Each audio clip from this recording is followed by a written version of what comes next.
Years, as the anti-SJW channel has lost a lot of steam as a content formula, we have inversely seen the rise of the leftist YouTuber. Their intended goal was directly engaging in de-radicalization and rehabilitation of the variety of young and impressionable white, mostly male minds. BreadTube and leftist YouTube has created its own rabbit hole through which YouTube can funnel views and traffic, which also means eyeballs and AdSense. So guys like Slime and Sean were able to come on and grow pretty significantly and make waves. Then you have guys like Solari, John Duncan that were able to follow suit. As long as you are a white guy and you're willing to go through the rite of passage that is making your anti-Ben Shapiro video, you will have the opportunity to make money and sustain a career as a leftist content creator.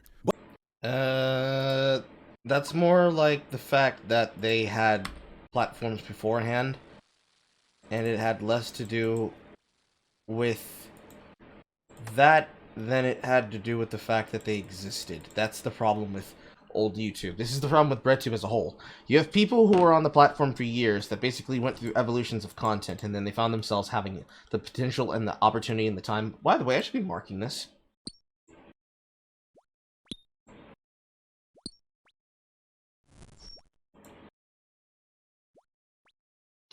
There. The opportunity, the time, and the ability to mark things. Something I need to remember how to do. They had the time, the opportunity, the ability, and the sustainability over years from having already done shit before to have created a platform to have people who would do things again. So they would always have the opportunity to make off that.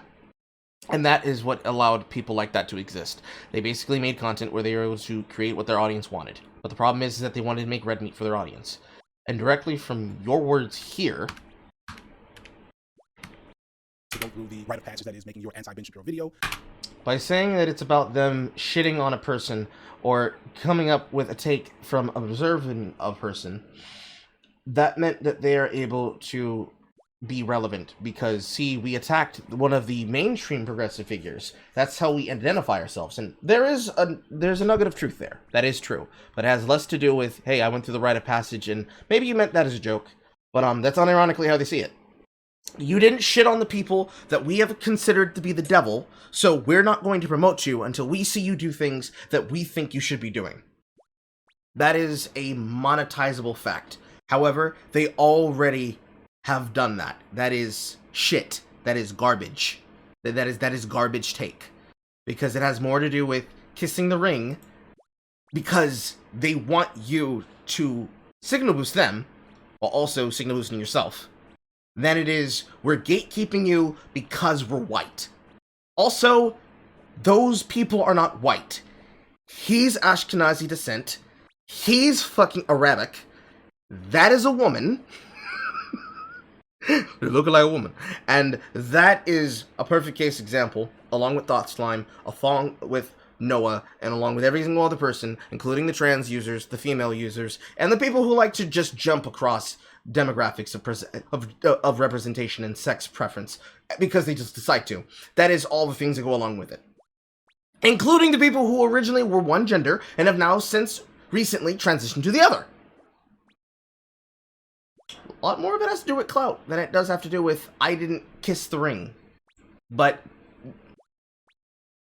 you will have the opportunity to make money and sustain a career as a leftist content creator. But as I'm clearly alluding to, the BreadTuber and its consumers definitely fit a specific description, one in which YouTube clearly recognizes not as a social movement or political ideology, but a target demographic. And because that demographic is largely white and largely male, and not an insignificant amount of those people that are in that demographic are low-key recovering from being white supremacists and fascists, that means a lot. Okay, wow. No. Your so-called friends are, well, I should say, fellow content creators. No, they are not all recovering from being Nazis and white supremacists. That is not the case of Destiny. He's probably the only left-leaning person of a stature who actually has a foothold that can say that he certifiably has had a journey that has more to do with him learning and growing as an adult than the people who have continually stayed exactly where the fuck they are. That is bullshit. You are lying. You're capping right now. Also, that's a really big accusation to levy. Are you... Oh, here's an easier way to do this. Easier way to do this.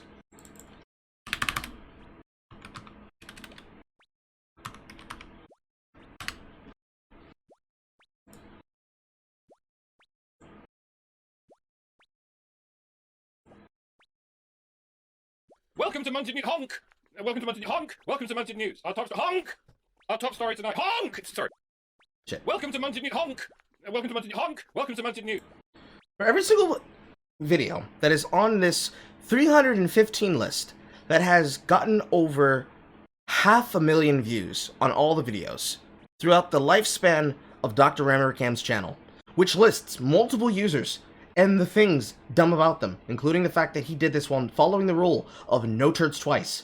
From Pig Puncher to the bullshit that happened to Sargon of Akkad as he made his political attempt at a career, to people like Joe Brand, who came in the news because of things like violence, to people like Madalena Kay, to people like Dusty Smith,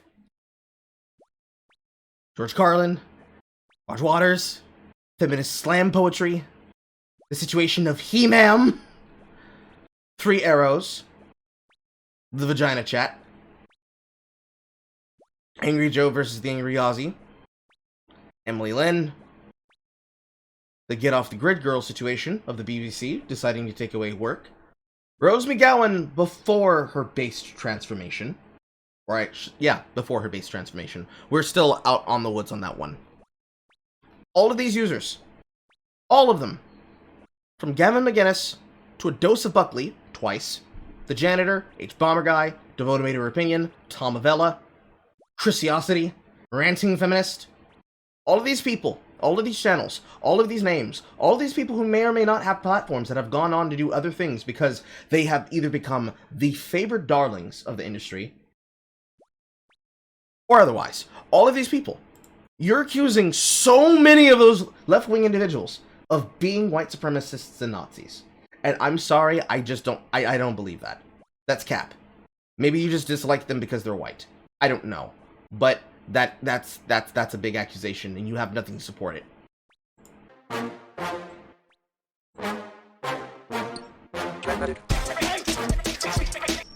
I feel like I'm gonna have to write some shit down here.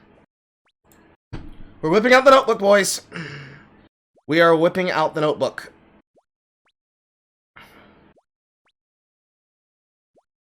I hate having to whip out the notebook. I hate the notebook, Grandpa!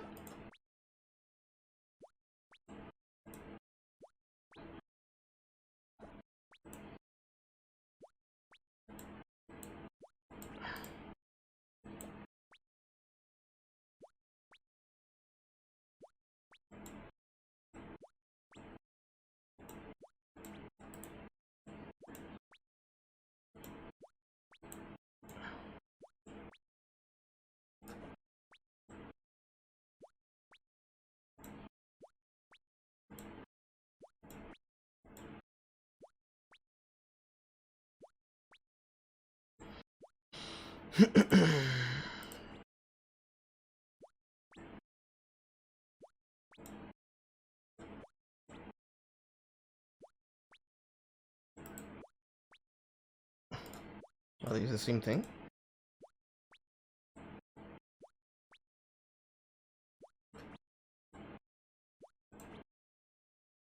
I'm fine with that.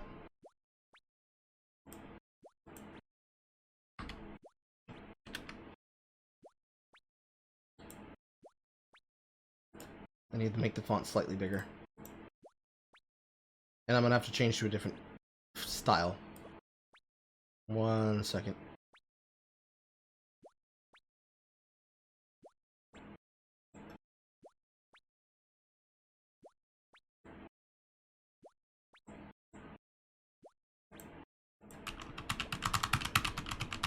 Everybody can see that in the chat, yes? Nice, big, legible. You can see it through the transparency.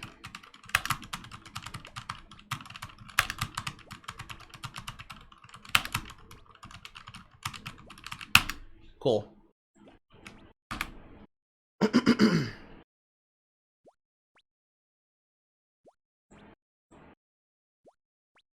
have to move this over because there's some text there. Alright, let's continue. Oh, actually, no, wait, first. Number 1. Everyone on the left is a recovering white supremacist.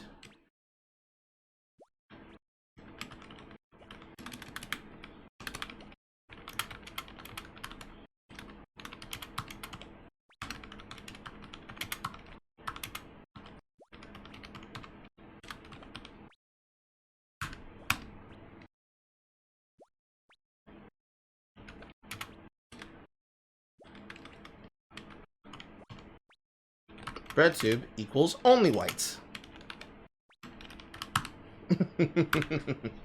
Only whites. It's like OnlyFans, except shittier.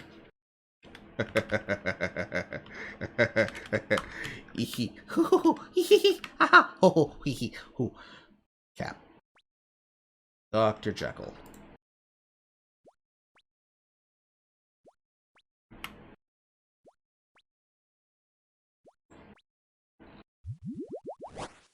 I'm Mr. Rage.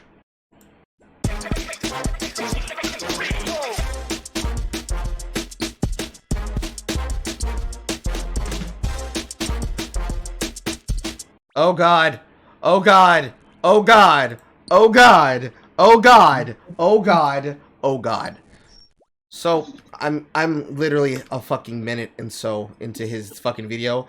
The first take that has come out of his mouth is everyone on the left is a recovering white supremacist, and that BreadTube is only whites.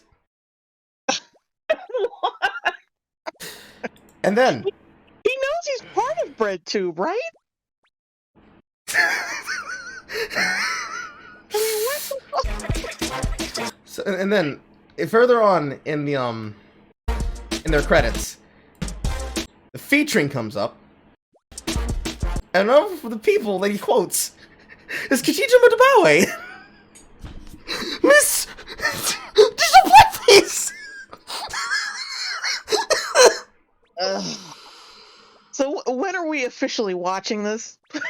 Well, I'm going over this first video by myself, which is Break Bread on the channel right now. I need you specifically when he starts talking about Black Love.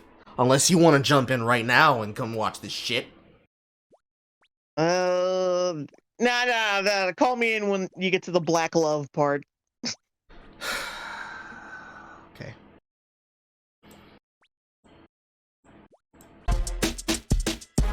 Oh. Noah's already here. The gang's all here, guys.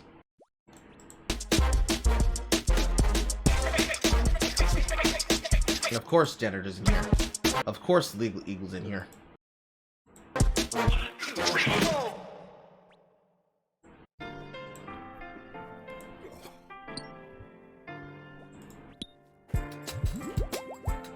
So let's talk about the elephant in the room, shall we? This is a YouTube silver plaque. And if I can get it up there, it does say FD Signifier. And that's me. I made it. Started from the bottom. Now we here. You know how much I love me some Drake. But much. Ah, yes. We're flexing. This isn't really criticism. This is just him humble bragging, which is a problem with BreadTube. A lot of people who like to talk about how much good they're doing really cannot stop flexing their fucking value and wealth, which is a problem when you're trying to also take the high ground position that you're also being smug bastards that like using this clout that you have cultivated for yourselves as a way to justify why you should be allowed to do what you do. It is very cringe. You have to stop doing it. You are not helping yourselves. You're actually demonstrating the reasons why people don't fucking like you. If there's anything that's going to make me dislike somebody and push against them just out of principle because they have absolutely nothing for building things and only about destroying things, is going to be someone who decides to tell me how much of a monster that I am by them not having the dignity to say, hey, I can understand how you approach this. Because, man, if there's something that makes it worse for people to understand how we got here, it is the kinds of individuals that have designed the opportunity to say, my opinion matters more, because, you see, I don't use my platform for anything. If I wanted to destroy somebody, could definitely do that. But man, there is nothing more that demonstrates that than sitting down and saying, oh yes, a legitimacy. I mean, you can celebrate your fucking achievements, but what the fuck does this have to do with BreadTube? What does it have to do with your standing in BreadTube? Nothing. Stop it. You're wasting my time. Like Drake, this doesn't say as much about me as a content creator as you might think. You get this plaque by getting 100,000 subscribers, which is a feat. It is something that's unique and difficult to do. There's 37 million-ish YouTube channels on the platform, and only about, probably at this point, maybe 280,000 will ever reach this. And I did it in a year. And to be real, I did it in like 2 months because I spent the first year trying to figure out how to get the algorithm to respect my gangster. And then finally, after a little help, which I'll get to later, and a viral video. So basically, you didn't get to where you were by just being natural and doing your thing. You got there by being elevated by other people who decided that your opinion deserved and belonged amongst the greats, the pantheon, Olympus, as it were. That is the reason why most people won't be able to do it. It's less about longevity and more about the people who make it possible. If somebody does not give you a leg up, you're not making it, period. People have to notice what you work and on what you do in order for you to be given that position. And if you're not able to get it there on your own, somebody has to hand it to you. That is a fact. That is how the business will work until the meta changes. Until it is no longer about having someone make or break your career, and is about someone of quality rising through the ranks and proving themselves, it is never going to change. A lot of the people who got to where they got there through people working with them, and through collaboration, and through friendship. Most of those people now hate that and pull the ladder up behind them. RedTube is a perfect case example of that. If y'all want that to change, y'all have to actually change your attitude. But that's not going to change unless you actually dismantle the thing that does it. And the thing that does it is the idea that we're not going to listen to somebody if they're not of size. Because the best problem, and the biggest problem, this is actually worth writing down. The biggest problem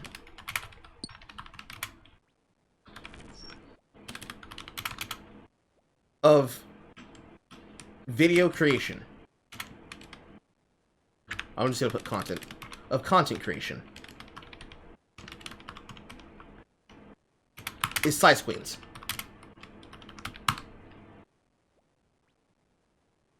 And I'm putting small types. People who only care about metrics. Size queens are the only reason why you do not see better content come out of places that really, really want to control the narrative around who does what, when, where, why, how come, and what topic they're covering.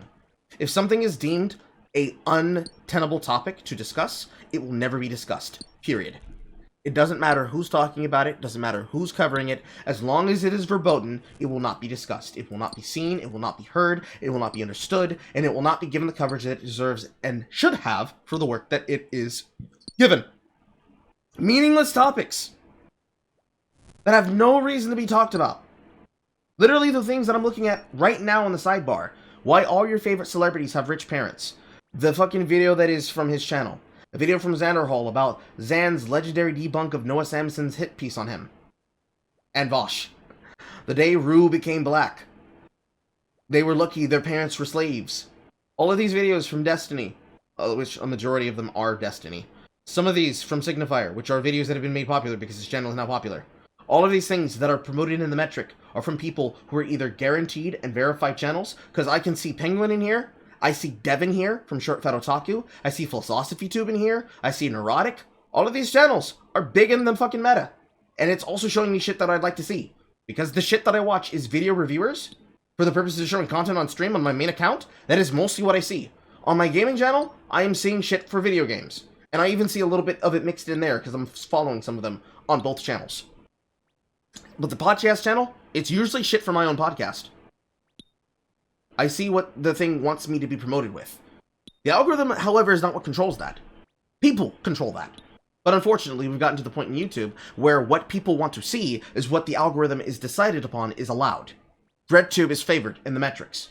And therefore, the people who have their shit talked about are those who are of size.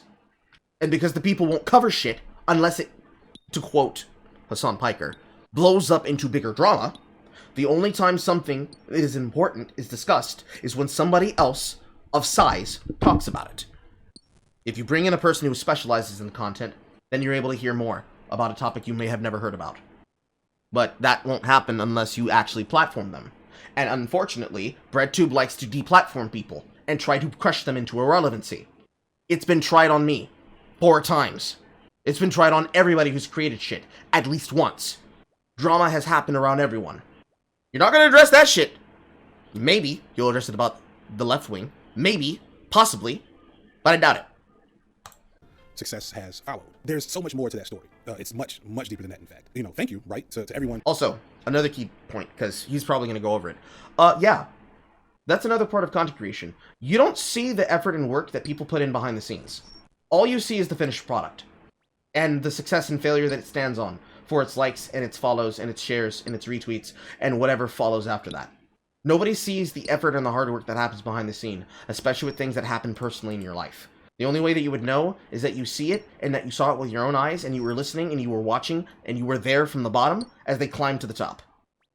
Which is the reason why a lot of people like to go about these success stories. Because the idea of the success story is, well, I was a nobody and then I became somebody. But the question becomes, how did you go from a nobody to somebody? Because it's not just you showed up one day and people said, damn, this guy's really based. Someone had to suggest you. Someone put you in front of something. Or you did the hard, grinding, diligent work and you made it possible. And that's not fucking possible, because if that were true, I would have fucking heard about the shit. Nobody knew who the fuck JD Signifier was except people on BreadTube. And even still, with the amount of the body that is your body of work on your channel, they still don't. Not really. For all the time that people could say things about the janitor, the only way people really knew about the janitor was to know that they started out beforehand. I don't see a single person making mention of his shit on the fucking Twitter space. Not once. There's a sign. There's a sign. And who made this possible? Like, don't get me wrong, definitely appreciate this. How did I get here? How did I make this happen? Am I just that good? And I will say, yes, I think I'm pretty good at this. Is it just, a couple of connections? Did I join the Illuminati? Like, what separates me from the millions, possibly, of other Black ran channels? Many, I'm sure, are trying to do educational, analytical content. Why do I feel like such a unicorn? There's a lot to be said about how you got here to watch me in the first place. What made you click this thumbnail? Are you a long-time subscriber? I'll admit it, I'm definitely planning a very messy, drama-inducing thumbnail draw you in. Are you gonna subscribe? Are you still watching? Because, almost 50% of people are gone by now at this point. What got this video, an FD signifier, in front of your phone or computer screen? And you had bad opinions. Now I'm come to correct them. Stop pumping your gas. Why is that mechanism so important to making this possible? And not even just this, like the gold ones, the platinum ones, or just people that run a side hustle. There's a lot to that, especially when the video starts and you see this face. And that is even more significant in this educational left tube, red tube space, where you would think there'd be plenty of people that look like me. And there are, but I can't help but feel like there's a different set of pathways to success for content creators that look like me versus content creators that look like some of the people you saw in the intro. In fact, I'm almost... Again, you're making accusations of yourself and of people that are around you across from everyone else that is there. That is just a very nice way to go about a purity spiral. The only difference between them and you is that you are one of the new age and they are part of the old fags. That's it. That's all it is. Because they existed for longer, they were there first, they have the larger share, and they also get into shit that you don't do. For one, I have never seen a single person say that JD Signifier showed up to do debate content. And the reason why is because if he were to do debate content, he would probably fall the fuck apart. The same way that Hassan falls the fuck apart when he does debate content. The same way that a lot of these people who have check marks next to their name have never been seen on a single part of the space where people actually come up in relevance. Khadija Mabawi, for all she has, only came up on my perspective because I saw a video called Digital Blackface, and it was said to me that I needed to watch it. And when I watched it, I said, what the fuck am I looking at, and why the fuck does this matter? That's all that happened in my brain. I didn't say, God damn, this content was scrumdiddlyumptious. I have to watch more. That didn't happen. You irritated the shit out of me, and I had opinions, and I have a mouth, so I'm gonna run it. That's all it was. That's all it's gonna be. And you're gonna get the run back every single time you say something fucking stupid. Because somebody has to confront it. Because unfortunately, because as RedTube exists, there has to be an opposite that exists to it. Because otherwise, it'd be propaganda, from the top to the bottom. Because that's all there is now. Propaganda. Nobody pushes back against the left as they should, in a way that is accessible for everyone. Because it requires having common sense. Nobody knows who the fuck you are. Then, they have to find out that something that they had access to, or that they wanted to have access to, they lose. Because someone like yourself decided, oh, this is a problem, and now we can't have it anymore. Women in the entertainment industry, the same industry that I came from, when it comes to syndication and modeling. Promotional models, for example. Men and women who are as much the selling product as they are the model for the product, are losing access to jobs and work that they want to be part of because someone decided we don't allow women to have bodies anymore. So sorry, girls, you can't have jobs where your job is to both be an encyclopedia and eye candy. Because that's all a promo gig is. 2019 E3. The situation that got me attacked by Natalie Casanova was me mocking her about how she dare come across and try to take money out the mouths of booth babes from the Bang Corporation. She got her ass whooped in a conversation, not just by Siren Cove, but by the fucking head production model that was responsible for the choreography and for the managing of those girls on stage. They weren't wearing explicit clothing, they were wearing shuffle dancing uniforms.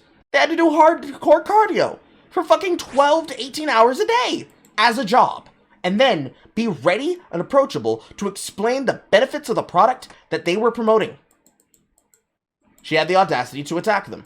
I criticized her. My response for the criticism was to be accused of hating women because of their breasts.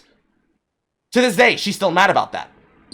Even though she blocked my account, the only way that I was able to have somebody cover for me and tell my story was to have somebody in the form of Keemstar take my video and put it out there. People laughed. They didn't know who the fuck I was. Didn't matter.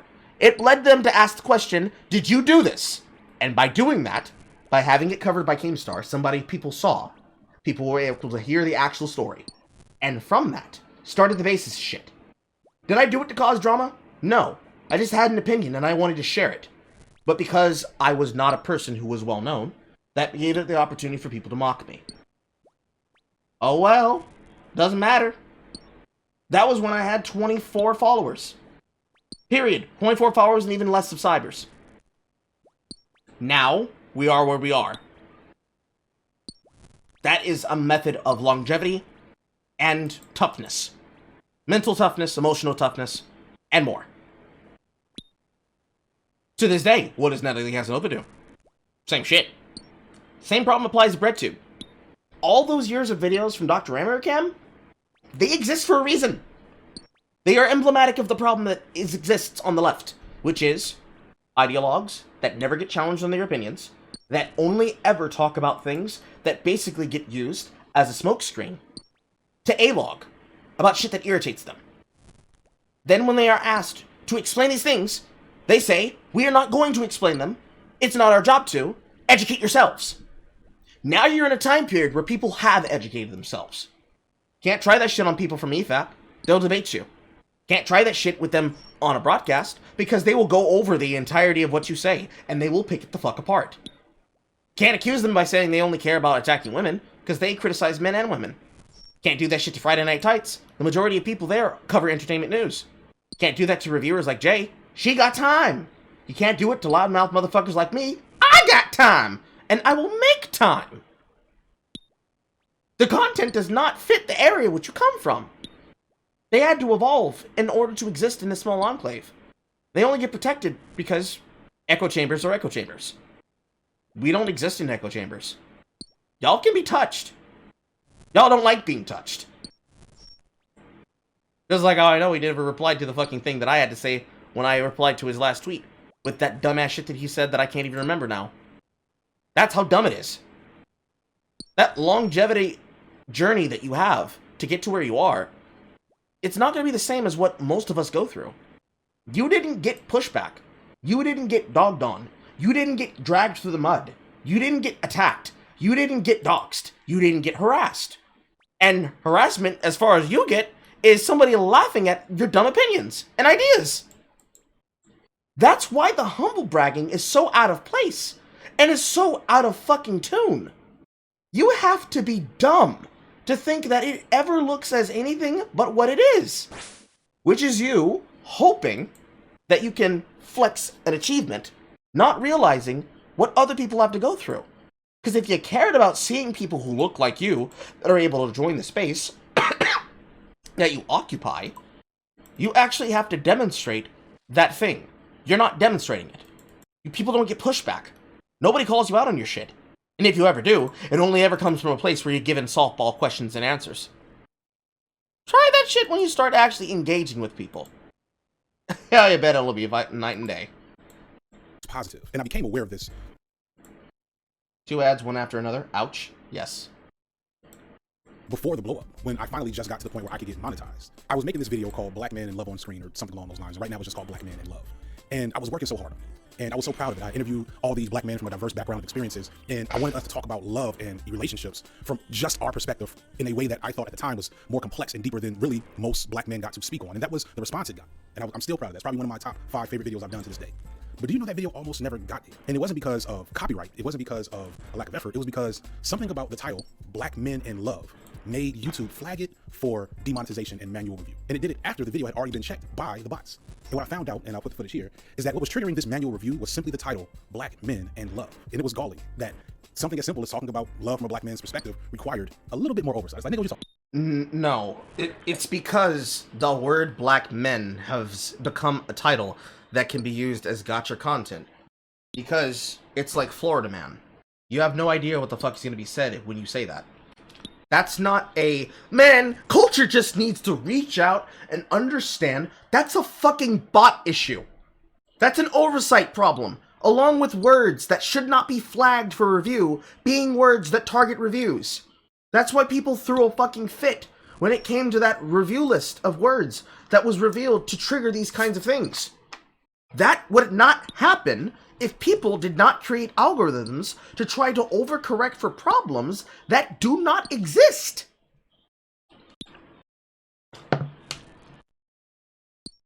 But what do I know? I'm just some guy. Talk about what's this really? And I've actually had the opportunity to talk to people within YouTube about what happened there and talk to people who are experts in these spaces. And I understand what it is now, but it still shouldn't happen. And what I've come to realize since then is that there are so many small pitfalls and larger barriers to black content creators who don't want to do makeup tutorials or sports or drama, who want to sit in front of the camera and educate and commentate to keep them from getting here.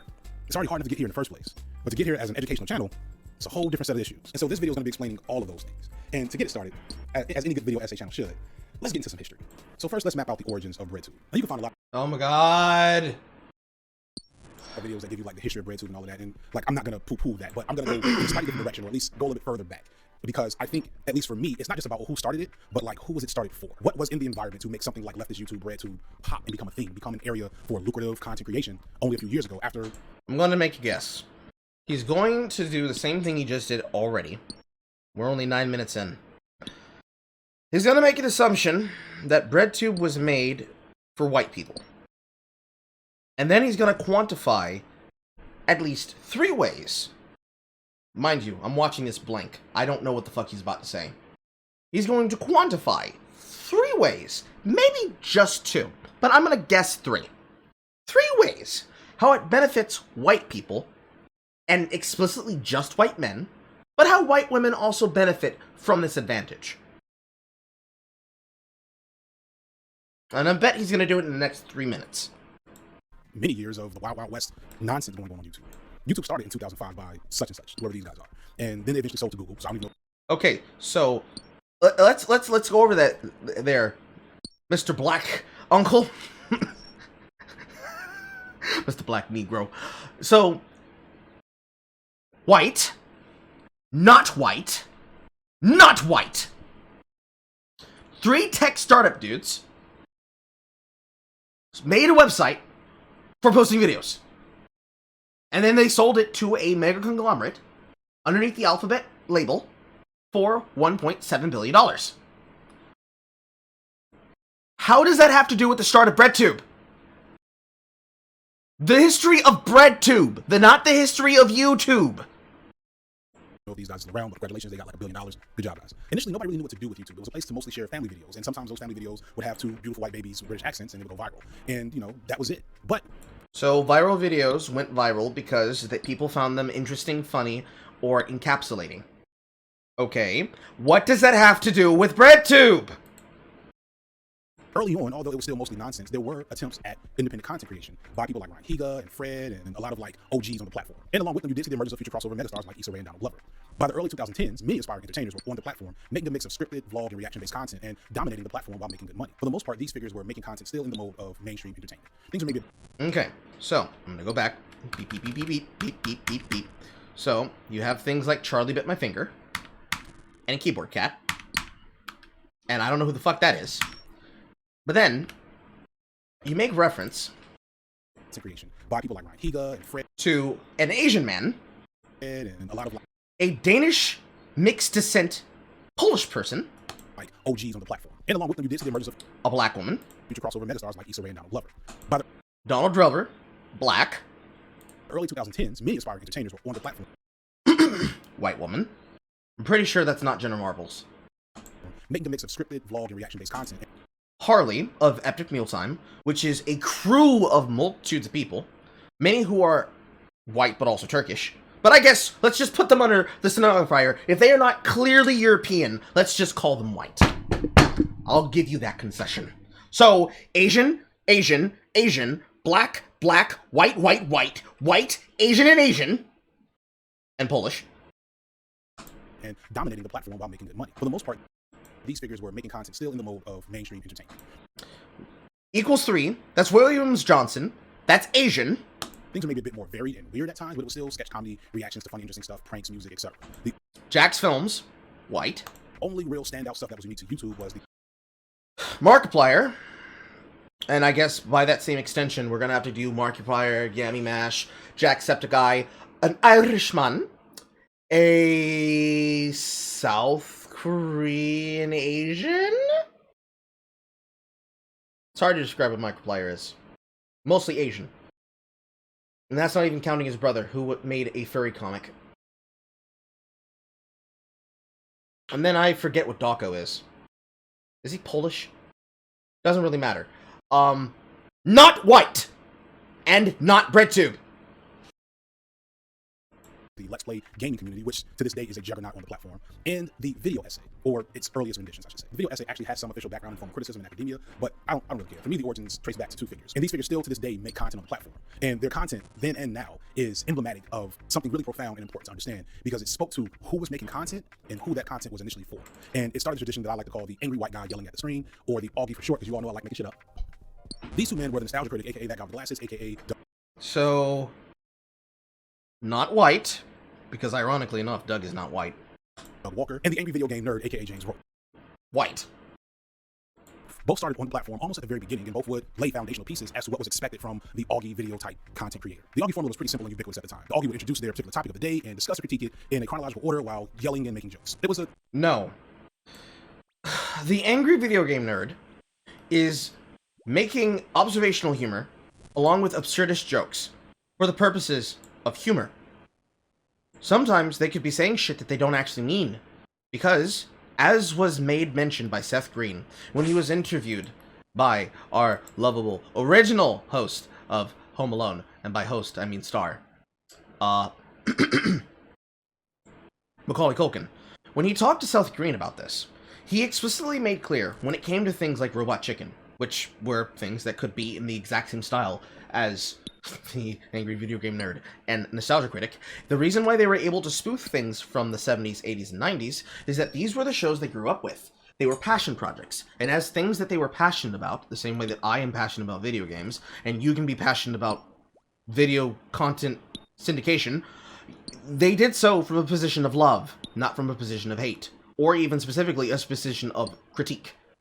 They were pointing things out that to them were absurd and did not make sense, rather than actual, here's how you make a good thing critique.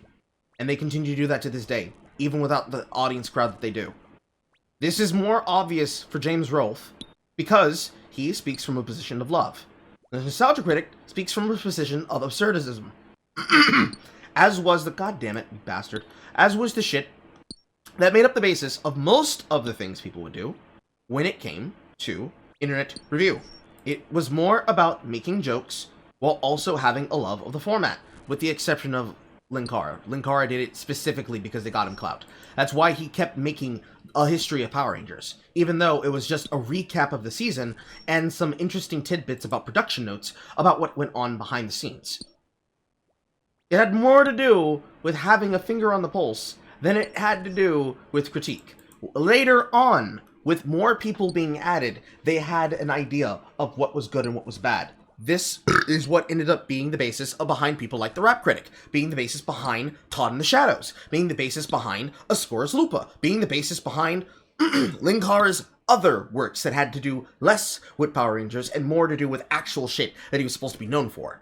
Which, bro, I have not seen a single one since. This was the basis with Spoonie. This was the basis with Bennett the Sage. This was the basis with Accursed Farms. This was the basis with, Amanda Hagen. This was the basis with so many people from there, including Angry Video Game Nerd, and how he was somehow able to pull Lisa Foyer to be part of his fucking inaugural flagship shit. This was the basis behind actual critiques made by Nostalgia Chick and all the other people who were a part of Shay Apocalypse. This was the basis behind Folding Ideas. This was the basis behind Rentasmo. It was the basis behind the shit that involved Nessa. It was the basis behind all the things that Lisa made and why she went on to make Maven of the Dark. All of the people had a point. The shit they made was just for comedy. The ranting should have been the hit. Why do you suck at the history of something? You should know! And, by the way, I have to ask you, what does this have to do with BreadTube?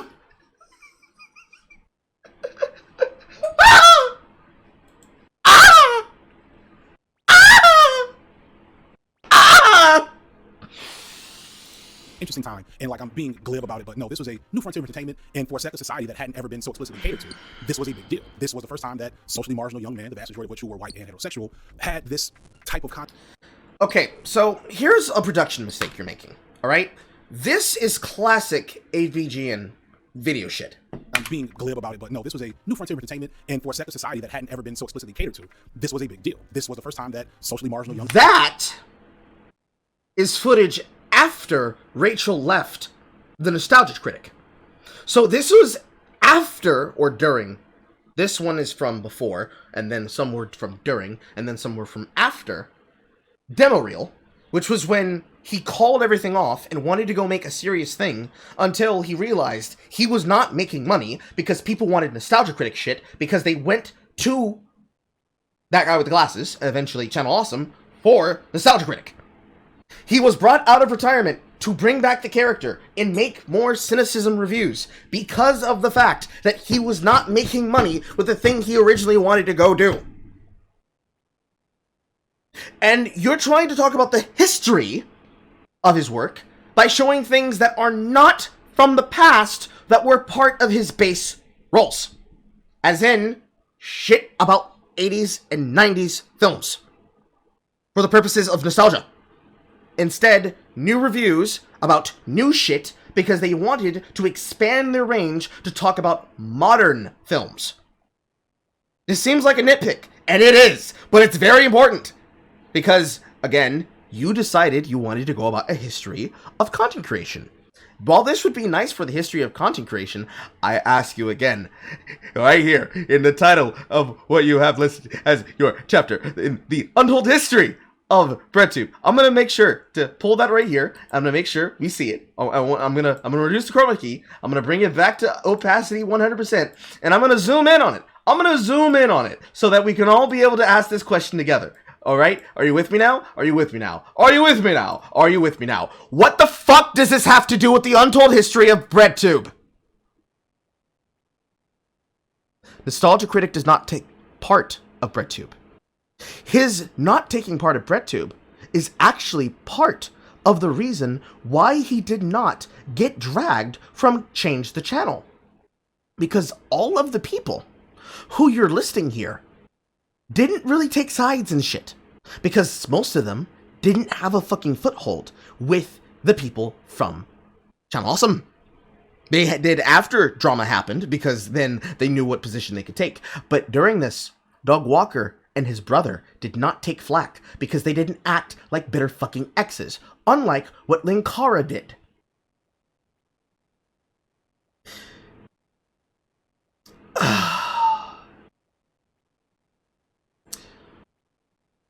Why do I have to do the work of these fucking lazy-ass bastards who cannot be bothered to put in the fucking effort to at least tell the truth about what they're fucking talking about?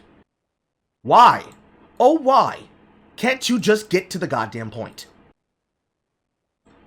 Fuck me sideways.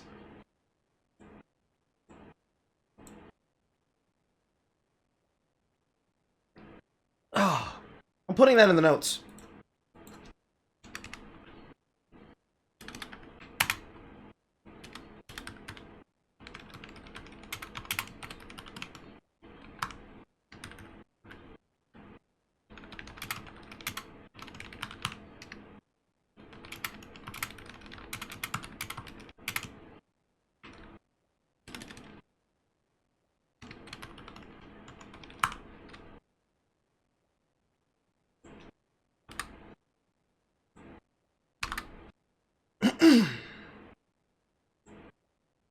Man, the vast majority of which who were white and heterosexual, had this type of content geared to their interests explicitly. It was nerd humor. And because it was so unique, it garnered a huge following and diehard fans. It was definitely boys humor. It's edgy and obnoxious, but so were we at the time.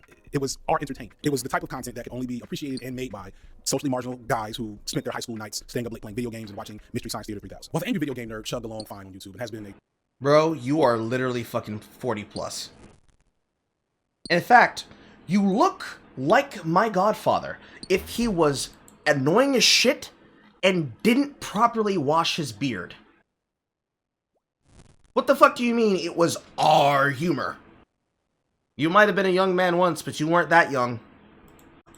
damn near one-man show this whole time, Walker would almost immediately leave YouTube for its, at the time, more serious competitor, Blip TV. There he would be able to more easily avoid YouTube's draconian copyright laws, but he also created a pretty unique thing at the time in Channel Awesome with his brother and their business partner, whose name I'm forgetting. I heard he's kind of awful, so I'll just... They became like a new media record label, an umbrella imprint, and they recruited similar Augie J's content creators to make content on their site. A lot of the people that were on Channel Awesome during its heyday are still making content to this day, with the most significant alumni being current LeftTube, RedTube, Juggernaut, crossover success, and in my opinion, the true innovator of the modern video essay on YouTube, Lindsay Ellis. Lindsay Ellis won... And she's gone! Because of dumbasses like you.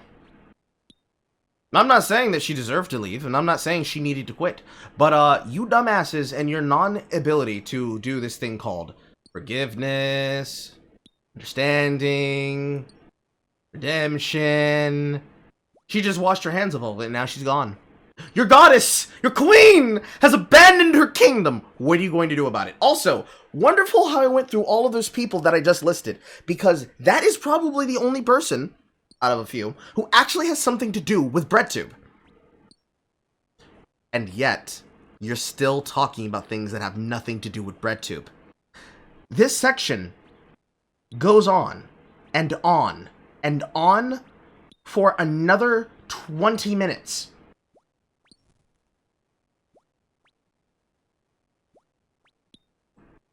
Hopefully by then we hear what the fucking untold history of BreadTube is. Because right now we're just getting a history refresher about content creation.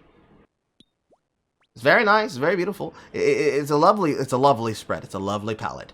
But I don't care. A contest to get her own spot on the channel, which at the time was a relatively big deal, and immediately became a standout among the numerous other Augies on the website, as she was just, well, better than all of them by a pretty wide margin. In part, this capping. To her just being razor sharp with her wit and funnier even in that boys humor. No, it was she was promoted amongst people. That's why Lindsay Ellis was where she was. She was promoted amongst people, and people went to her because big name, recognition, large channel volume, check mark. That's why people went to it. She was a figurehead. She was a figurehead that could be useful for silencing people's opinions, and so you gravitated around her because you had a woman in a position where you could prefer to have a man, but only... but you would only care so much more if she was a black woman. Because that's what you care about.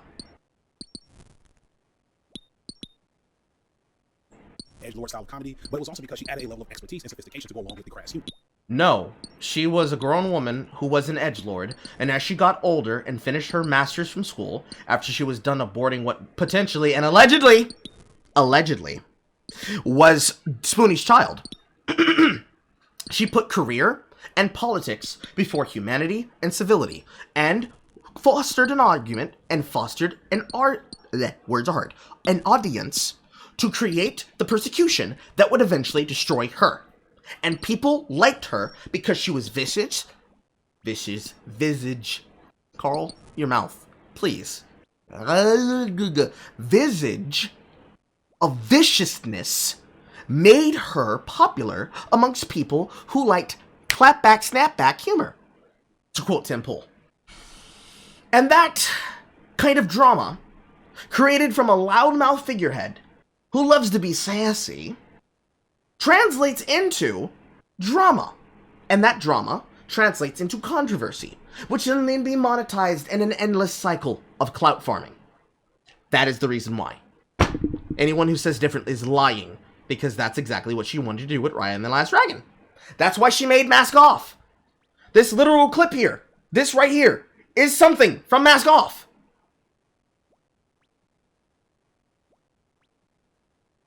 Bro!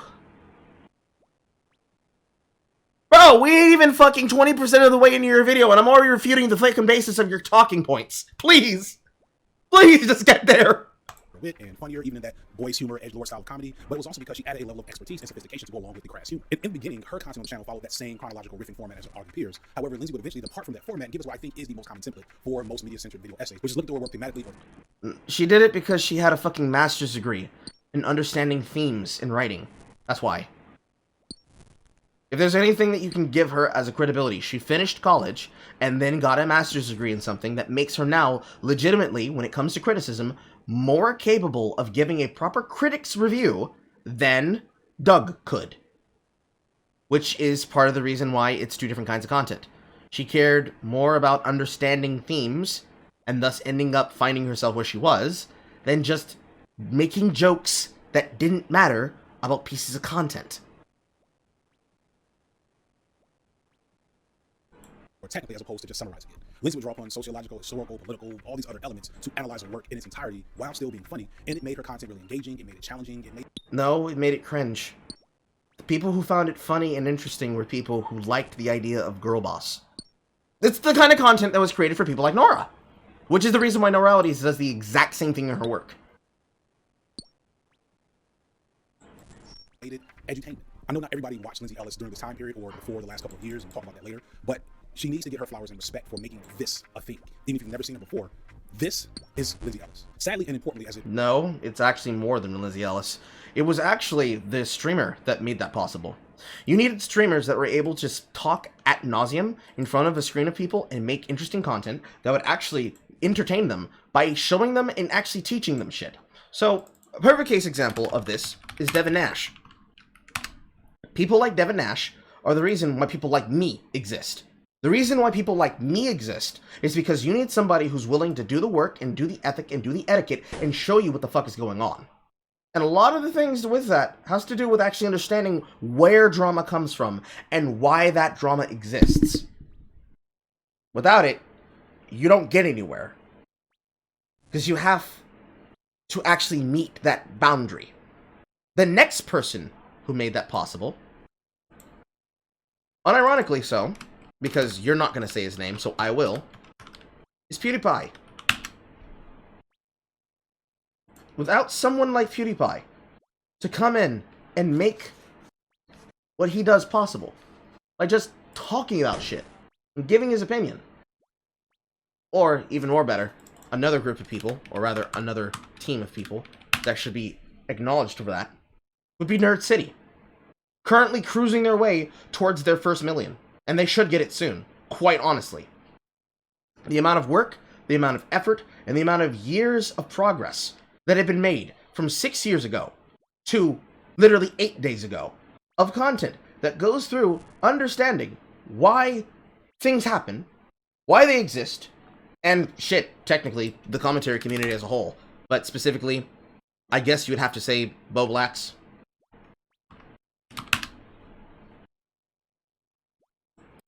Nicholas Diorio, Turkey Tom, Keemstar,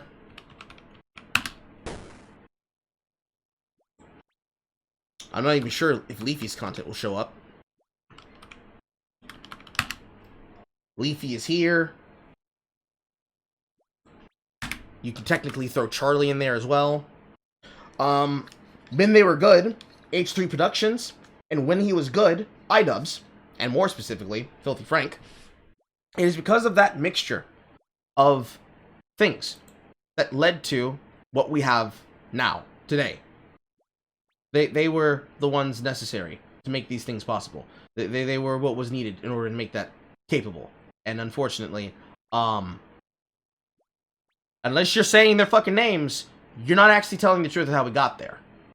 They are the ones that had to make that possible. You're just benefiting from the groundwork that they set through. That's not on Lindsay Ellis. That is on everyone together. They made edutainment possible by actually making long-form videos capable of going through. Oh, I also forgot one more. The last one that I forgot to mention was The Right Opinion. I can't spell. The Right Opinion. Him too. You needed people like this in order to make what you do possible. You needed them to do this. Because they are what popularized making sure that videos were starting to go over 15 minutes. So that you can have the ability to talk about whatever the fuck you want to. From there, if you get into actual critic reviewing, you have Full Fats to fucking Mauler and beyond. But the people who you need to credit, you didn't even say their fucking names. Previews problems that I'll speak on later. The people behind the scenes at Channel Awesome with Lindsay Ellis and several in front of the scenes turned out to be kind of shitty. There's a ton more to the story if you want to find out about the ugly history of Channel Awesome. I'll put some links in the description, but Lindsay became less and less comfortable with the type of energy and behavior that permeated Channel Awesome and left in 2014 for YouTube, enjoying pretty good, moderate success at the time. The key thing I want to point out is that while Lindsay was the true innovator of this format of content, she and Channel Awesome weren't the only ones really creating a wave on Blip and setting the groundwork for this becoming as ubiquitous as it is. There definitely was a group of other creators on Blip TV that had a huge influence on the video essay concept on YouTube. Red Letter Media got its start in 2008 with Mike Plaza and Jay Bauman, who first, like many early creators, tried their hand at independent content that was more in the vein of mainstream content in the form of short films and skits and things along those lines. Mike and his best friend Rich Evans had been making stuff since they were kids, and then something significant happened. Mike, using a character that was originated by Rich Evans called Mr. Plinkett, made a review for Star Wars: The Phantom Menace, and this review would change the game. Star Wars: The Phantom Menace was the most disappointing thing since my son. I mean, how much more could you possibly fuck up the entire backstory of Star Wars? Crap that would go through the...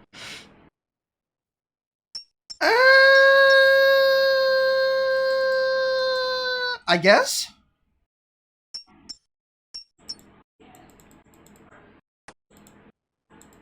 I'm gonna go ahead and say I guess.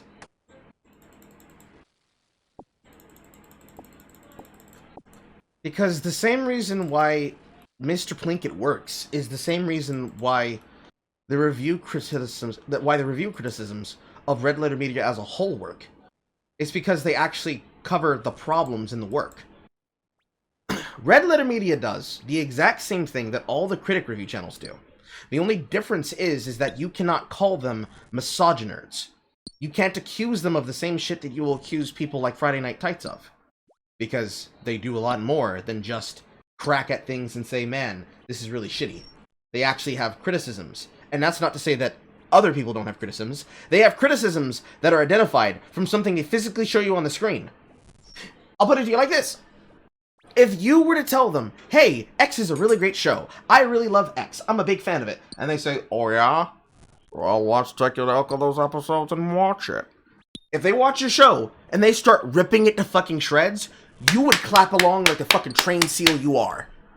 Because it's less to do with, man, they had some really great criticisms, but I disagreed with this and this. It's, they're popular, they're big, and everybody loves them. Therefore, I can't attack them, because they're bigger than us. That's it. That's all it is when it comes to BreadTube. That's all it's ever been since it comes to BreadTube. Because why are you making mention of this again in your untold history of BreadTube? It's like 6 degrees of Kevin Bacon!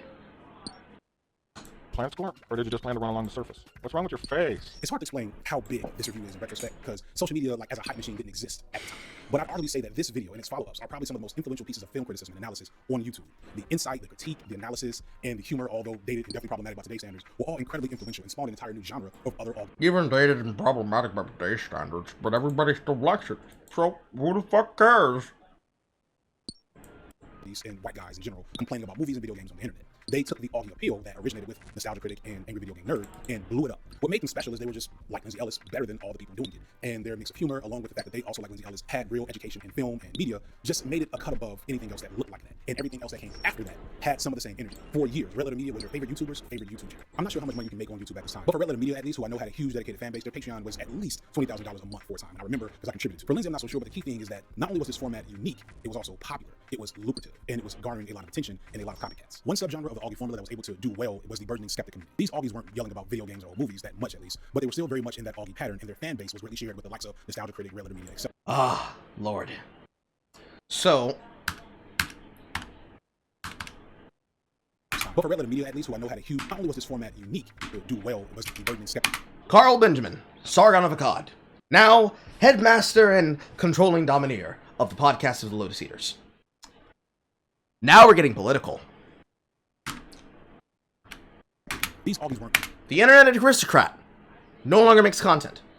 yelling about video games or movies that much, at least, but they were still very much in that all pattern, and their fan base. The amazing atheist, T.J. Kirk, now on your side of the spectrum. Because he sold out and became a full imperialist.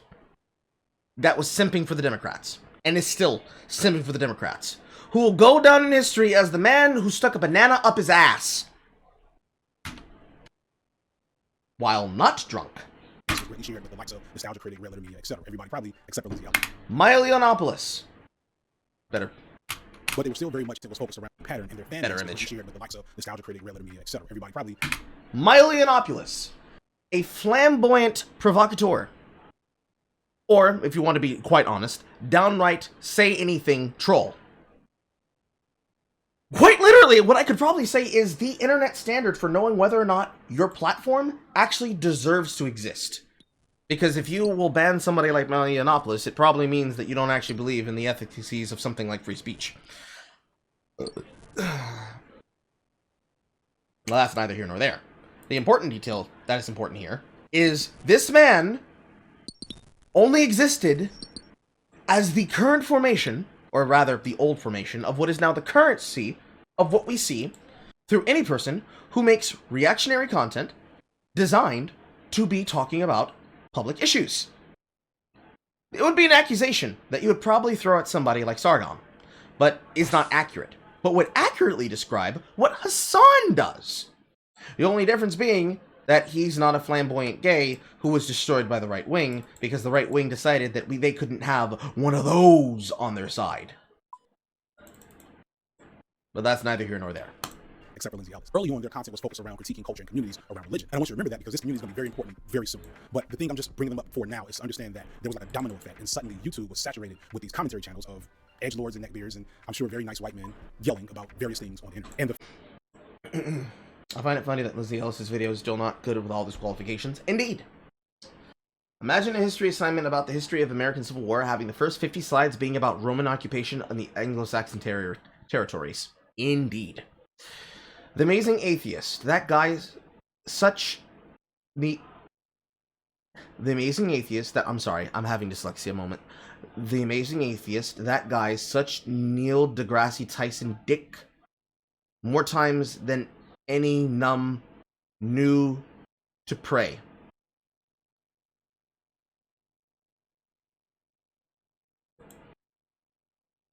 I'm having a hard time reading that. Can you please... Wrong hand. Can you please... Wrong direction. Can you please explain what you meant... There. Right there. Can you please explain what you meant by this? He was such a Neil deGrasse Tyson dick sucker. Alright! That clears that up. the fans that came for that became the base for a particular section of YouTube's content consumption. In the early mid-2010s, YouTube began tweaking their algorithms to reward watch time as a measure for engagement instead of virality. This is because, if you think about it, YouTube's goal was to sell ad space for their videos. But a video going viral because it was so funny but only a minute long, shared all through Facebook or some other place, was not really bringing people back to YouTube to sit and watch. So what they started doing was promoting these content creators that could make these long, engaging videos, even if the videos were just them standing in front of a green wall talking. And actually, So, literally, what you're saying is the algorithm was changed to benefit these creators, and therefore they became synonymous and prolific because they were shoved in your face.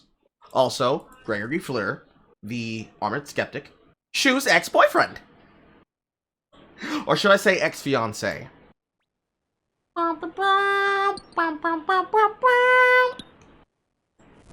it was even less than that. Like, some of these motherfuckers were just making waveforms or still images, and that was the whole thing. Some of these people are still doing that to this day. But we'll come to that in a second. So this made prank channels and skit channels get less and less opportunity to be big on the platform. And on the flip side, for those people who could regularly crank out content that was 10, 20 minutes long, that a listenership would sit there and listen to and or watch, that made them get boosted to the top. And coming back to those skeptics, if you can make people angry or upset with what you were saying, if you get stoke outrage. So Matt Jarbo, the amazing Mundane Matt, person who until recently, until the Gunt fucked up, was actually on the shit list for going super fucking left and basically becoming a fucking hack. But that doesn't matter, because he is not anything to do with the reactionary content that you're trying to describe here that has to do with BreadTube. He comes from the anti-SJW side of things. In fact, the majority of the people that you have listed here, throughout the majority of what you have listed in this part of the section now, by the way, we are literally another 13 minutes away from the end of this fucking section.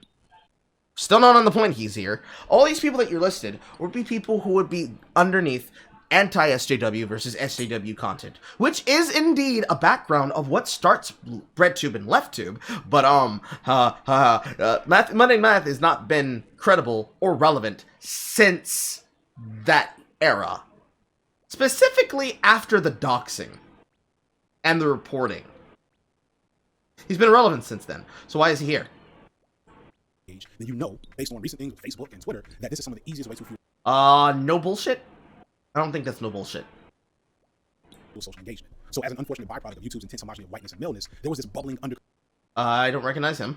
of ugly negativity, misogyny, racism, and general awfulness that was always pretty clear below the surface, but nobody was taking it seriously because it was just a bunch of nerds on the internet yelling about Star Wars. What we didn't realize is just how deep the discontent and fury was in this community. So these guys weren't just angry about how bad the new Star Wars movie was. They were also angry that their hometowns were rotting after 20 plus years of desertion by American economics and politics in favor of global capitalism. They were angry because the religions they were taught growing up did not protect them from social ostracism and bullying as children, but now expect their obedience and dedication as adults. They were Okay, you're actually describing serious concerns. And yes, those would be things to be mad about.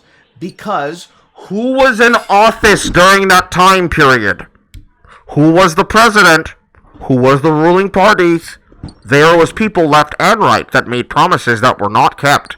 And those people put them in a forever war, while taking away the industry factories that were responsible for their ability to make a living in their small towns where they came from, which is part of the reason why they were able to save so much money instead of moving to fucking California, because they came from middle-class America. What happened in middle-class America, JD Signifier? Do you know? I'll give you a hint. It's currently what ravaged Chicago and Detroit.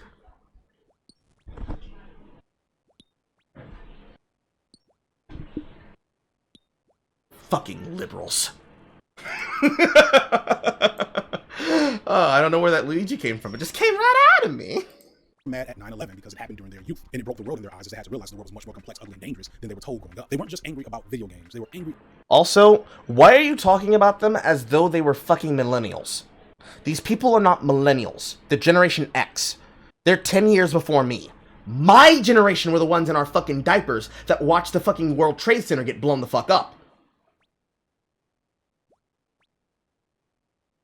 If you're going to accuse them of being man-children that were basically told the world is theirs and then they had to learn that it wasn't, you're kind of not directing that at the correct generation. Because that would be the millennial generation that then became extremely left-wing, or were left-leaning already, if they didn't come from a family unlike mine. That is cap! That just came out of your mouth!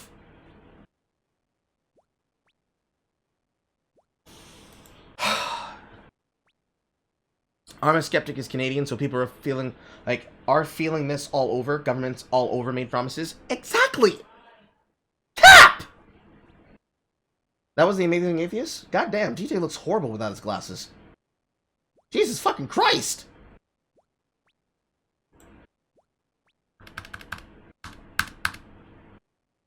Rage. And you know, based on recent things with Facebook and Twitter, that this is some of the easiest ways to fuel social engagement. So as an unfortunate byproduct of YouTube's intense homogeny of whiteness and maleness, there was this That's supposed to be the Amazing Atheist?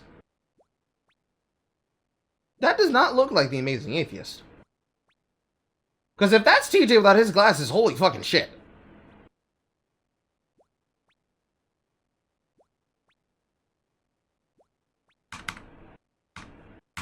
Anywho. Now expect their obedience and dedication as adults. They were mad at 9/11 because it happened during their youth, and it broke the world in their eyes as they had to realize the world was much more complex, ugly, and dangerous than they were told growing up. They weren't just angry about video games. They were angry about late capitalism.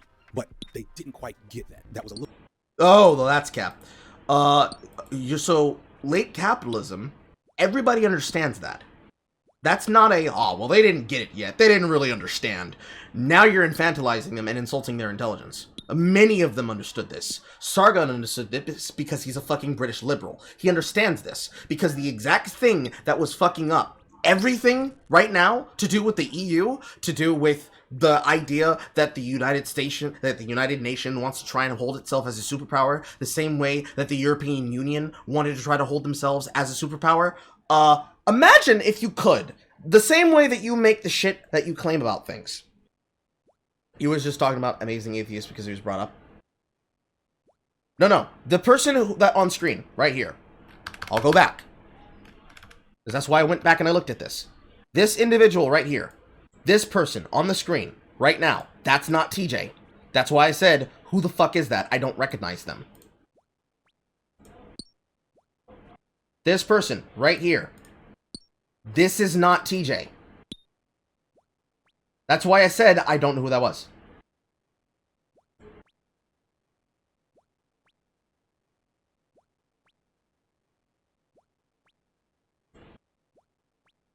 I'm not crazy.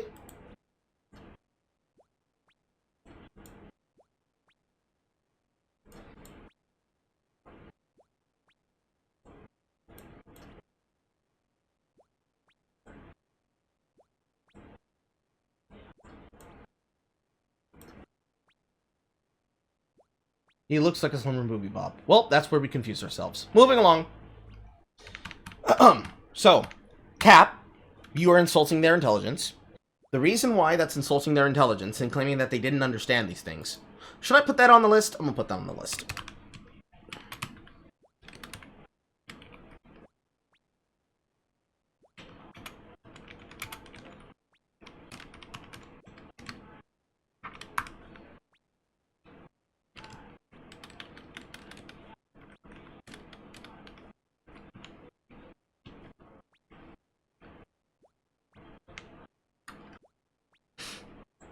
So, the accusation that anti-SJWs did not understand corporatism is fucking cap.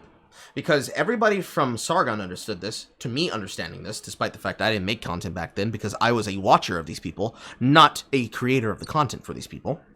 The Honey Badgers understood this because they live in fucking Canada, for the ones that don't live in the EU, or in Ireland. You know, like Tailed Feature, or Dankula. All of them understood this problem because in the UK specifically, imagine if you had a party like the Democrats that voted to try and close down all of the factory businesses that made things from London to Sussex to the West End possible, both in liberal arts and also in industrial production. That's the Tories.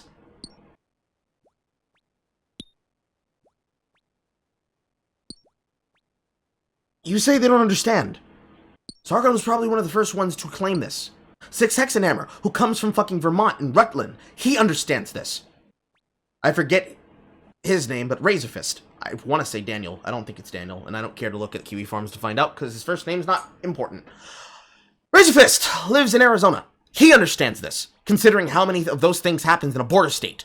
I understand this because I lived in California. I lived in California, I lived in Nevada, I lived in fucking Utah, and I lived in a couple of other places too, along with family. Especially when we were moving along the fucking state line throughout Texas to get here to Georgia. We understood this. I lived in Baja California. Literally on the fucking line. Any person who lives in a border state understood this, because you saw the factories that were being used. Because if you were not working at the factories, you were seeing the migrants and the immigrants that were being brought in to work at said factories. And I'm not talking about illegals. I'm talking about the naturalized citizens that had to go through the hard process of learning English and becoming citizens of the United States, and the fucking criminal activity that went on to basically prevent them from doing so. Because them getting jobs fucked around with the ability for coyotes that worked with MS-13, shipping them over the goddamn lines and putting them over the border to be able to get into the country and try to pay back the fucking wage they had to give to even be smuggled in the first fucking place. All of these and more were understood by people there. It's just that it wasn't properly talked about because the only thing you honed in on was, look at this man saying that the opinion that I have is cringe.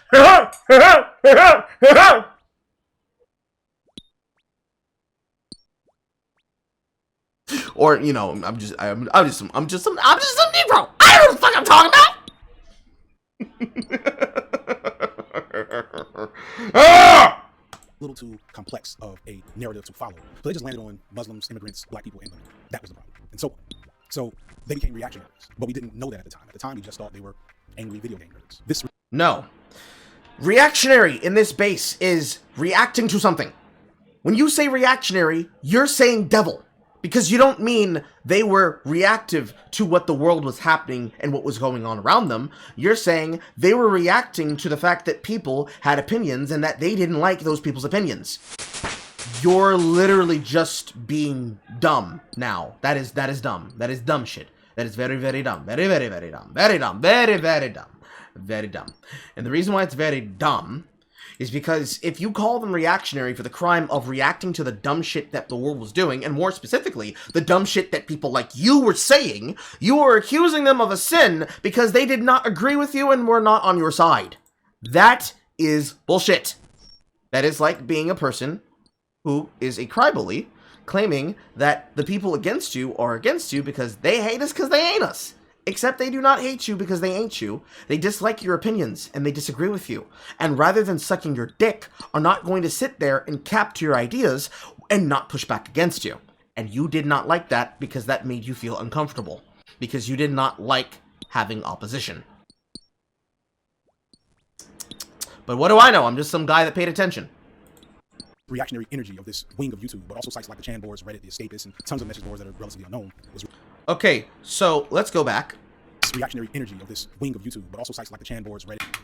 4chan is not left-wing or right-wing. It is apolitical and full of shitposters. Escapists and tons of message. That was this reactionary energy of this wing of YouTube, but also sites like the Chan boards, Reddit. Reddit is a left-wing hive and den of groupthink. When there are not men and women being horny posting on things like Reddit Gone Wild, you have a site full of people who are dick writers for whatever popular thing is big in the leftist space. So much so that they erased the fucking life and the goddamn credit of one of their 3 founders because he would have been what you call a reactionary. And because of the fact that he was being muscled in by oppositional forces in political intrigue, he killed himself because they were going to do to him what they did to Julian Assange and Edward Snowden. And now the website is owned by the 2 morons that were left behind, and one of those dumbass morons is the reason why the website is full of political fucking propaganda. Escapism. The Escapist is left-leaning. So you're lying! Again! You're lying again. Tons of message boards that are relatively unknown. Was really bad. Name the message boards, otherwise do not mention them. Volatile, just waiting for something to set it off. They didn't know it, but they were looking for a unifying target to point all of this rage and discontent and anger at. And so they weren't looking for a target, they knew exactly who it was. They didn't have a name to describe you as because most of you were individuals with differing concepts, and they did not understand that all of you were following the same ideologies. The same ideology, the same political notebook, the exact same textbooks that were being taught in colleges because people didn't talk about what they were doing in colleges until around 2012, 2013, 2014, and 2015, which is exactly the time period where people like me were going through college, because the people who you were training to be like this was my generation. I mean, if you're gonna tell the history, why don't you tell the fucking truth? As soon as they got it, to be frank, it changed the world, or at least the internet. Oh, how wonderful for you to show the exact example of exactly what I'm talking about. So, when you bring up somebody like Anita Sarkeesian, you do realize that you're going to have to also bring up the name of Jonathan McIntosh, which is the male feminist behind her that made her possible. Because everything she said came out of his mouth. If you're going to tell the truth, tell the whole truth. Have you ever noticed that, with a few notable exceptions, basically all female characters in video games fall into a small handful of cliches and stereotypes? And what's worse is that, with the bringing of Anita Sarkeesian, you were able to create the fucking stupidity of such people like Jerry Conway, and worse, Neil Druckmann. But again, that's neither here nor there, because that doesn't actually have anything to do with BreadTube. Neil Druckmann doesn't. And Jonathan McIntosh technically doesn't, because Jonathan McIntosh was a fucking meme at this point. Never go full Macintosh, kids. But Anita Sarkeesian actually is important to BreadTube because of things like Garbage Human. Because it's the interaction between how she attacked people like Sargon from the stage at VidCon 2017 amongst people like the Honey Badgers that made that important. because it was the attacking that made it relevant.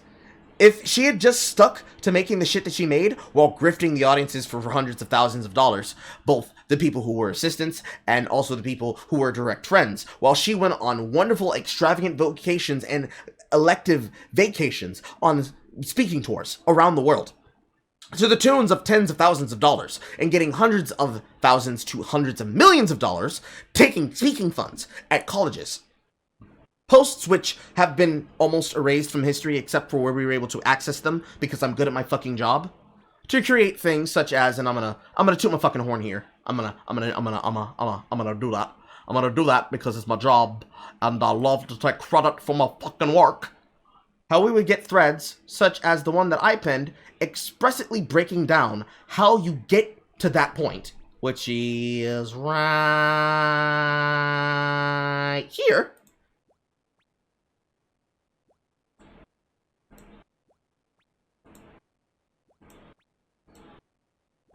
Work, from people like myself, is actually how you're able to get to work, such as this. The Eternal Grievances of Anita Sarkeesian and Jonathan McIntosh, where I break down, step by step, word by word, argument by argument, directly from the mouth of the person herself. We need to put pressure on them, right? We need to either make them fear in some way that they're not. The words coming out of her head, from directly her mouth. The words she said at said colleges where she talked about these things that she knew nothing about. I'm going to show you a remix that I just finished this weekend and no one else has seen. One person has seen it. It's a soundtrack of one song, except I'm doing video games. So it's not exactly a fandom. I'm not a fan of video games. I actually had to learn a lot about video games in the process of making this. Clips that would have been scrubbed from the internet if I was not good at my job, to directly the words and the writings and the teachings coming directly from people like, where is it? It's further down the list. Oh Lord. Right there.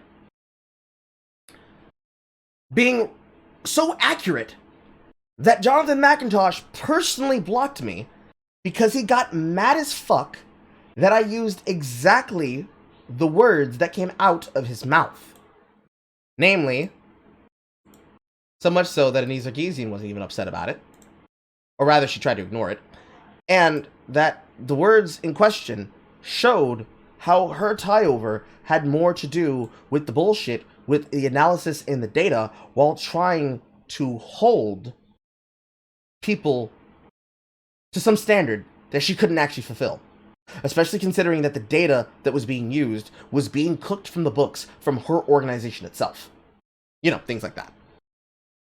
If you're going toot toot your horn, I'm gonna toot toot mine.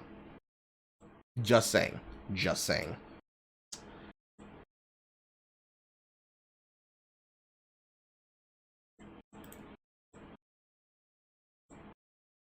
Yoop. And for anybody who just is interested in reading this thread, or any of the other threads that I have listed in my moments, you can find them on my account. But for this one, I'll drop in the chat. You can watch it yourself, you can read it yourself.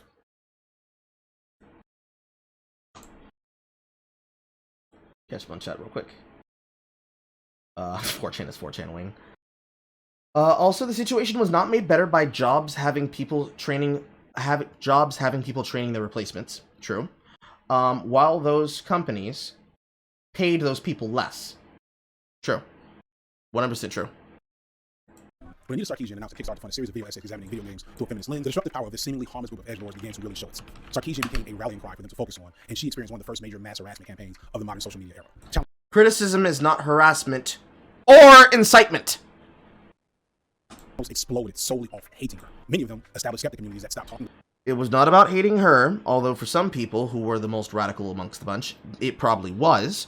It was about hating what she represented, which was mainstream pop culture feminism, trying to describe how something that was never a real problem is a problem that needs to be explicitly torn down with critical theory. Critical theory, as in it's such an explicit problem we need to remove it immediately and replace it with something else, leading us directly to where we are now, where you can't have women in your entertainment unless it is going to be approved by China. And if it's not, it's getting censored overseas. But hey, what do I know? I'm just some guy. About religion and the silliness of conservative or liberal politics and just started being against SJWs. It was the rise of the anti-SJW YouTube. And because they could easily do this for 20 minutes and because it was all negative vitriol, YouTube drove traffic to them. And those channels grew, and not just in money. No, it was not that it was negative vitriol that drove traffic to it because it was negative and they just never got pushback. It was because it was content. People resounded with the content. They enjoyed the content. The content was actually what people wanted to hear and see. You just don't like that people wanted to hear and see it, and that it wasn't theirs. Which was the real complaint that BreadTube had. Why were these irrelevant incels, words used against these individuals, which is weird because a lot of them are married men and women now, or were at the time, and continue to be on throughout their relationships. Why were these people popular and we're not? That's what the rallying cry became. And it was that very same rallying cry that led BreadTube to become featured in promotion, because how can you promote them over us? You were the ones to start the first apocalypse! And power and influence, but also reach. And in a few years, they would follow up the Anita Sarkeesian hate with Gamergate. Gamergate was... And worse, the people who you're going to be citing later in the video are people who have careers because of that fucking bullshit! For social media campaign that took the harassment tactics used against Sarkeesian to another level and just generally made the internet the awful and ugly place it kind of is today. What these groups... No. The Goober Gay, the Gamer Vietnam... Oh, actually, no. It's getting worse now. Gamer Vietnam / Korean War.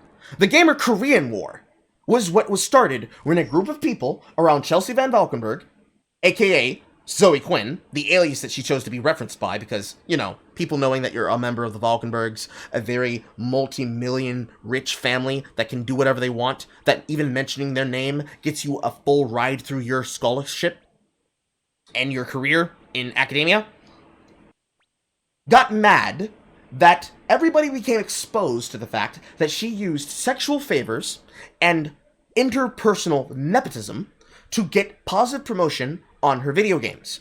And when a couple of people who talked about this issue were seen doing so, the entire journalistic yellow journalism class attacked the entire gamer consumptive hobby market as though they were all concerned with it.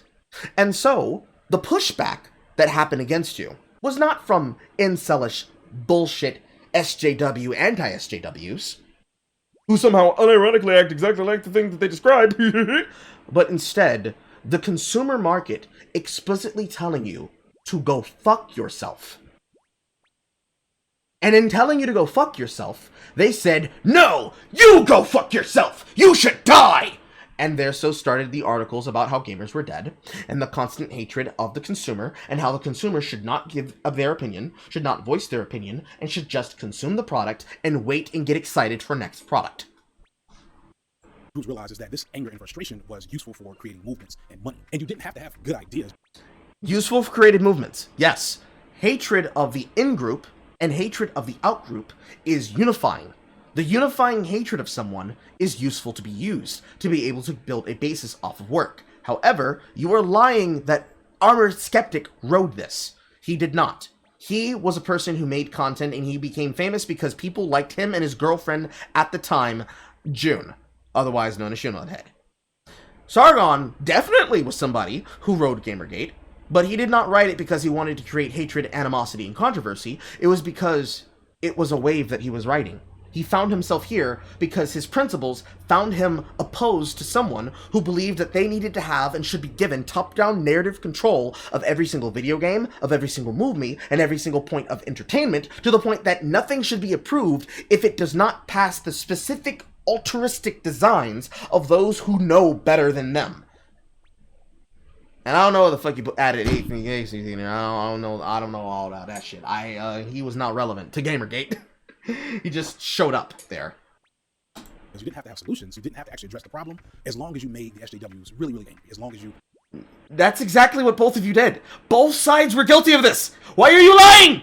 Triggered the libs. And what they recognized is that nobody triggered the libs like Donald Trump. And so Trump became a folk hero in this regard. That Trump was not the reason for Goober Gay.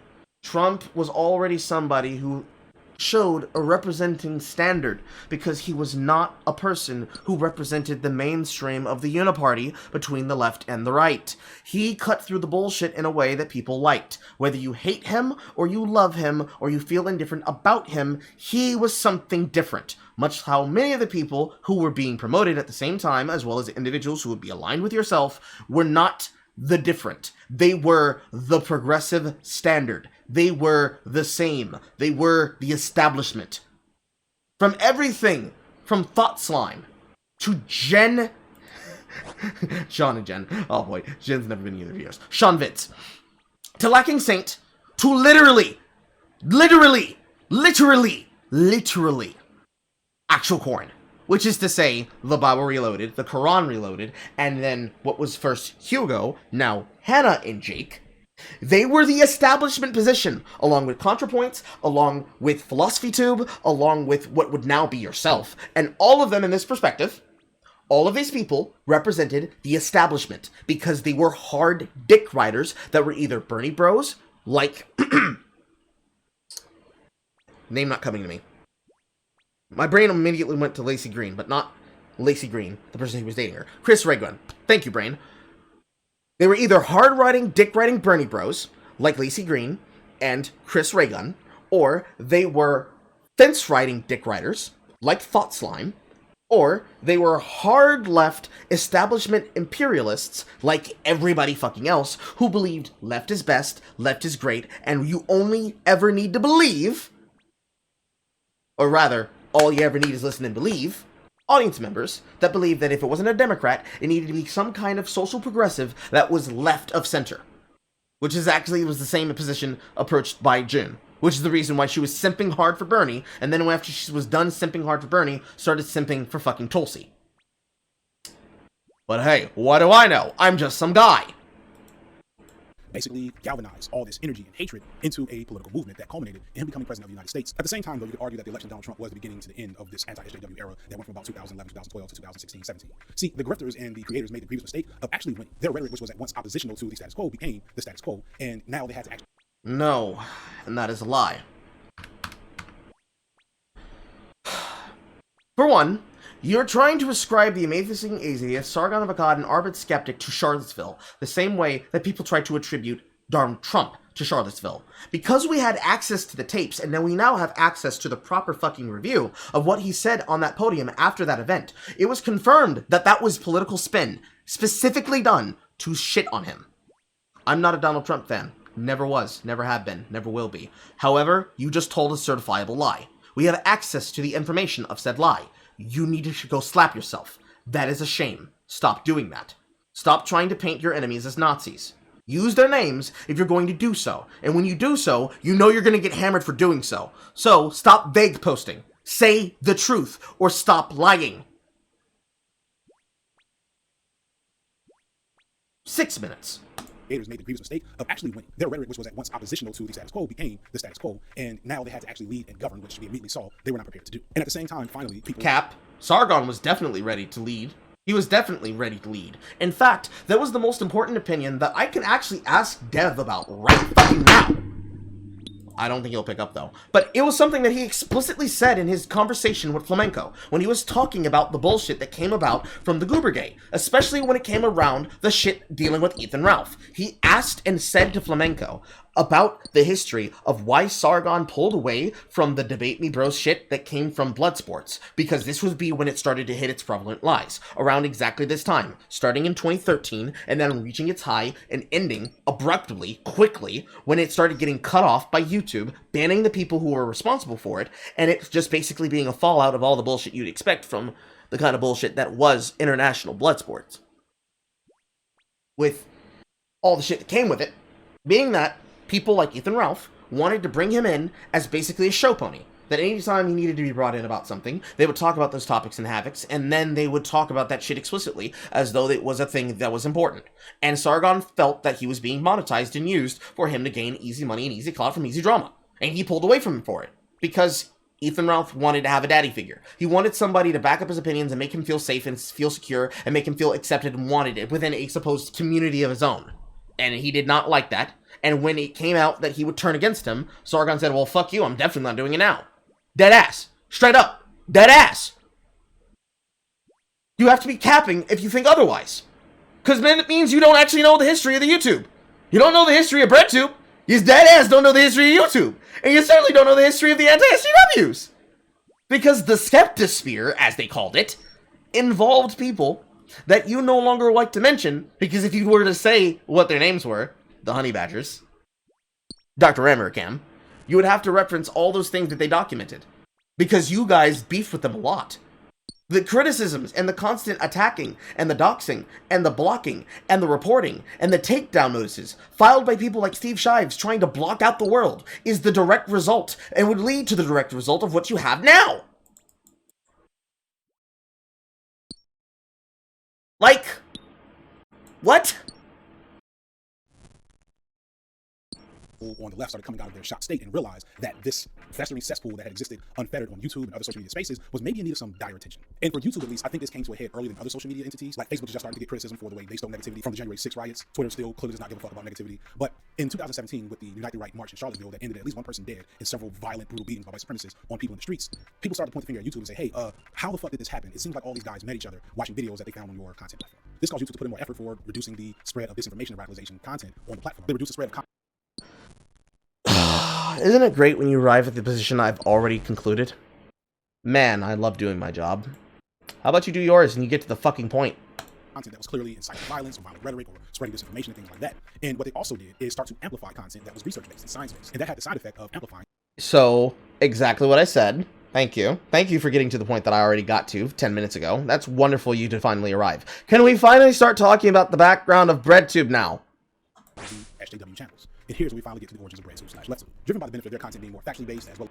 Oh man, at 26 minutes and 3 seconds, we finally get to talk about BreadTube and the section that you set aside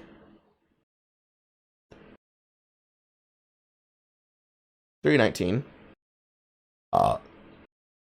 over 20 minutes for. I think this is a rhetoric tactic. He tries to talk down the issue by taking such a long time to define out a version of events that fits his narrative, so that he finally arrives at when he starts talking about the relevancy of the rise of BreadTube, he's already glossed over all the channels that were responsible for the background of it, like Christy Winters, Steve Shives, the amazing atheist as he made his turn to go to the winning side, even skipping over the meteoric rise of Destiny. Because Destiny was very big during that time period. 2013 to 2017 was the heyday period of Destiny. You're capping if you think different. As an audience thirsty for alternative views and less outrage and nonsense, along with a sense of urgency in these communities to speak up for marginalized people and reduce the pull of radicalization on their nieces and nephews, combined with, to be honest, more talent, expertise, better production values, etc., the algorithm boosted these channels. So creators like H Bomber Guy, Consequence, Big Joel, Three Arrows, all made their way to the platform. Wow! all of those names seem really recognizable. Damn! Were met with not immediate success, but definitely pretty quick success, as these channels, within a matter of a couple of years, became some of the most prominent channels and voices on the platform. Furthermore, creators that had been there for years, kind of just middling in the middle ground of success, like Lindsay Ellis Balls creators like Destiny and PhilosophyTube, saw significant increases in their channel size and reach. These folks and other creators carved out a unique space on YouTube as education creators making video essays about media, philosophy, and social commentary on important and off-topic subjects, or streaming and reacting to other leftist content, and that became the origins of BreadTube. But the key thing is, if you watch especially the earliest renditions of these types of channels, their intended goal was directly engaging in de-radicalization and rehabilitation of a variety of young and impressionable white, mostly male minds affected by 4 or 5 years of unfettered radicalization under the anti-SJW skeptic community weight. That same fan base that was introduced to consuming YouTube content with the angry video game nerd, nostalgia critic, and regular media had been sitting and being fed essentially fascist propaganda for years now, and they were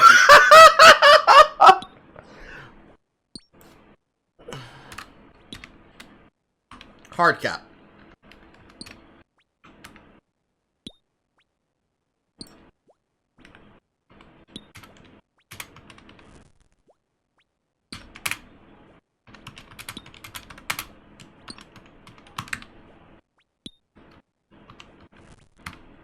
TM. Fucking TM. Holy shit. What an accusation. What a fucking accusation, chat. Holy fuck. To even call out Charlottesville's Nazis a whole other issue together, you can't do this to people like Skag or to the Honey Badgers. You finally get to Lincoln being elected president. 200 slides in the assignment of the Civil War. But dude, it was important for us to know that George Washington had wooden balls. What do you mean? In need of a good, clean, and it worked. And it also made the community as a whole maybe a little more diverse, at least in terms of gender and sexuality. Left this ideal. There is no such thing as the left community, because in order for there to be a community, there must be collectivism and cooperation. And you people cannot put together a fucking co-op to sell farm. That was a nasty burp. To sell farm produce, let alone be able to bring people together on political topics. You're too much of fucking mudbreakers and backdraggers, constantly pulling people down like the tall poppies you all behave as. There is no unity in the left. There can't be. Became much more prominent and held much more value in explaining social issues. This was reflected in the rise of people like Bernie Sanders and AOC becoming significant pop culture figures as opposed to politicians for espousing what would have been seen as extreme ideologies 10, 20 years ago, but now they were mainstream leftist superstars, regardless of how you feel about them now. It was a huge... Meaning that the left was responsible for pushing the Overton window so far that progressive positions from fucking yahoos like Sandy Cortez became normalized as though it was normal for people to think of socialism. Socialism, the thing that doesn't fucking work. Even in the smallest subset of its ability to proliferate its content.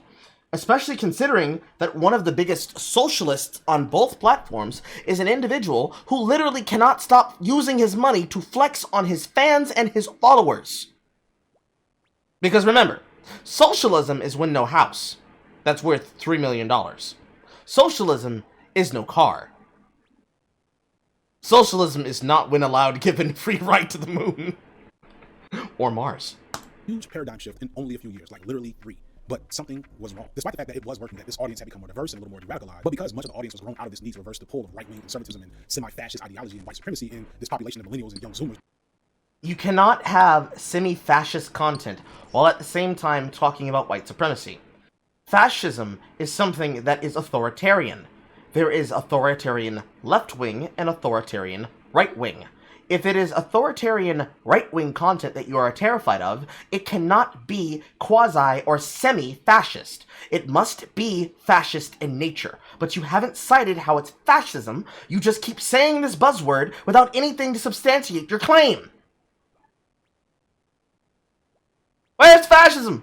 Can you show it? Because you live in 2021. This video is from December 6th, 2021.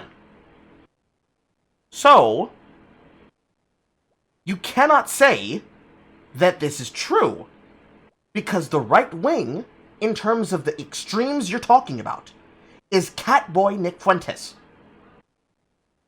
You certainly can't say Sophie, because you deplatformed her. You can't say Mario Yiannopoulos, because the right cancelled him. You can't say Richard Spencer, because he literally left the right and became a left-wing grifter. Because he saw the swaying winds and decided, I want to get on to CNN. So when you say white supremacy, when you say quasi-fascist and semi-fascist, who are you talking about? Who? Who is it? Who? I really want to know.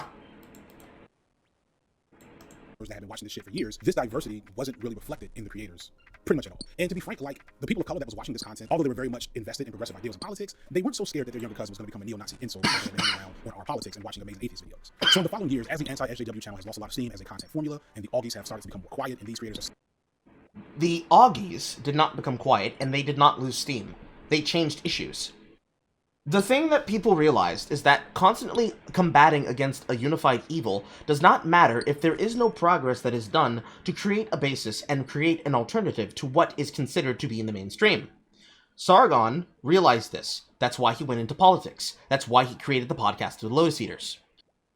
Dev realized this. That's why he started to put in so much work on working on Short Fat Otaku and documenting all the things that went on in the news cycle with the news media. I realized this. That's why I chose not to cover political content, and why I have never tried to cover political content, only in the perspective of things that are in my interest that happen to cross over into my interests. interest twice, Carl. Why I covered things that were in my interest that were of the culture that I took part in. It's why I'm not a culture reviewer when it comes to politics. I am a culture critic. Criticize the shit that is already in the hobbies that I consume. It just so happens that you have to be in my limelight, because you're saying some cringe-ass shit. Every single person in this spectrum that you're describing all realize that it does not matter if you have a unified enemy if you have not built something positive to supplant and replace that. And it's not even a necessary need to destroy the thing that you're against. It had a basis of doing something that was founded in love, not spite. Love, not spite. Bring people together with things that they love and things that they can enjoy as a group, not things that they hate, that they have full animosity for, and thus spend more time talking about than the things that they would like to see that they do want to talk about.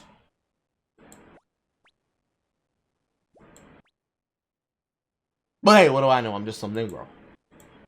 Seeing their channel growth crash to a halt and their views shrink, we have inversely seen the rise of the leftist YouTube. What we haven't seen is a real manifestation of leftist ideology be reflected outside of white Western worldview. But I don't want to poo-poo. So, when you say what we have seen is our enemies destroyed, ran before us, ransacked with the lamentation of their women, what we haven't seen is us being given the control that we want, because we should be the ones that everyone listens to. That's what you just said, and that's what that translates to. Because you are not the arbiters of good moral value. You never have been. You never will be. Because you can't even follow your own ideologies. Because you can't stop doing the things that you claim no one should do.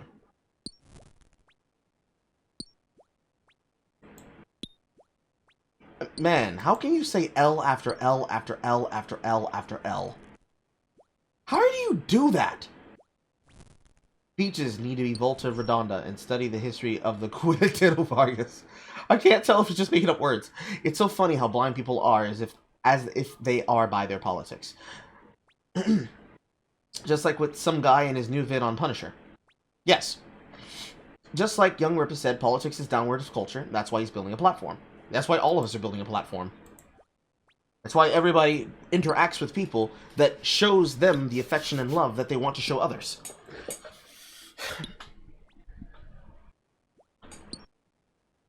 But again, what do I know? I'm just some guy. The fact that people like ContraPoints and Philosophy 2 and Three Arrows were successful in doing something very important, which was reversing the pull of radicalism on these communities. It's just that I'm kind of starting to wonder if there's anything else left for those creators to do, and where do creators that look like me, that come from my background, fit into this equation, both philosophically and economically. So literally, you are doing now the same thing that everyone you just demonized for doing the exact same thing is doing. You're looking around yourself, and you're seeing that you don't actually have a place in this final endgame that you've designed for yourselves. Because you didn't think that you would get this far. In your mind, as you have presented it, because a lot of this is really just lies, goddamn lies and statistics, you have created the win state where you could describe that your enemies no longer are relevant, except that they are. Most of the people who you were beating joined your side. And the people who you offend yourself on the opposite of don't even give a shit about what you're doing. And now that you don't have an enemy to fight, you have time to actually count the money. And you're realizing, hey, I'm not getting as much money as you are! And you want to correct that. But instead of actually going about the way that you would go about correcting that, which is making better content, you are instead directing your attention to, wait, I don't see other people who look like me. How will I be able to secure my bag in the bag of others as we try to replace all of you? Which is pretty much accurate. That is right down the lines of CRT, my guy. Good job. Good job. Good job. Motherfucker, why are you crashing me?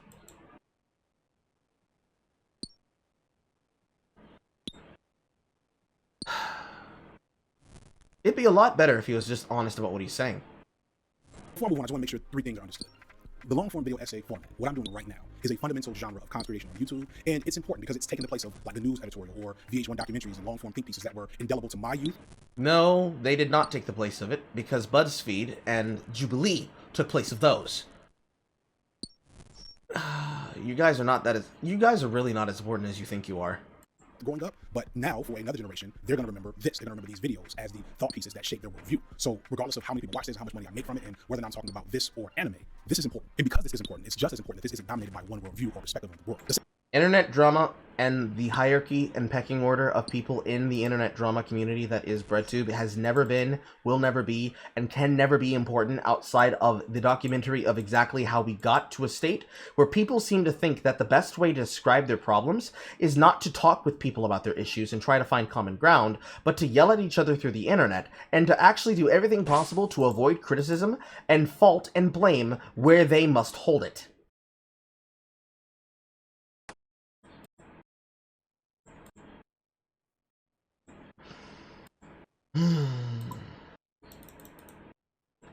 Second thing to understand is that from an economic standpoint, BreadTube and leftist YouTube has created its own rabbit hole through which YouTube can funnel views and traffic, which also means eyeballs and ad dollars. So now we do have a talented second wave of leftist YouTubers. So guys like Thought Slime and Sean were able to come on and grow pretty significantly and make waves. And then you have people like Solari, John Sean and Thought Slime are not second wave, they are first wave.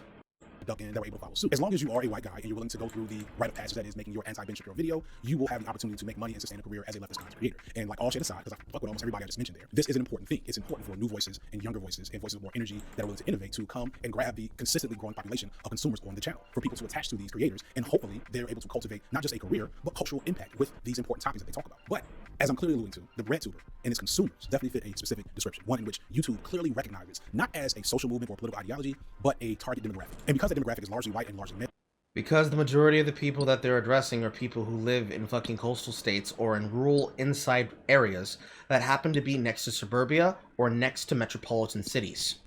That's why. and not an insignificant amount of those people that are in that demographic are low-key recovering from being white supremacists and fascists, that means a lot to how any content creator that doesn't look like a New citizen can get on this platform and, regardless of their level of talent and expertise in making content, go from being pretty much unknown to having one of these. But I just want to be clear here. I don't have this plaque because I'm so good at making YouTube videos. I don't have this plaque because I joined the Illuminati. I have this plaque because I got lucky. Because I followed a trend and made a video that was better than most everybody else making videos on that particular topic. And finally, after a year of toiling in the hellscape that is small channel purgatory, I got to this level. And the fact that I was very much ready to quit because I didn't think that I had what it takes makes me think about how many other people that look like me, that may have had talent, or at least talent good enough on par with some of my white peers, didn't get to this point. This is the thing. So I never saw a black creator, I'm just gonna be honest, a racialized black creator, or even just a non-white creator in general, doing that sort of video essay, intellectual analysis, whatever. For me, I was just like, okay, I genuinely didn't even know how to look for those people. Like, because that's the thing. If you don't even know someone's name, how do you find them? You're searching for, what are you searching for? Yes, Carl. Speak that shit. Because that's exactly the same shit I already say. Yeah, I just didn't see black creators doing the type of stuff that I wanted to do, so I didn't put my face in the thumbnail of my essays because I didn't think that people, I was like, okay, clearly the algorithm is not going to show me those people, whatever, so if you're constantly told, these are what these people do, people that look like this do this, people that look like this do this, blah, blah, blah, blah, that's all you're going to think is the case. And when you see someone that's an outlier, it's a bit off. That's why I'm always surprised when people call me a breath of fresh air, because I'm like, I'm doing the same thing. I don't think that I'm so different, except in one way. I look very different. At first, I was pretty, I talked about this in the video, but I look very different. I look so different, man. I look like an alien. What fucking bronzer are you wearing? Why is your head so shiny? Jesus Christ. Jay, I need to show you something.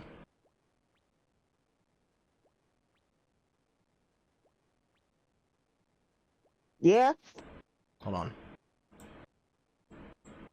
By the way, this man took literally 20 minutes to try and explain the history of BreadTube, and only explained the history of it within the last 3 to 6 minutes.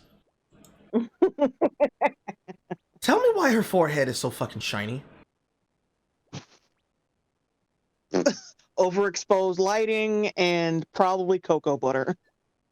Shit looks like fucking bronze.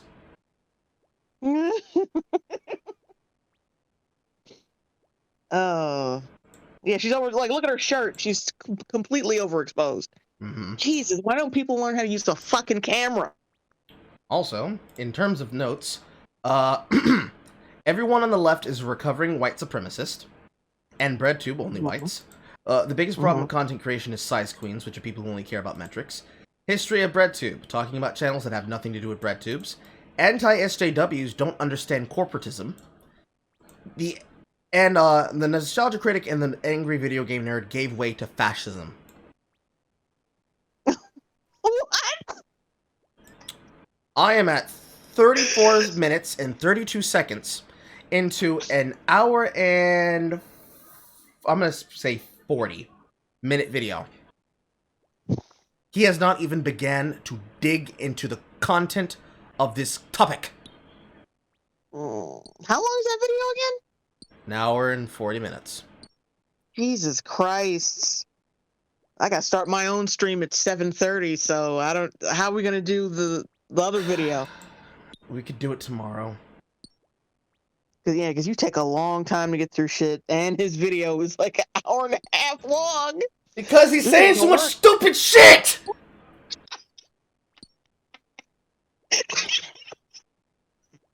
I'm resisting the urge to skip multiple parts!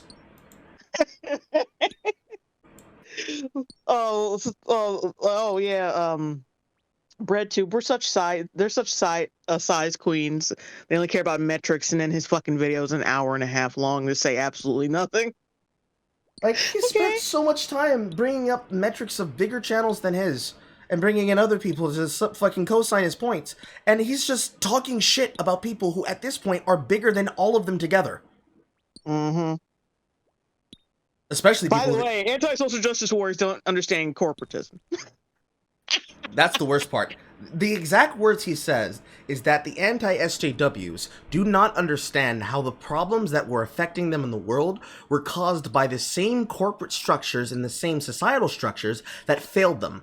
That somehow, and he mislabeled Generation X as the millennials, because my generation were the ones that were in our diapers who saw the World Trade Center get bombed, that somehow, specifically things like 9/11 and their jobs being shipped overseas to foreign countries, was how the X generation were now realizing the world was not how it was seemed. It wasn't promised to them.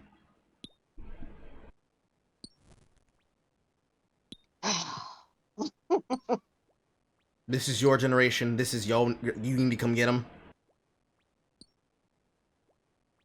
Come get him. Come get him in his dreads. Cut his hair. Oh, fucking Christ. See, like, if you were popping out videos like I was, you'd probably make a career out of him like I did with Riley Dennis. Just, like, reacting to him every time he fucking releases something. Because his opinions are just so shit. If he keeps doing dumb shit like this, I might literally just do that. I might just literally start doing that, because I'm at the point where I no longer have respect for these people. The entire idea of the no turd twice rule was invented so that people like this cannot claim that they're being harassed by people reviewing their content. Mm-hmm. But it has to be fucking seen to be fucking believed! Oh god, I have to get back to it. I'll talk to you in a second. And by a second, I mean probably 2 hours. Heaven help me! Oh.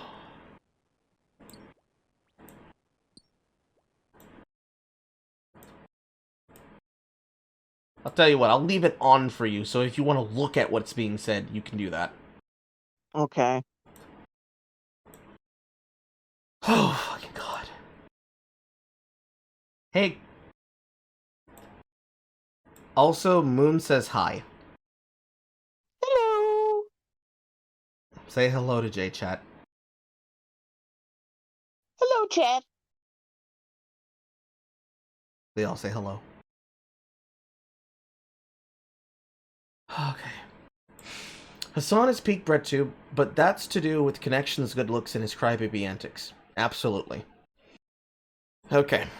That I'm so different, except in one way. I look very different. At first, I was pretty, and I talk about this in the video, but I was like happy to be associated with LeftTube because like the main like big figures that are associated with LeftTube are all people that I'm fans of, like Hunter Point, Mitch Bomber Guy, and people like that. Like I love their videos. Yeah. So I was like, yeah, if you want to put me in the same categories, then that's cool.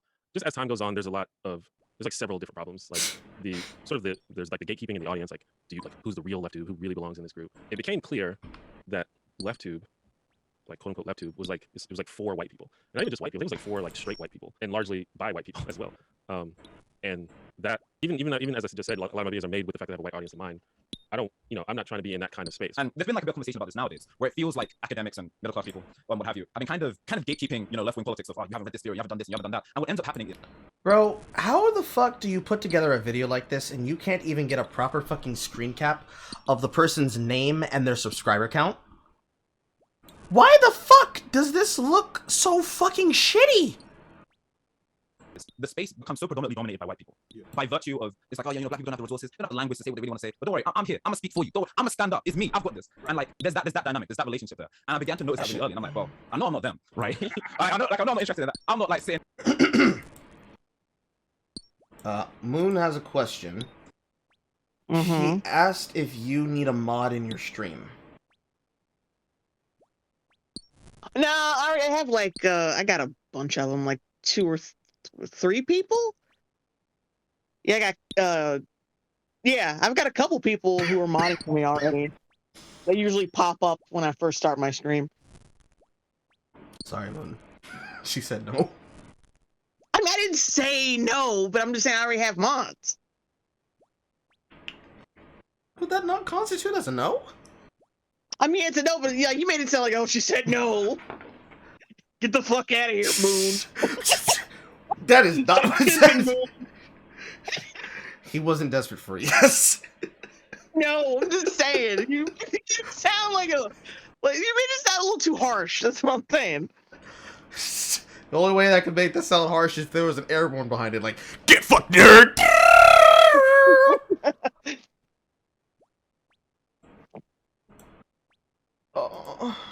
In here, I'm not. Some people might say, like, I'm not really interested in sitting here reading you Das Capital. Even way back when, even before I identified all this stuff and what have you, it was like that observation very early. This is just a bunch of white people talking over me, and I have no real interest in delving into that space. Oh, we back. No green screen for the rest of this. No green screen. What I'm trying to get at from the last section is that the very nature of how we tend to think about conceptualize BreadTube and I just thought of a joke. Man, I have a green screen, but you do have a green wall. BreadTube is built upon shaky ground. It's built upon a framework that has some concerning origins. Origins that don't necessarily mean that BreadTube and the way it works is a categorically bad thing, but origins that speak to some of the problems and fissures that we're starting to see recently and probably have been seeing over the last couple of years as it's become this established and lucrative entity on YouTube. And so in this section, I want to get deep into some of the particulars and get some things off my chest, man. We'll see. One of my goals for this channel was create the type of content I wasn't seeing on YouTube. I am an avid consumer of educational content, especially around movies and media. And along with that, I'm in opposition to white supremacist capitalist patriarchy, and I love examining how that problematic belief system intertwines or sometimes rails against the media that I or others consume. I'm gonna back up there for a second. We're gonna pick that statement apart. Actually, I want to get deep into some of the particulars and as upon shaky ground. It's built upon a framework that has some concerning The origins of BreadTube are built upon shaky ground. Origins that don't necessarily mean that BreadTube and the way it works is a categorically bad thing, but origins that speak to some of the problems and fissures that we're starting to see recently and probably have been seeing over the last couple of years. The problems that you see are what you would consider to be either demonstrable or caused by the starting fissures and cracks in the community that has formulated itself around the political identity that you have crafted for it through content that you made that you were not yourself seeing, and as it's become this established and lucrative entity on YouTube. As it has become an established and lucrative entity on the website, you are now questioning your place and your control about and in it. Because so in this section, I want to get deep into some of the particulars and get some things off my chest, man. You want to now speak on what you are uncomfortable with and the reasons why you are uncomfortable with those falling fissures that are now forming into tectonic plates sliding in between your feet like the San Andreas Fault in California. And those things are... One of my goals for this channel was create the type of content I wasn't seeing on YouTube. I am an avid consumer of educational content, especially around movies and media. And along with that, I'm in opposition to white supremacist capitalist patriarchy, and I love examining how that... You like to make videos around entertainment, and you are opposed to white supremacy, capitalism, and patriarchy.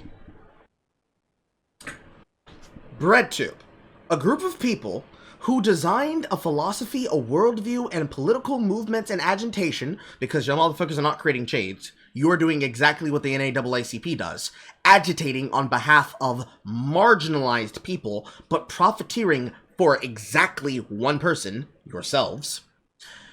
And you claim that you're against the things that allow that form of maximization of capitalism to take place, while at the same time talking about a boogeyman that has not been relevant since 2016.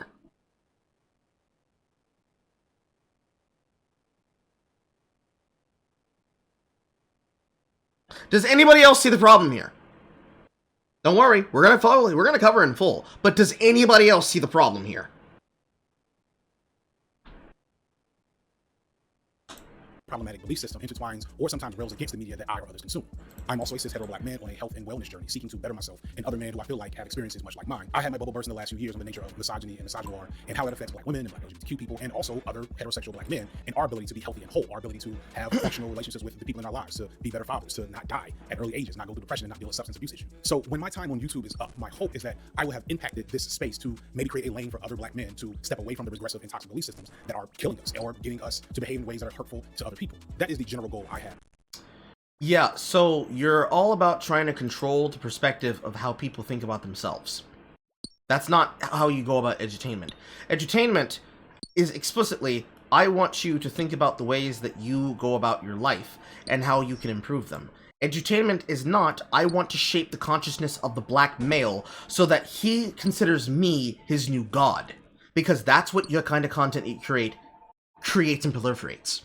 If you were caring about the ideas of the black man, you would ask the common black man these opinions. You would have polls, you would have intrigues, you would have call-ins. You would talk to people of multiple persuasions, of multiple sentences, and multiple groups and denominations and backgrounds from all over the world, but especially of that of the US. And you would ask yourself the question, what really is black? You can't do that if all you care about is being for the entertainment and media and being against the proliferation of white supremacy, capitalism, and fascism. If you're against fascism, you need to be against authoritarianism. And if you're not against authoritarianism, all you're against is when it happens to people that are on the left wing attacking or being attacked by the right wing. The right wing does not hold power because the right wing is not in power. And when they were in power for 4 years, you did not see any of the things manifest as you claim they would. You were screaming your head off about the sky falling, and then it didn't happen. Unless what you want to go then from there is to say, oh, well, you see Capitol, like the riot, the Capitol Hill, like January 6th, in which case, cap, because you know that's not what you're talking about. Because I don't see a single person actually mentioning any person that was black at those rallies. So that's going to be cap for me, if you even bring that shit the fuck up. But more importantly, if you did care about the perspective and the health and the journey and the mindset of the average black male, why would you not go out of your way to seek the opinion of not only people who are across the aisle, but people who are next to you that came from a background that is different than yours? Because, hey, I think you'd probably want to hear from people that you claim you want to hear about and from. Yes, as entertainment. Because if you don't, it's lies, damn lies, statistics. No, yes, no, yes, man, no, yeah. For being on this platform. And now, of course, since I'm full-time, is making enough money to feed my family and live as good a life as I can. But when I started out, YouTube clearly thought my goal was to be another Kevin Samuels. YouTube is like a super big shop. Yeah, they thought I wanted to be Kevin Samuels. I'm going to mention the name of a Red Pill channel so that I can possibly be able to get some brownie points with my audience. Kevin Samuels and you do the exact same thing. Kevin Samuels creates content designed around women and men that want to be told that the perspective of man is to have responsibilities, fundamentals, and values for him to be able to control what they're doing and who they're seeing and what they're all about. He does not make content like that of what you would see from Fresh and Fit, but you see Dumb and Dumber are not the one to worry about there. Because Kevin Samuels, at the end of the day, will tell a man who has nothing to do with his life that thinks that clout is the most important thing possible to go out and get a goddamn job. But at the end of the day, telling a man that he has to be the thing that women will financially lean on and that he needs to be stable and secure is not actually addressing the toxicity and the problems in women.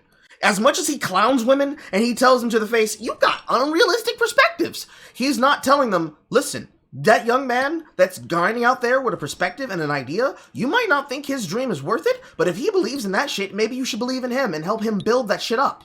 You know, something that I can actually certifiably say I have seen on TikTok multiple times. Multiple women, from Emily W. King to a bunch of unknown name accounts, saying, hey, I will fuck with a man who has a plan. I don't see people supporting that shit. All I hear is people promoting men who have money, cars, clothes, hoes, and like shopping at the window store. With all this ice on their wrist. With a worldview that has everything to do with love and hip-hop and nothing to do with actual fucking community building. Because the community as it exists, especially in perspective with the black community, is no longer existent. Not just because it was destroyed, but it was made popular to not be for that life. But again, what do I know? I'm just some Negro. And each channel is like So this guy admits that there's an internal culture problem with the black community that requires outlets to keep young men away from it. True. Kevin Samuels isn't like a women hater. He started out shitting on men. Yes. So many of these channels started out by clowning guys and girls at the same time. The only difference is that it became popular to make shit that made it so that you would think more about how you were shitting on them rather than how you would actually be helping them. That's why Fresh and Fit is how it is.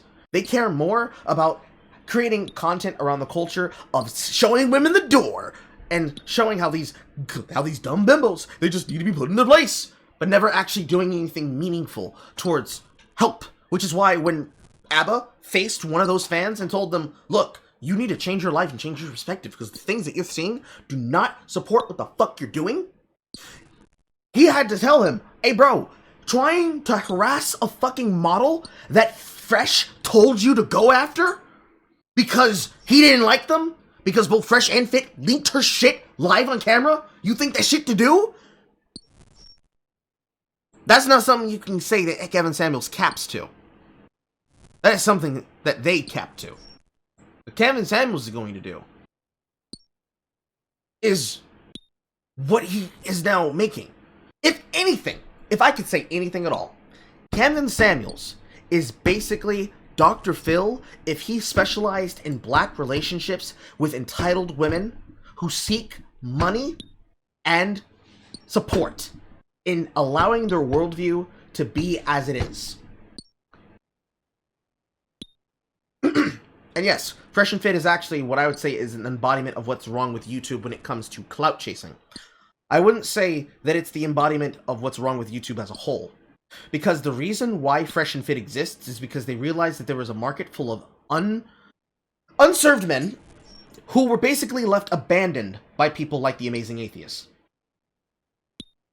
In the terms of the black perspective, I would say definitely if you go around, oh yeah, they're grifting clout chasers, you have to actually blame the people that came before them. Because before there was a Kevin Samuels, and before there was a Fresh and Fit, there was pickup artists, there was Roosh V, there was Coach Red Pill, and there was JF. When those three became irrelevant, because Coach Red Pill became a fucking loon, JF, John Francois, before John Francois got fucking blown out the water for being a man that was grooming a fucking underage woman that was pregnant with his child, and before Roosh V left the pickup artist industry together, all as a whole, to turn over a new leaf and give his life to God and Christ, and becoming a Christian, Coach Red Pill turned he turned into a fucking loon. That's what happened. When all of those three disappeared, and they couldn't fall back on people like Derek Jackson, who cheated on his fucking wife after being out here saying, yes, men, women need to be committed to this shit. And then Prince E, the number one simp of the goddamn world, when all of these figures went away, what replaced them was convenient. Unfortunately, ladies and gentlemen, if you can raise your hand, what do you think became popular amongst black individuals to do when it came to flexing? I'll give you a hint. I just named it. Money, cars, clothes, hoes. And jewelry stopping at the window show. It became about the flex. Realistically, if you want to blame anyone for the creation of people like Fresh and Fit, please look no further than the Paul brothers.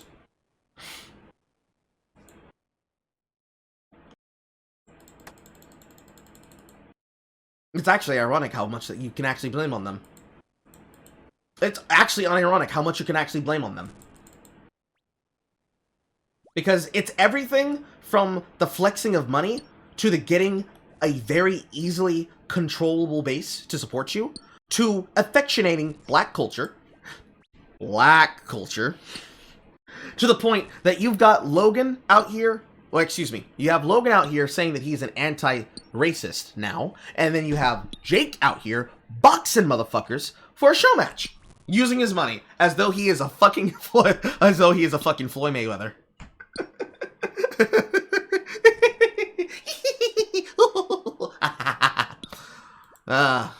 Its own store. To make it easier for shoppers to find out what they want, the mall collects data on the viewing habits of each viewer, and it uses that data to organize. Let me watch this back. So, reaction channels, LeftTube, cooking channels, makeup channels, top 10 lists, Minecraft. I'm gonna go ahead and call cap. And I'm going to show you why. Epic Pen, come here, please. Thank you. Alright, so. Here's how what you just said is cap. Alright? This... God damn it.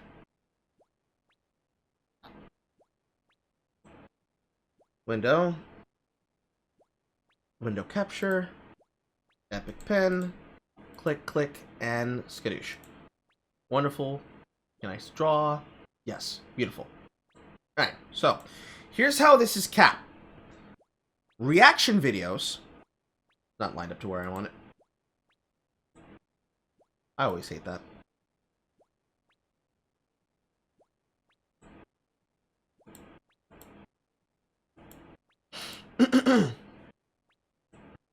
I'm here and this is here.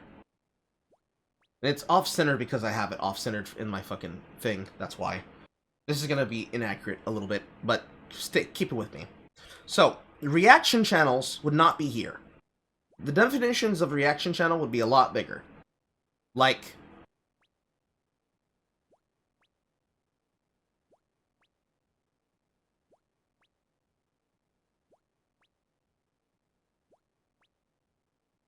that would be a more accurate representation of the actual control that reaction channels, left tube, and cooking channels and makeup channels actually have. That would be the more accurate thing. It'd be more drawn like that. This is very inaccurate because it's not drawn to size. So I apologize.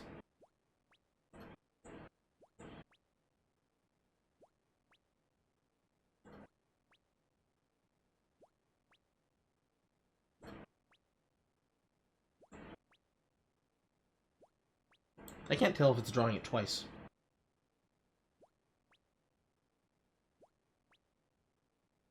Well, it's drawing it twice on my screen.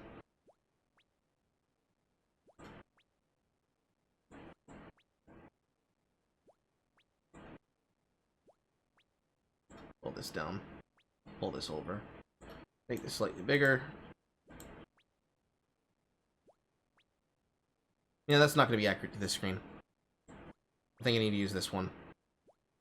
Or I have to just make it bigger for a moment. But I don't want to. Oh, I'm out of block, another word. I know. Give me a second. I'm doing hot guy shit.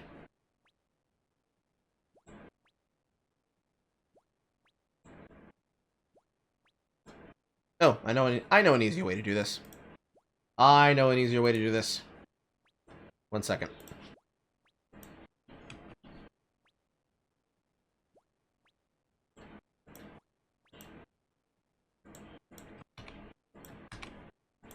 Okay.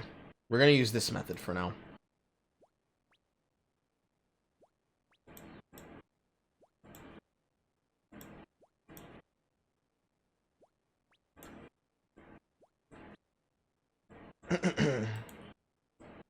Capture.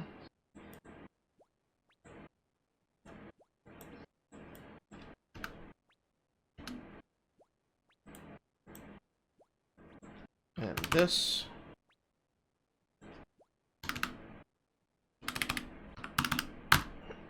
This. Beautiful. Alright, so. What he just said is a goddamn lie, and I'm going to demonstrate how. The size of reaction channels, I'll use a different color, I'll use yellow. The size of reaction channels would not be like that. It would be like this. Because reaction channels, left tube, cooking channels, makeup channels, they all go together. And this is what we call T. Anything that's clout, anything that's drama, anything that's of intrigue, that has anything to talk about, anything, all blend over into this. And is all considered T. Then this would not be top 10 lists. Because this wouldn't even be that either. You have T channels, which overlap with reaction channels, and also politics.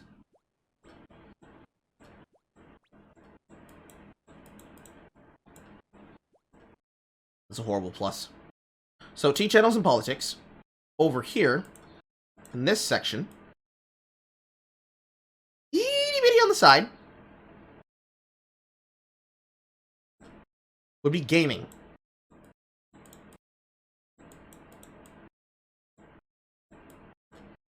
Then, all the way right here,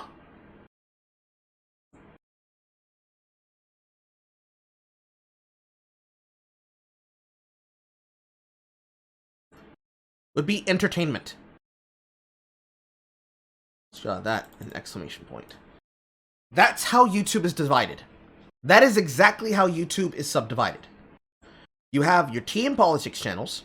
You have your gaming channels that have anything to do with hobby cultures. And then you have your entertainment channels. That is how YouTube is broken down. Because of that overlap between all the things. Because you can always have all the rest of that shit too. But all of that will go underneath entertainment. The majority of YouTube is just drama channels and politics. Then everything that is not tea and politics and gaming is entertainment. Period. Movie, film, radio play, otherwise. That's it. That was directly made by BreadTube's behavior. Fucking ridiculous, man. Anyways.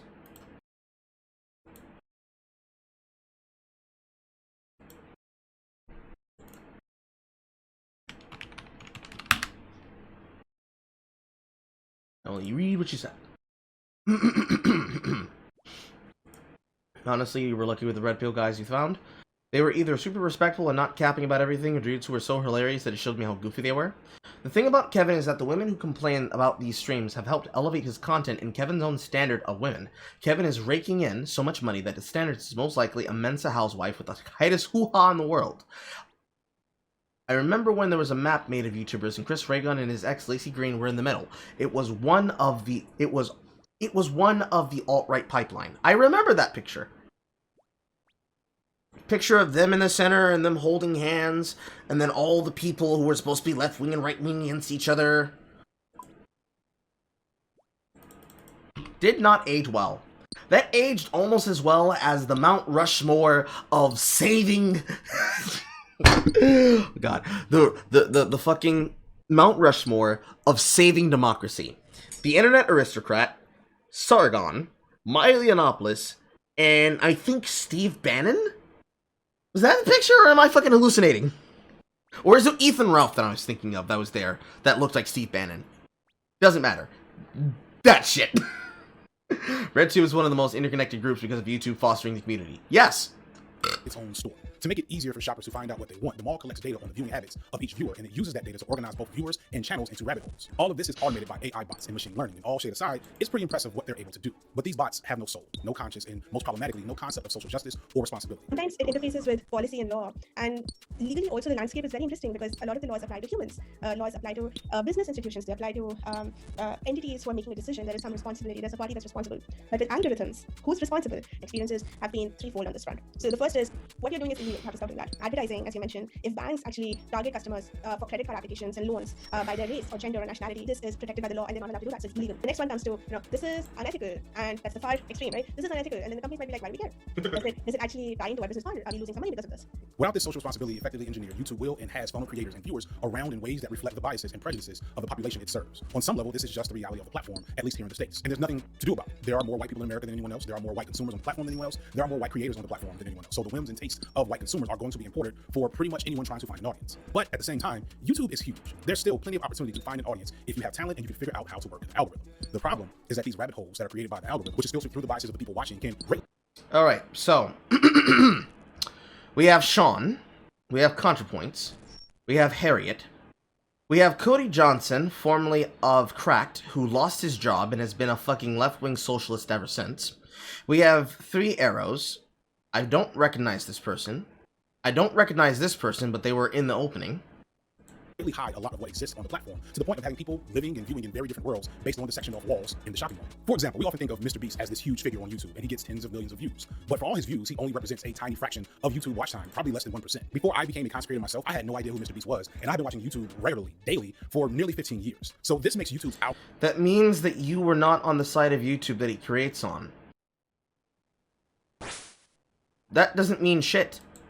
And yes, he is actually very large because the people who talk about him are people who also are in the same line of business. Mainly, that means that the people who are aware of him are aware of him through the other people that he interacts with, which is representation of how far that reach actually goes. It's what happens when a person gets so big that most people who would expect you to already know about them look at you and say, "What do you mean you don't know who PewDiePie is?" Very bizarre, sir. Very, very bizarre. Algorithm, very, very powerful. Not just in terms of what I see on. I mean, that YouTube was protecting them with their CPM rate during the apocalypse. Yeah. On the platform, and whose channels are successful and can make money and be viable, and whose channels can't. But also YouTube has a lot of power in terms of informing who I am and how I see the world, because the media I consume informs the way I think about the world and the way I see the world through my own specific rabbit hole. About viewership and getting being recommended as a small. So in other words, you're saying that when people put propaganda in front of you, if you don't have any way of interacting with that kind of fascism, you don't actually have a way to push back against it. As in, the authority decided that you weren't going to see this because it decided that you didn't need to see this. Why would you want the bots to be trained to recognize something that everyone should be forced to watch? That's a very sus thing to say, friend. Might I suggest you not suggest that shit again? Business entrepreneur from a minority community. It's the problem is it's across multiple domains. It's news. We read news, and if you're left leaning or right leaning, we keep reading that stuff, and we don't get an opinion which is diverse from us. You're talking about things that you are a content creator yourself, and you want to see more content like what you're creating, and it's that is not recommended. It's called a bubble effect. So you only know what your friends and family knows, the people that you interact with, and often your opinions match significantly, and so you don't know what you don't know, and you don't know how to explore what you don't know. And because this function of my identity is being shaped by a machine whose sole purpose is to extract capital, it's far more likely that my biases will be confirmed and possibly even enhanced than they are to be challenged and reevaluated. And it's likely because you are going to be shown things that you have already watched and that you already have an interest in, and the bot is being machine taught. There is no one behind it except for the people who are at the business that wanted to put it there, and the people who are already there are being promoted by the bot who has taught you to the thing that it is now botting you for. You have already been radicalized! Wake up! Wake up! for a lot of consumers of YouTube that they will be segregated by political, cultural, and ethnic lines. Which is ironic because one thing YouTube doesn't actually directly collect is race, although I'm confident that racial lines get created by the algorithm all the time. It doesn't, I guess I would say, I don't know whether or not it explicitly considers race as far as... Never heard of this woman. Have you ever heard of the content of this person? Who? What's her name? I can't. Hold on. Jordan Harrod. No. I've never heard of this person until the moment that he put it in front of me. I really want to hear your complaints. Please don't mute yourself again. Every time you stop, I'm just... Every time you mute the video, I'm just like, oh, I wonder what Carl is screaming right now. You could be watching the stream, but you don't like watching through that. You like watching through without having delay. Nah, just leave it unmuted. I'm giving you so much side-eye right now.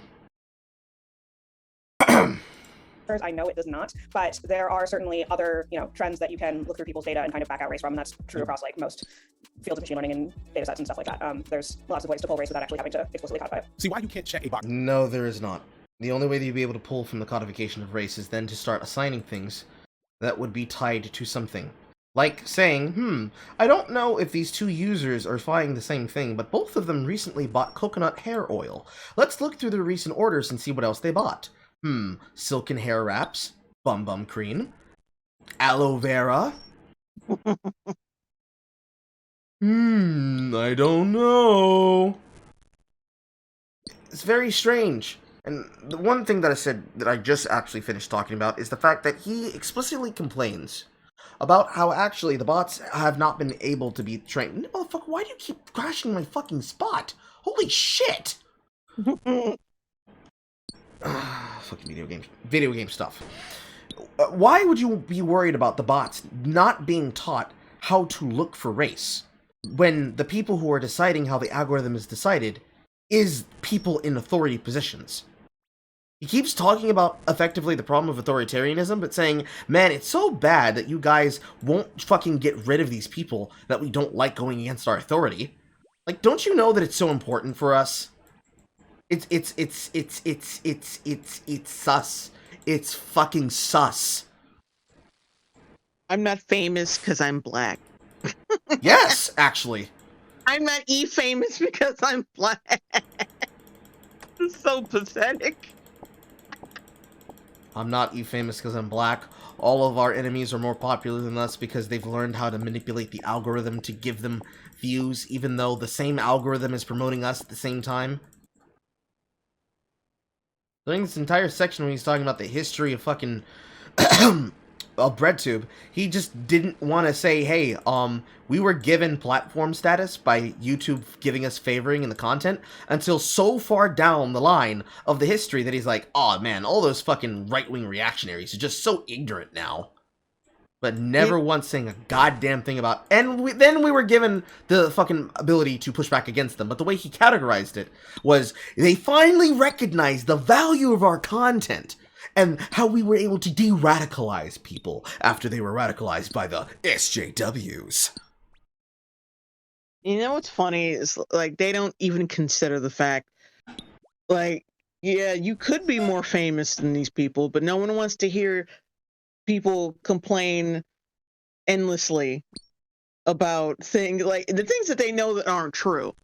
Like, I'm not famous because I'm like, who the fuck would unironically sit through this and watch it and be like, wow, you were like, who sits and watches and be like, yeah, that's true to life. You're not bitter and racist at all. Like, nobody wants to sit back and watch this shit at the end of the day. Only a fringe minority. And on top of that, they create outrage for the people they don't like, which creates more fame for them.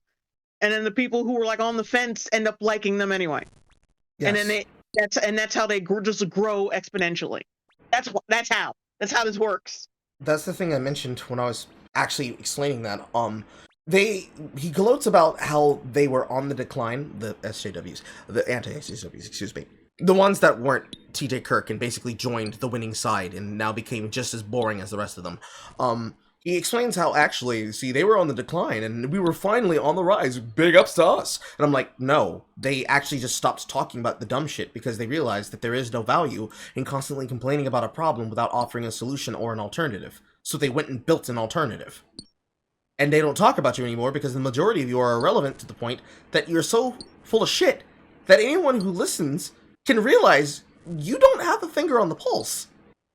The pulse is gone. You dead. And besides, like, everybody is talking about social justice warriors now. They just don't want to admit it. Like, every time they go on TikTok, find all these, like, cringy, cringy kids with, like, 27 different fucking genders. Like, who do you think you're complaining about? Like, yeah, it's not, you don't explicitly label it as anti-social justice warrior content, but that's basically what you were doing. Like, people like Leon Lush and everybody, like, yeah, he doesn't, he's not an anti-social justice warrior YouTube, but he does that content because he's criticizing, like, the fucking cancerous SJW type shit that, like, someone like I used to, or Shu used to, but, like, now it's cool for them as long as they don't say the letters SJW.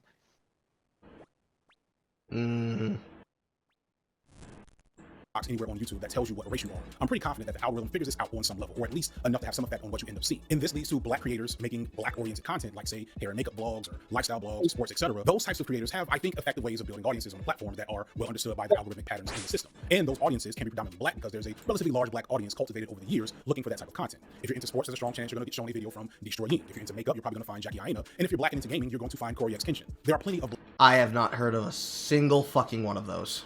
Black creators on YouTube making good content and garnering large black audiences, and there are ecosystems surrounding those creators. But the problem is with the borders of these audiences and the rabbit holes they fall into, or more importantly, never are able to reach out of. Just finding this. So I think it's notable how saturated the market of, like, white left. See, there's a thing that keeps happening here where he keeps showing these fucking screen caps of their name and their follower count, but it's so fucking illegible. Mm-hmm. It hurts my eyes to look at, and I already have dyslexia. People is talking also, this motherfucker wears a bow in his hair, apparently. And then, like, the fact that what is fresh and particularly... I can't tell if he's wearing rabbit ears right now. interesting, literally algorithmically and just market-wise, seems to be specifically Black people making commentary stuff, which is cool and a good thing. And also, what I really deeply appreciate is attached to that, I think it's also something that I believe is probably coming, like people believe in the pendulum swing and intellectual shit, is like the desire for nuance. I'm finding most people that are talking now are all like going really hard at that, being like three-dimensional and like, you know, not going so hard, I'm better than this person, like a power posture, and being like, this is problematic, but more so wanting to unpack it. And I think this is fucking excellent and a good thing. You gotta be able to cherish when the unstoppable hand of time and gods just happens to be shifting things in a positive direction. I don't know how any of this works, and nobody can really articulate it to me either. But the algorithm definitely creates like areas of YouTube, you know, like SciShow videos and Veritasium and Smarter Every Day and Mark Rober all have like overlap, and like they represent slightly different groups of people, but like you're gonna see those things, and as it feels like as it identifies these things, they can sort of like play off of each other. You certainly see this in leftist YouTube, like it identifies the things, and then if you can sort of slide into a thing that already exists, it's easier to get noticed, and like the algorithm seems to know what to do with you. But if you want to do something that kind of isn't being done, which is like, you know, leftist or educational content specifically from a Black perspective for Black people, the algorithm might say, I don't know what that is. With linking a lot of creators, like through the left tube video that I made, like a very high percentage of them were from the fans of the big red tubers, like Contrapoint, Stage Bomber Guy. And then another large section was the debate bro kind of content. Maybe 5% were other smaller creators, and then another 5 were Black creators. It was like a very, very small percentage. So the video was brought to this group of people that exposed that group of people to kind of a new area a little bit. And even it's evident in the video that I made that during my research didn't bring me to further left spaces or Black YouTube space because so many people I talk about were white, and that's kind of intrinsic to the definition. And one of those borders is around educational content and content creators. In short, Black content creators of my ilk will find it difficult to be sustainable, catering explicitly to Black interests in sociology, history, tech, etc. And there's a few reasons for this. Firstly, there doesn't seem to be a significant consumer base of Black viewers looking for educational content. Now,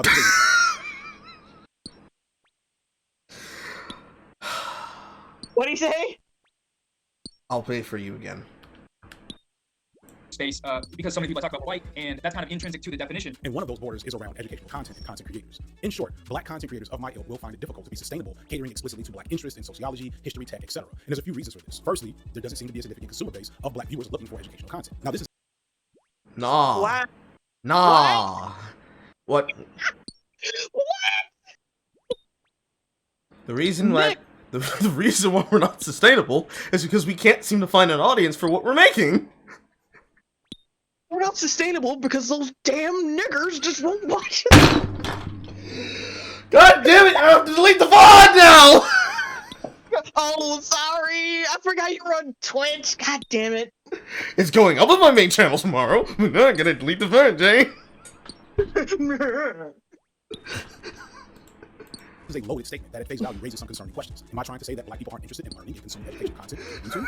No, not at all. Crash Course is shown in Black schools all across the country. Big education channels like Tears and Kurzagat, I think I said that right, and Veritasium have millions of subscribers. You don't think a few hundred thousand of those are Black people? Of course they are. The problem here is two things. One, Black viewers of educational channels are funneled into white content spaces. And two, Black content... Then you should be able to be easily found then, dumbass!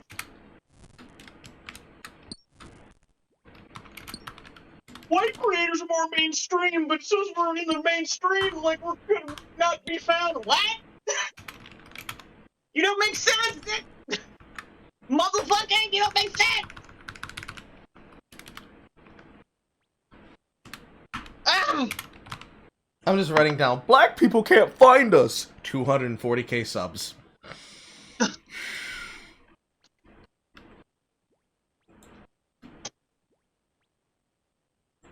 Creators of educational content are funneled into really non-educational and in many cases toxic anti-Black content spaces. One thing I think people don't fully understand about YouTube is that what's an anti-Black content space? He'll probably say PewDiePie or some dumb shit. I mean, technically he kind of would, but he didn't even mention Felix by name.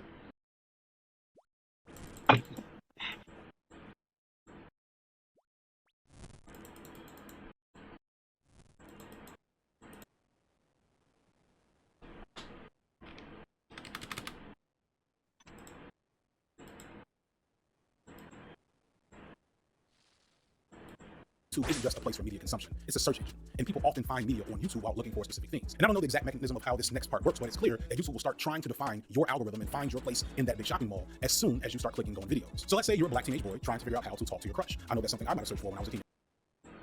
Jay, when you were a child, did you look to the internet to try and figure out how to talk to your crush?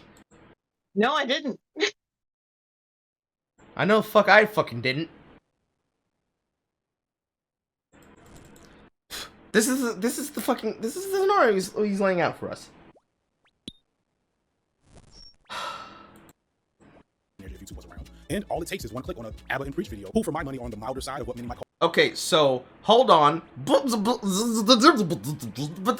You just said people can't find black content creators. Um, one that's not my fucking music playlist. Um, um, um, 1.63 million subs.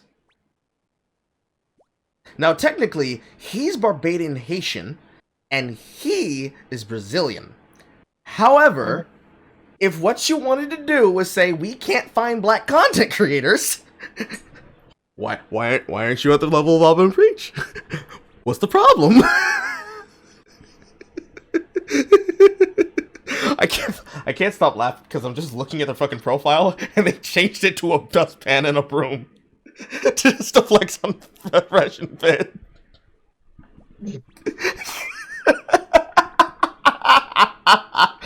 Anyways, how is it that they can reach 1.63 mil despite the fact that really they cover breaking current events, Jubilee videos, and at this point, drama as it pertains to podcasters? How is it that they can do this and you do your thing and somehow you come to the perspective of, man, I just am getting shit on by the bots? God damn! They really hate it, brother. They keep a motherfucker down.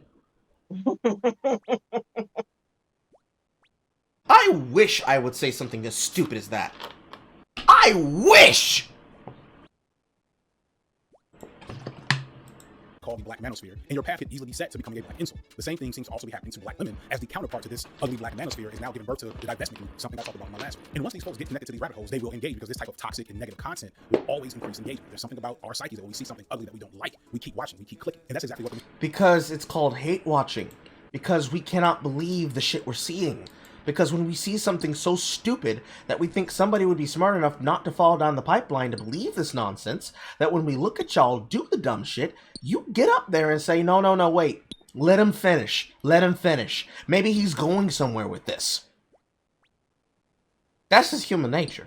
We like seeing train wrecks. However, it is more than just a train wreck when it comes to this dumbass content that you're trying to describe. Because the reason it exists is because you care more about the things you consider to be anti-black than you do about those that are directly harming you while monetizing you for what you're worth. The reason why Fresh and Fit have an audience is because there are men who believe that that's what they need to do. Because toxicity gets results. Does it mean it's good? Fuck no. But if what you care about is getting some cut, and getting some butthole, and getting some lips, if what you see work is walking up to a woman and calling her out of her name, or walking up to a guy and treating him like he is a pack of meat, then can you blame people for going towards the thing that they see as successful? A man comes out of the desert. He goes looking for an oasis. He finds an oasis. The people at the oasis treat him properly and treat him well. They give him everything that he needs to be able to survive. They send him out into the world as a wonderful, useful man with talents. But he is also an aggressive sex offender. Everyone in the camp that taught him what to do, aggressive sex offender. The men beat the women and rape their wives, and the wives rape their sons, and they also take advantage of other husbands as they lay with them at night. And he has been taught, slathered, dip-fried, and battered in the misogyny and the misandry. Can you say that his worldview is wrong because of the culture that he has now been ingrained in? I'm not asking a hypothetical. I'm asking you, Jay. Jay! Oh no, we might have lost her. Or she's pooping. I don't know which one. Chat! Same question. Answer. Do you blame a man who has been taught misogyny from the people that he has been brought up around? Yes or no?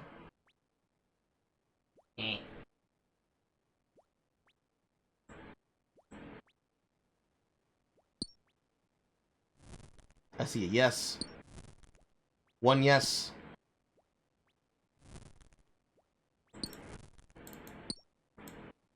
Anyone else? Yesn't. Now, my answer would be, if a person came from a background where they were basically told this is how the world works, and they have absolutely nothing to push back against the worldview they've been taught, my answer would be no. Why do they keep dropping their fucking ore? Are they just farming for Runite? If a person came to me, and they had this kind of fucked up worldview, I would not say to them, this young man clearly needs help. There you are. Because if you look at that man, and you tell him, well, everything that you've been taught in your culture is backwards and wrong, and you should be ashamed of yourself, he's going to turn around into you and say, well, that was what I was taught. I was taught toxicity. And unfortunately, that is exactly what has been taught, and it continues to get taught by these groups. You have taught these young men toxicity. You've taught these young women toxicity.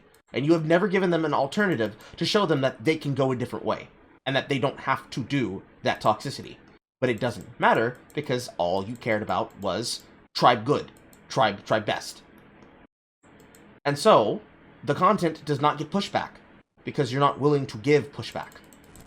Anytime you try to get pushback, you instead say, they're not us. And that's not really the way to solve problems if what you want to do is stop toxicity. That's just me, though. And I say that from experience. I remember when I was a piece of shit. What made me not a piece of shit was not being told I'm a piece of shit. It was someone showing me an alternative. And deciding, you know what? Maybe I'd like it when I walk into a room, that people do not scowl at me and say, fuck that guy. But it didn't really have much to do with tribalism. It really just had to do with personality. But if what I wanted to do was be around a group of people, and the behavior where it was picked up from was around a group of people you could call a tribe, really it was the people in my fucking neighborhood and my family, and a couple of bad friends. When I changed my perspective, and I changed my principles to match what needed to come out of me, everything else kind of fell away to the wayside, and I said, you know what? I'm actually not getting help from motherfuckers like you. You are directly responsible for my inability to have peace. Because all you bring is noise. And then when I removed that, everything else went away. For most of these young men listening to this shit, they're not being given alternatives.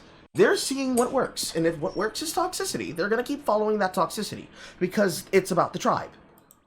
For young women, it's more than just the tribe. It's the power that comes with having the ability to control conversations. But, I'm gonna leave that to Jay. Jay, what do you think the problem is? Yeah, pretty much what you said. Now, what do you think about that same answer, but women?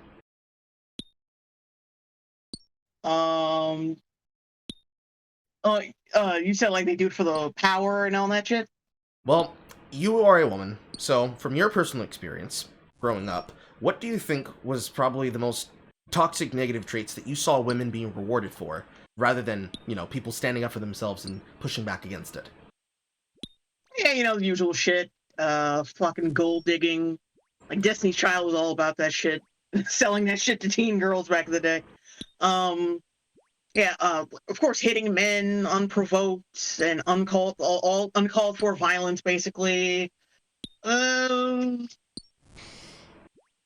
yeah, the double standards in terms of relationships. My mother was always like, "Oh yeah, I'm dating two." Like, well, not when she was married to my father, but when she was a teenager, she would like date two guys at once and shit. But like, if that behavior was from a dude, it was like a completely different fucking story. Shit like that, you know. Just like general hypocrisy, like I said, violence, and yes, there was like the power dynamic of that. Or they know they have it and they enjoy it, but they won't admit it because they also have this thing where they know that they need to come off pure and chaste, and because there's always also power in that too. So they have to like balance these two fucking facades at once, which makes it like double nefarious. And if you think there had been someone If you would think there had been basically a female Abba and Preach in this twisty turvy topside world, if there had been a female representation of them that would have done basically the exact same shit that they are currently doing to what would have been then a female Fresh and Fit, do you think that they would still claim that it was not a problem, or would you think it'd be different? It'd be similar but different. Nah, I don't think they would say it was a problem. Like women, don't women already have those podcast types of Fresh and Fit podcasts? Where they're talking about high value men and all that bullshit. Don't they already do that? Yes, they do. Yeah, nobody gives a shit. Nobody gives a shit about that if it was women. But Fresh and Fit gets all the heat because, like I said, yeah, they're the most visible ones. Yeah. You don't hear about things like female dating strategies except from people like myself, who will actively just make fun of them. But outside of that, the only way it would come up is if it was something that blew up into bigger drama. Mm-hmm.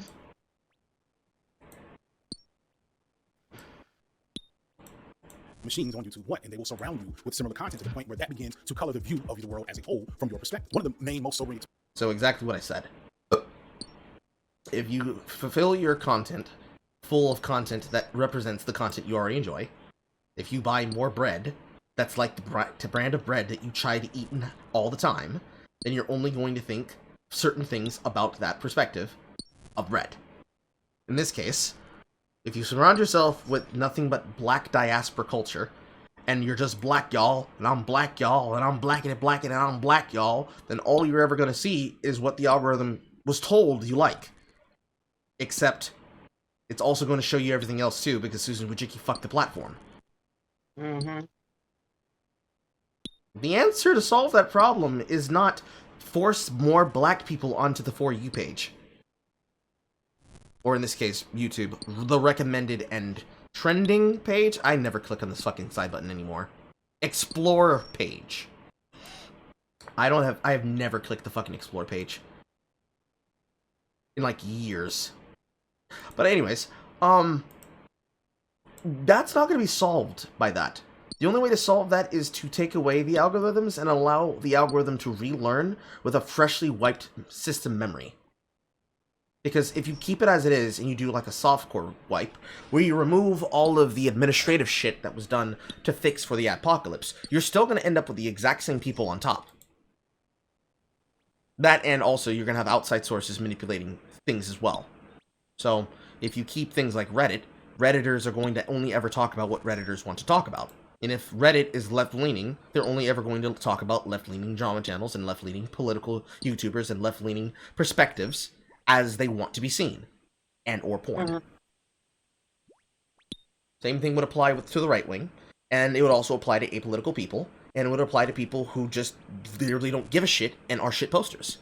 Because what's funny matters more than what's being said. Mm-hmm. And then at the end of the day, you would still arrive back at the exact same position, because then Susan Wojcicki would get a call from the ad sponsor saying, people aren't buying our shit, and they're not watching our ad push, you need to make it fixed.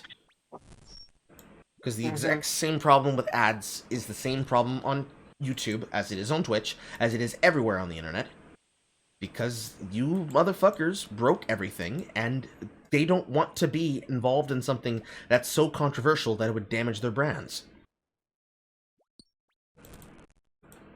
Experiences I've had is engaging in black male and female oriented communities on Reddit and noticing how so many of the people posting in these Reddit forums seem to only surround themselves with the most negative, most toxic, most ugly images of the opposite sex, and then they try to convince others or speak to others about how this is the real nature of the people that they're connected to. And so it's no wonder that you see some of the activities on Twitter that you often see, mostly from black men, but on occasion now increasingly from black women, where it's just sheer vitriol between these two communities. And when you try to point to either side and say, hey, y'all tripping, this is not as bad as you're making it out to be, you become the opposite end of that spectrum. You become the problem. The community polarizes the individual. It will take a boy trying to figure out how to talk to girls and turn them into zealots and, for lack of a better word, extremists. So yeah, we're making our first editing bay visit almost an hour into the video, which makes me feel pretty good, because this is a very complex video with a lot of moving parts, as you probably see. And the fact that I didn't fuck up until about an hour in, that makes me feel pretty good about myself. I'm here.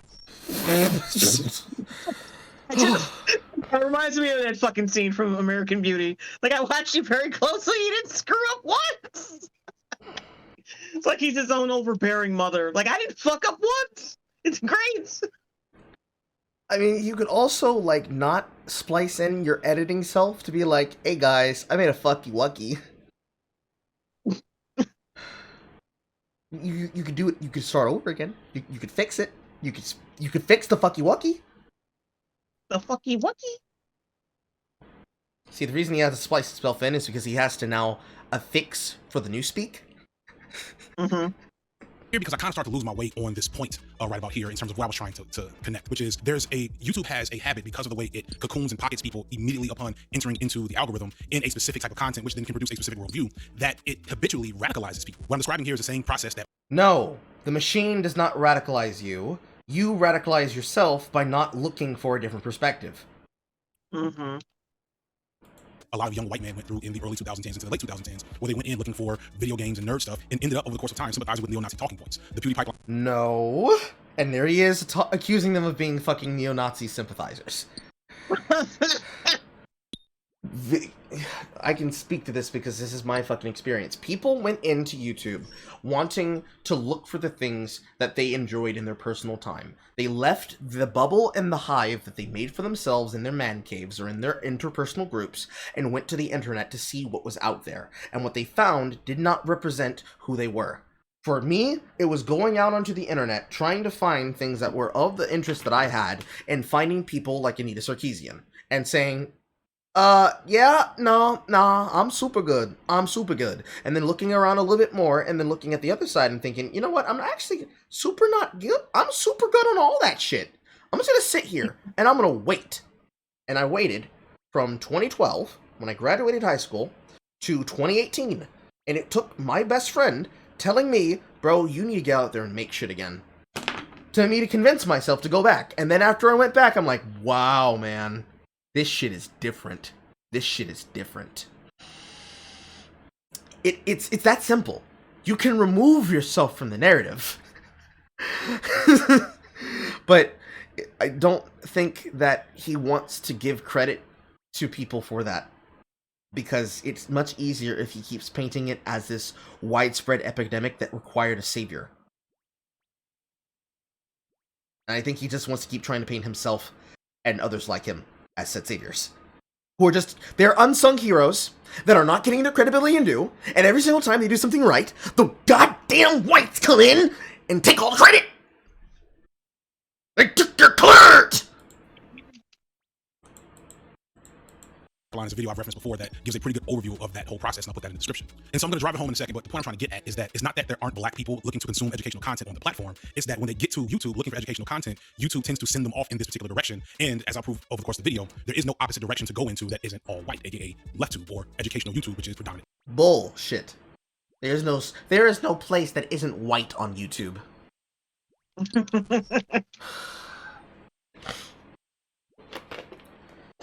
In the same breath that he said this sentence, he said, I was looking on left TikTok, and, oh, excuse me, that's incorrect. I was looking on left,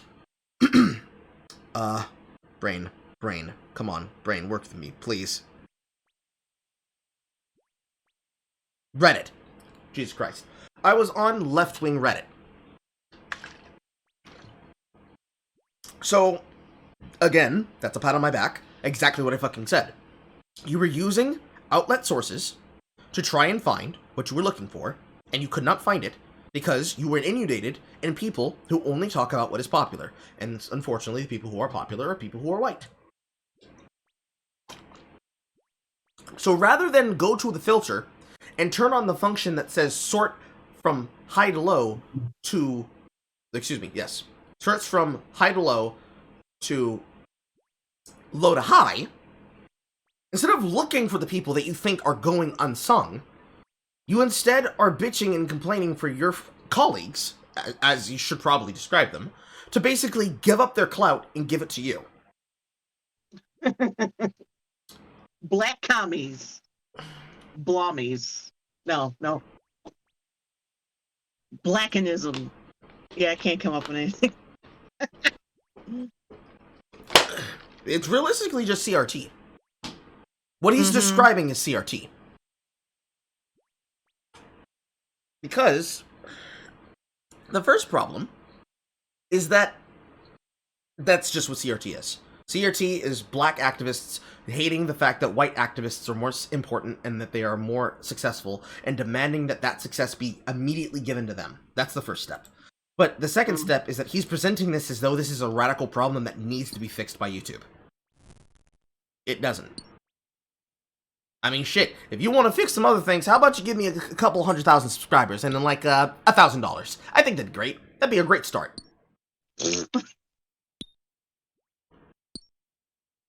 That's what I'm saying. If I said shit like this, his immediate response would be the honest truth, which is, come on, man, you just have to make more shit. Make more shit, be entertaining, be truthful, shit like that. It's like I was saying earlier, how I had a background where when I started, I got attacked by people because I just didn't go along with the status fucking quo. If I sat there and did that all the fucking time, that wouldn't be useful. I don't see how he's not doing the same thing, but even worse. Because at least if I was to point a finger at a problem, I can say when, where, how, why, and what was the outcome of it.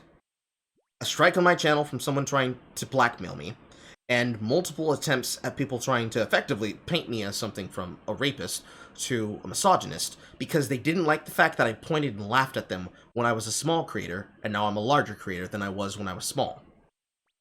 Mm-hmm.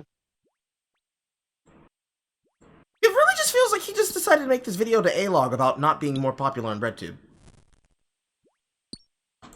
White, because black content creators are segregated out of those circles, or if they make it into those circles, they tend to be tokenized and subsumed into the white atmosphere of the space. That's it. So, eventually, these black consumers that were just looking for education make their way from... Oh my god. Fucking listen to that audio mix. So, there is no opposite direction to go into that isn't all white, aka LeftTube, or educational YouTube, which is predominantly white, because black content creators are segregated out of those circles, or if they make it into those circles, they tend to be tokenized and subsumed into the white atmosphere of the space. That's it. So, eventually, these... He didn't fix the audio mix. Damn.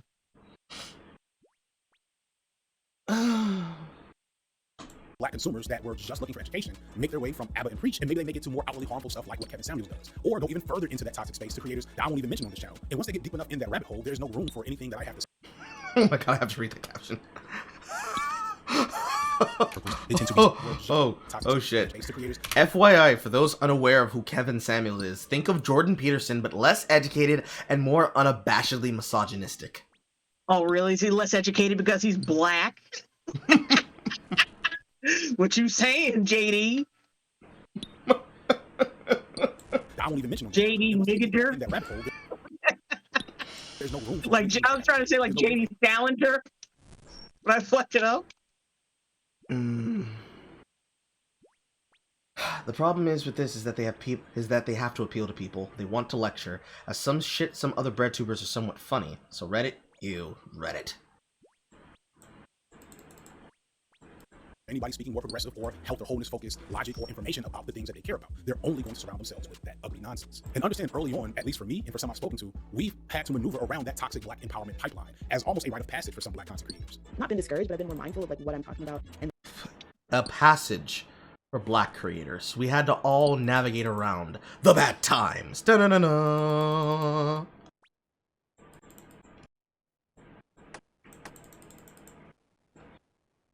Voice memos for... I definitely haven't heard of this woman. I suppose I should give him credit. Considering that Noah couldn't eat... Oh, actually, no, it's not Noah. It's Vosh. Vosh is a person who would claim small creators that deserve to have platforms, and he couldn't even come up with any off the top of his head. At least, Signifier does indeed have a list of people that he can throw out there, both small and large, that he thinks should get more viewership. I find that very cap. However, I can't say that he didn't put them there. Which is more than I can actually say for the people who claim that they care about minorities. Mm-hmm. the order of how I'm planning my videos, if that makes sense. Like, I have some ideas that I know are going to talk more about race, and I have ideas that aren't, and I've been prioritizing the ones that aren't so that I don't kind of get, not pigeonholed, but boxed into talking about race and bringing in certain audiences all the time. Moving away from those topics and like talking about like random video games or stuff I like, to just kind of chill out the comments, but knowing that it'll impact my growth and impact my engagement in a less positive way. Going down this road, it's like, I don't think the algorithm necessarily even knows what to do with black creators like that. There's like a clear established market. We talk about institutional racism, white supremacy, analytics, what have you. Universal appeal. Mainly, how do you appeal to white people? There's a very clear market. I think that the algorithm doesn't know what to do with black people. And clearly, how do we jump in when we don't appeal to whites? Did you try using mayonnaise?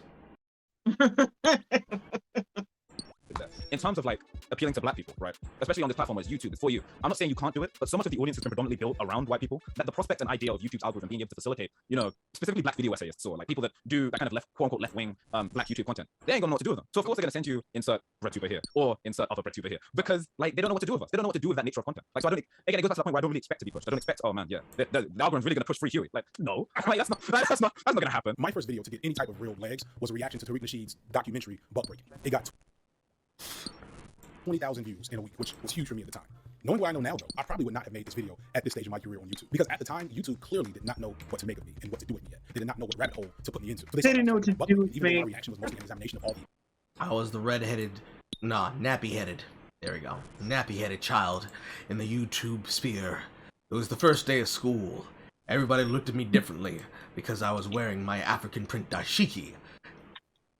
I held up my black flower fist, asking my fellow brethren to join in hands with me, but those fellow blacks did not accept me. I could not sit with Candace Owens, as she was a betrayer to her race. How dare she have a white husband, and now be pregnant with her second child? It was disgraceful, my brothers. Disgraceful. Wrong and harmful and ridiculous things about this documentary. They pushed my video alongside reviews and reactions of the film that were far less negative on the film's nonsense. So for most of this video's early life, it had a pretty bad dislike-like ratio, and to date, it is still my most disliked video by a wide margin. The algorithm evaluated my content and tried to funnel it into the black manosphere, where it was swiftly murdered. It did this because this was what made the most sense based on the understanding it had of the audience that had watched it up until this point. Had I not gotten a shout out from Khadijah and Bo, who at the time had around 300,000 subscribers, this likely would have been the end of my channel. To be clear, I think a major... I'm gonna play that again. That's funny. Had I not gotten a shout out from Khadijah and Bo, who at the time had around 300,000 subscribers, this likely would have been the end. Say it again. This time I'm gonna play you at normal speed. Say it with your big lips. Your big lips. Content in the audience that had watched it up until this point.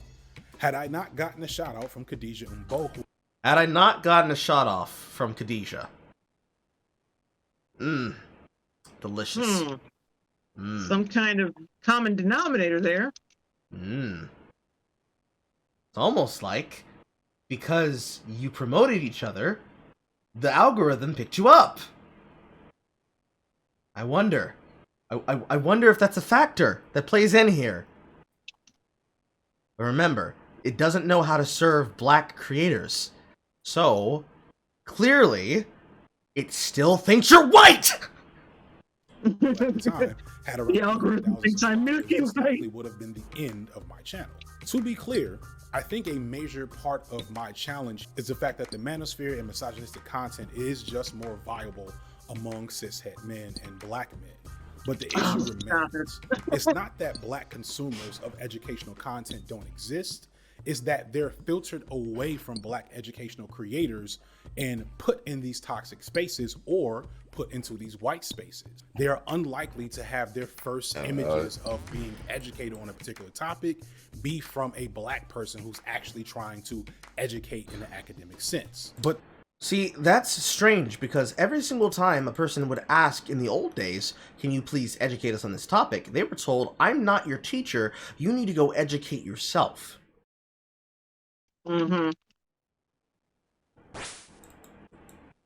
Pretty sure they now regret saying that, because people did go out and go educate themselves on exactly what the fuck they're talking about. Which is now why people are against CRT.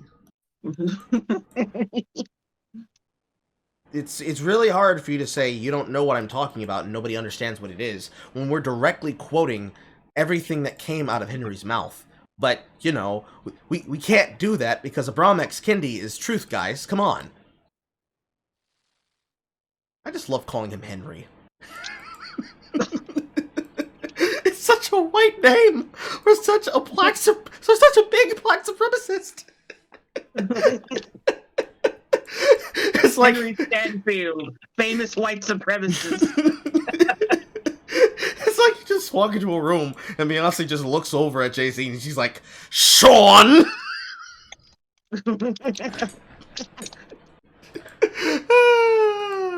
This is still only part of the problem, because perhaps you're a black content creator who is not solely focused explicitly on black topics. Or you are, and you just want your channel to be a little bit bigger and more viable without having to do the crate challenge. Well, then you... What the fuck is the crate Oh, I forgot his stupid fucking analogy. have to figure out how to grab the attention of the white leftist space, and that's a lot easier said than done, and in a lot of... No, it's not. It's a lot easier done than said. Give them the ability to act more superior than you, and support and lick their dick. Yep. Ways can be much more... I think that's why you had me muted before. I'm gonna stand for that. It's like you've got two people, two different races from the same shitty ideology who are basically have superiority complexes and inferiority complexes at the same time, fighting against each other, like fighting for fighting for dominance. And that's why they can't. That's why they're never going to be able to work together. Yeah, you have people who have superiority complexes, like Hassan, who can actually. So Hassan's probably the best case who has both an inferiority and superiority complex. He has a superiority complex where he needs to flex his ego and he needs to flex his money to insult people who are either supporting him or against him, while at the same time having such an inferiority complex that whenever he gets ratioed on Twitter by people he can't ban, can't silence, and can't ignore, that he has to draw up drama about them on the timeline so that he can watch it for content on his channel to react to it, and even then, we can clearly see the pain and anguish in his voice as he gets mocked by every single person possible. It's quite funny, but at the same time, it's very pathetic. Because at the end of the day, when he does something dumb, it's going to trend, popularity-wise. Whenever anybody else has to do the exact same thing, he might monetize them for clout, because that's just what they do. Meanwhile, the blacks... That sounds so aggressive. The blacks, have the reverse issue. Cage, the blacks. Now the blacks.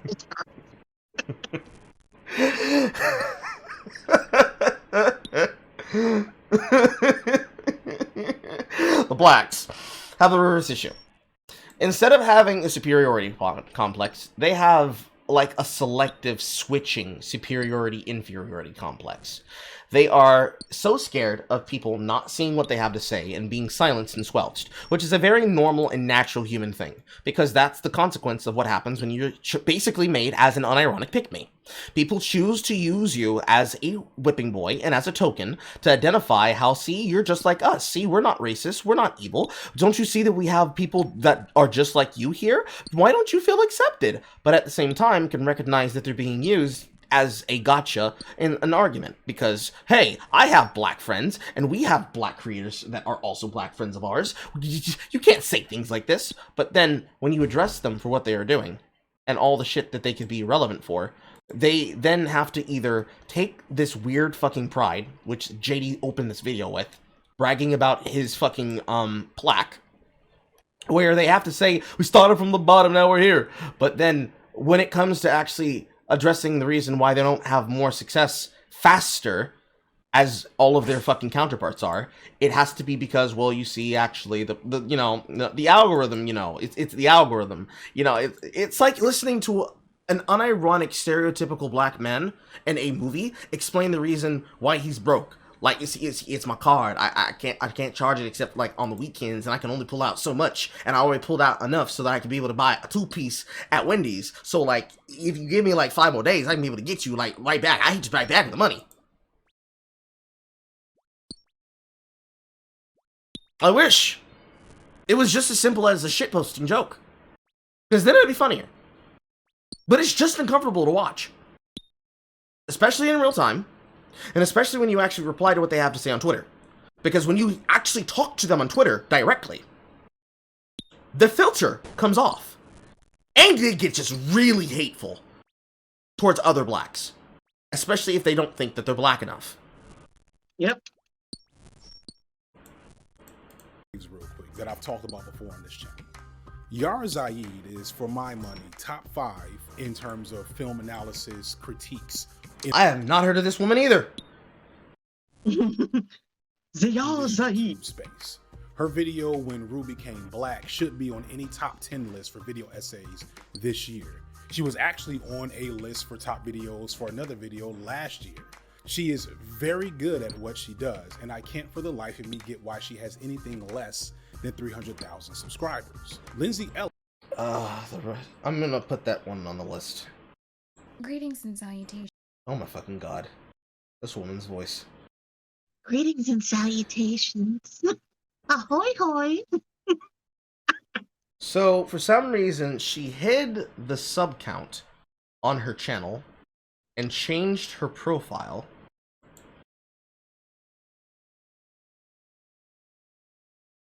And of all the videos that she's made, this one has 1.2 million views, but everything else goes from 289k on her first ever video to 139k, 115, 36k, 225, 625, dyslexia, Jesus Christ, 60k, 30k, 1.2 mil, 91k. There's a very interesting problem happening here.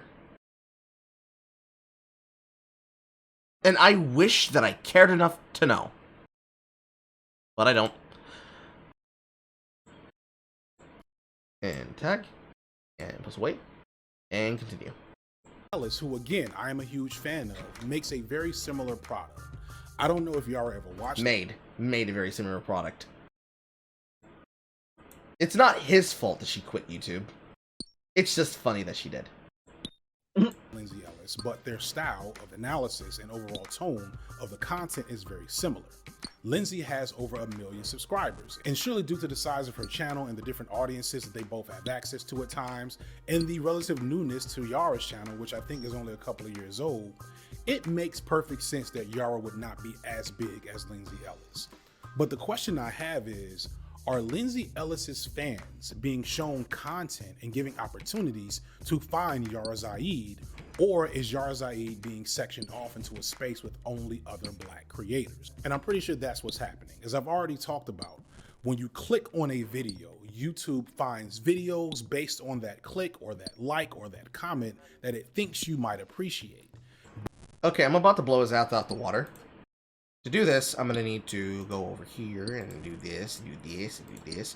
And then I need to change the frame and filter to something different. Boom, bop, bada boom, pow. Pull on the side. And I'm just going to scroll down the side, and y'all can kind of... Well, actually, no, you can't. I need to make it bigger. Do this, this. Wonderfully gracious. Drag this over here. Okay, so... Oh, let me bring up the fucking filter. This is still see-through. Make it really easy to see. So, just going off of what I have clicked here, Amanda Rihanna, I don't know who that is. One of his videos, Xander Hall, Yara Zaid, Destiny, another one of his videos, Destiny, another one of his videos, Destiny, Khadijah, Destiny, him, Destiny, Film Courage, Vosh, Needle Drop, Hello Future Me, A Closer Look, him, Macabre Storytelling, Nerd Erotic, Destiny, Philosophy Tube, Flamenco, Short Fat Otaku, Charlie, Aspen Gold, Milena, Pelendulum, I don't know who this is, but Jesus Christ, I can just look at the thumbnail and she has nice titties! Jenny Nicholson, Destiny, JD Signifier, FD Signifier, I don't give a shit. I'm calling him FD right now. Hassan Abi, Chip Channel, Destiny, Vapor Memory, Destiny, Shark30, Lex Friedman, Jordan B. Peterson, FD Signifier, Future Help Me, Destiny, Jenny Nicholson, Right Opinion, Josh Strife Hayes, Glitchwater. That's music. Destiny, 2 forms of 2 live stream links. One for Destiny, another one for Friday Night Tights. Destiny, Omegon, Destiny. Professor Dave explains, can he stop capping? I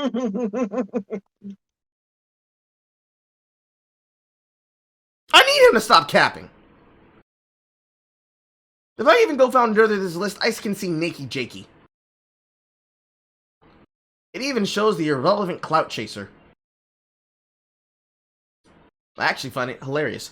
He doesn't even include him in this. Come on, man. You don't want to give the shark a break? He actually needs it really bad. He's not making a lot of money anymore.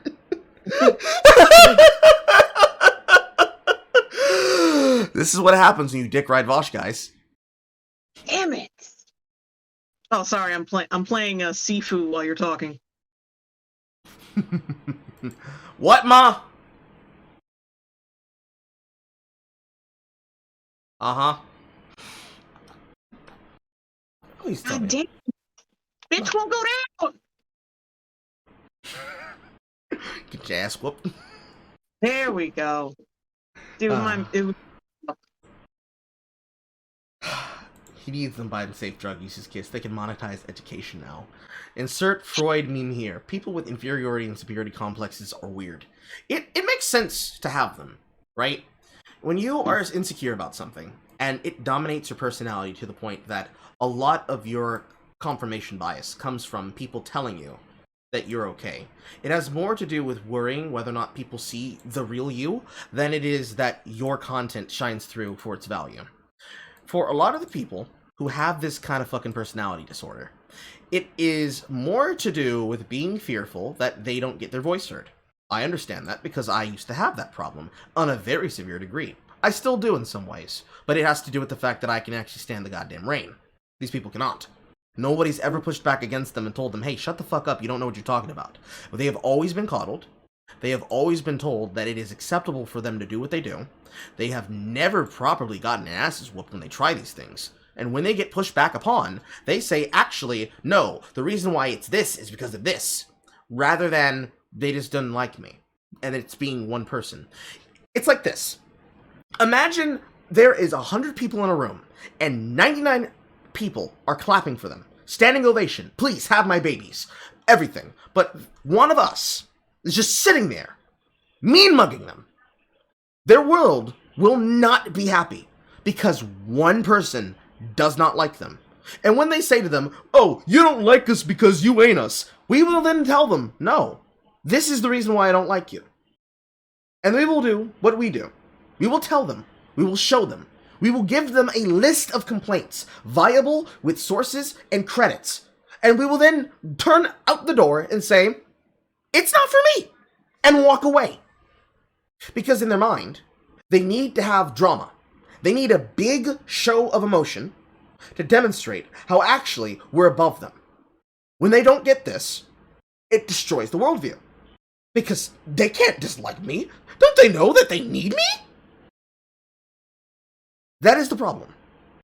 For blacks, it is worse. Because now, you have to both, again, you have to worry about whether or not they're using you as a token, and then also, you have to worry about if the people who gave you a platform are basically going to hold that over your head for the rest of your career. Imagine, let me give you a perfect case example. I'll use Shark for this. Shark's the perfect case example of this. Shark's career was made by being a dick rider for Vosh. Vosh is currently getting dragged for being such a fucking clown that everybody on the left hates him, because he is an optical failure. He loves to brag about his clout. He also loves to brag about his clout. Imagine, if you can, someone decides to quote exactly these words that I'm saying right now to his face, and they record his face as he hears them, internalizes them, processes them, and then reacts to them. Whatever his first reaction is going to be his real opinion. His real opinion, when being mocked by me in real time, was to lie. And now he's so upset about it that he keeps sending dick pics through his fans to my inbox. Bro. Bro. Bro, no, stop it. I mean, keep going. Please call me on my bluff. I would love to expose it. But what does this say to a person? Because he wants me to talk about it. He needs me to talk about it. If I bring it up for a meme, it's funny. Because hee tee hee, but why? Why? What threat am I to you? Are you really this terrified of a man with this much experience in life? Really? Interesting. Interesting. But, you know, what do I know? I'm just some motherfucker who has the idea in the mind of a person who understands how to do research. You know, he's not even relevant, you know? Who the fuck is Carl anyways? Who is this bitch? Come get him, Jay. But it only can inform itself based on other data that is collected from other users. And it's not separating channels based on size or race or influence. It's solely based on what it gleans from the consumer. I believe the current recommendation system, or at least the last paper that Google published on how they recommend content, is based in a kind of machine learning called reinforcement learning. And so the idea is that instead of necessarily funneling a bunch of variables into something like a neural network and then predicting, like, here's the video you want to watch next, you have this system that can kind of look at the probability of you liking, you know, content that is in the lifestyle niche. I'm sure that factors into how the algorithm kind of breaks down what categories you fit into. And so a lot of the time, the people who are developing the systems, like, don't, you know, they're not on LeftTube, or they're not a person of color, or they're not a woman, and so they're not thinking about how a system might be used for harassment, or how a system might make it easier for certain creators to go over other creators, or anything like that. There's a tendency to focus on tactics. I don't understand why Legal Eagle's in here. Is Legal Eagle actually a left-wing individual? Based on that Captain Marvel video, I would say yes. But based on that, like, I'm joking, but like, yeah, that's all I got to go on. I would never considered. Just all I'm saying. You just look like a guy who was like fishing for easy means of creating a video where he somehow finds a way to say, what would Phoenix Wright do in this situation? That's all I ever saw of videos that he made.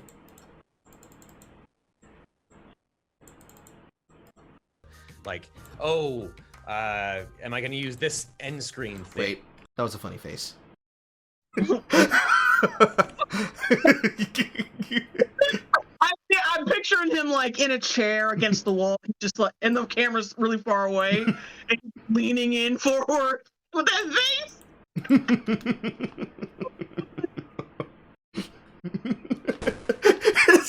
It's so blank.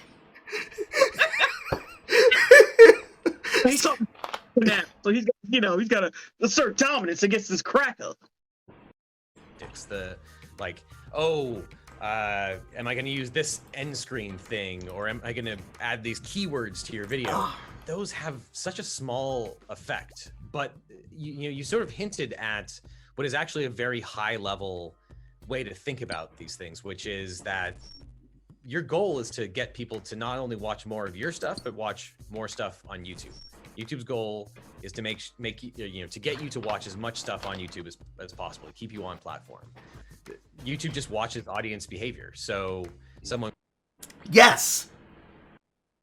Yes, Legal Eagle, that is correct. Gold star. Watched your video, and then they watched P1J's video, and then they kept going down that rabbit hole.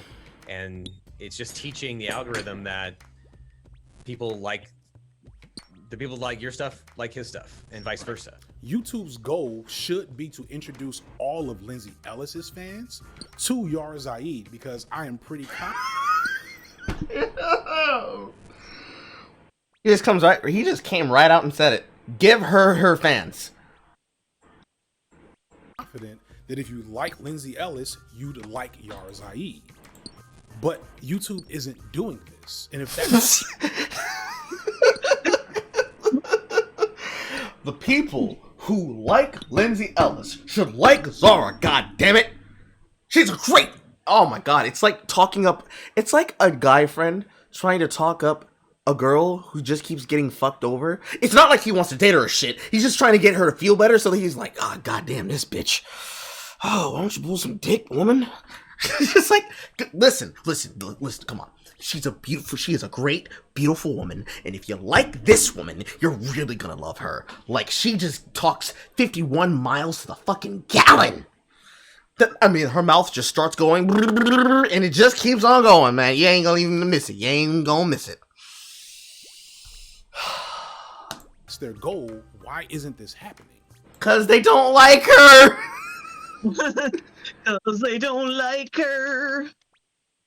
That's why she left YouTube. Because they don't like her. It's because, as I said earlier, the algorithm reflects the biases of the population watching them. Whether the No, it doesn't. It represents the trackable interest on the monetization feature written on a fucking script by an Indian man that lives up in Budapest. His name is Sanjeet, and he wants you to buy some wonderful liver for $39.99. $2.50 off if you come with the coupon with production code. It's Sanjeet Diggs. those biases are over, and I'm canceled. Thumbnails are a huge part of pulling traffic to your videos. One of the most well-known best practices in making thumbnails is to put your face on it, which I'm sure is even more true if you're attractive, or at least not afraid to have people see you on camera. People are more likely to click thumbnails with faces looking back at them. They want to connect to whatever there is that they're about to watch. But for Black creators, I don't know if this works all that well all the time. I think it's a double-edged sword and probably has unintended consequences. We can assert from a strong body of sociological research that implicit bias against Black skin is a thing. There are numerous studies that show that's wait. The algorithm is color-coded? Let's hear him say it again. We can assert from a strong body of sociological research that implicit bias against Black skin is a thing. There are numerous. We can tell from a sociological bias that implicit bias, a thing we can't even prove in real life with dossiers and essays and peer-reviewed studies, is definitely a thing. The reason why they didn't click on my video was because I put my Black face on it.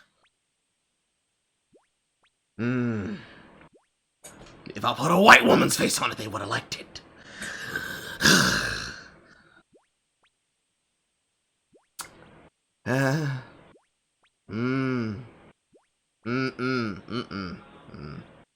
My face, maybe.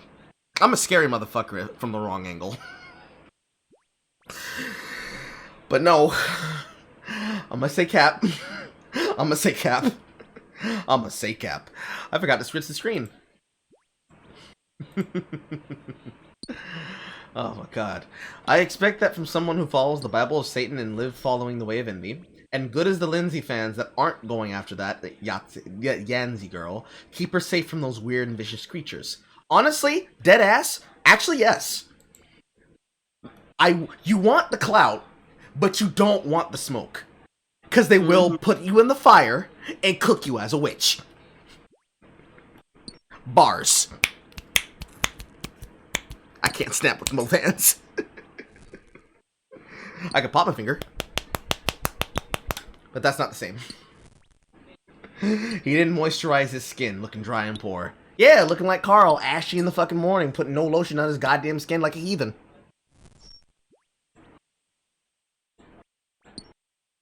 Studies that there's still one more whole ass section in here. Jesus Christ. Show people see Black people as less trustworthy, less hardworking, etc. just on appearance. Wow. They see us as less trustworthy and less hardworking. Are we sure he's not a white supremacist? Jesus. Are we really sure? plenty of studies I've talked about before that show even just judging a name to be attached to a black person can lead to preconceived negative opinions of said person. I don't know, FD Signifier. You seem to be doing pretty successful, and so was Yara on that one video of hers that has an unrealistic amount of followership on it that does not collaborate across what's on her channel. Uh-huh. I don't know, bro. Bro, I don't know.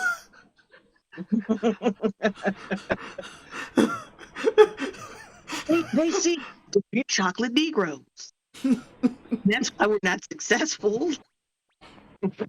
So it's not a huge jump in logic to think that many white consumers of educational content will be less likely to click on black faces in the thumbnail.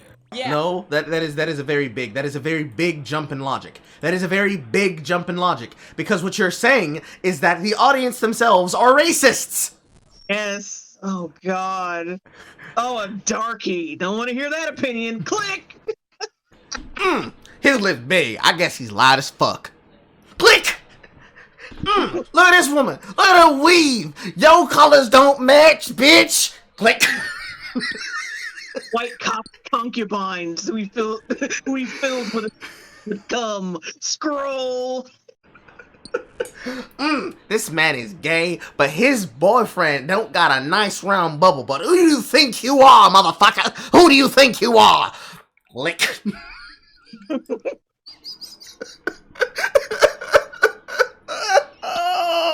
Oh, well.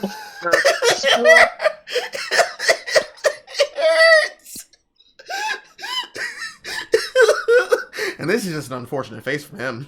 He looks like he's stoned.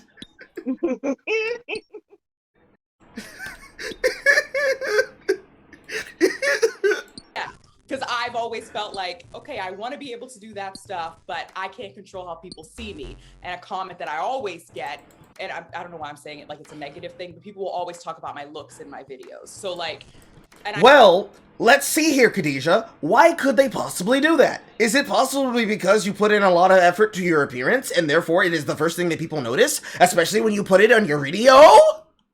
Khadijah, I don't know. Let's find out. Where's your fucking thing on here? Let's take a quick scroll across your goddamn shut up. Let's take a quick scroll across your channel and make sure, shut up. I said shut up.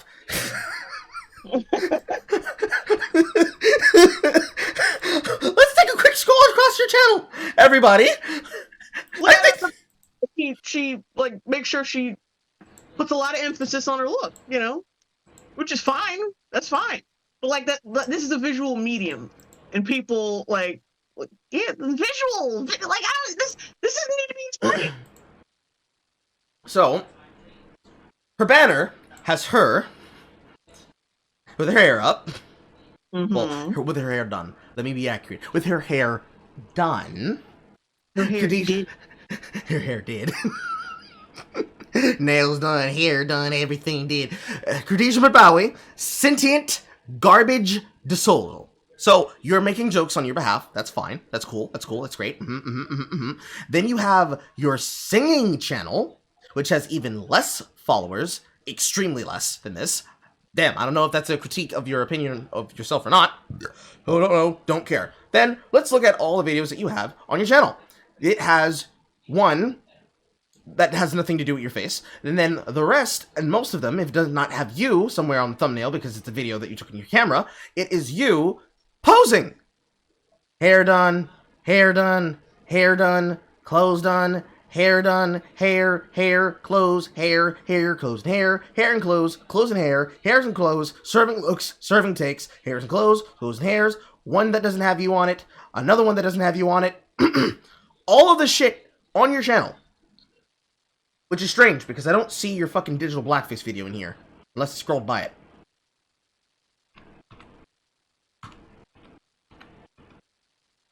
Nope, it's right there. She changed she redid all of her thumbnails. That's the reason why I couldn't recognize most of these. She redid every single thumbnail, including the one that she had on digital blackface. You remember the old one that she had that's part of the one that's on my video? See, I zoom in because I can't see it.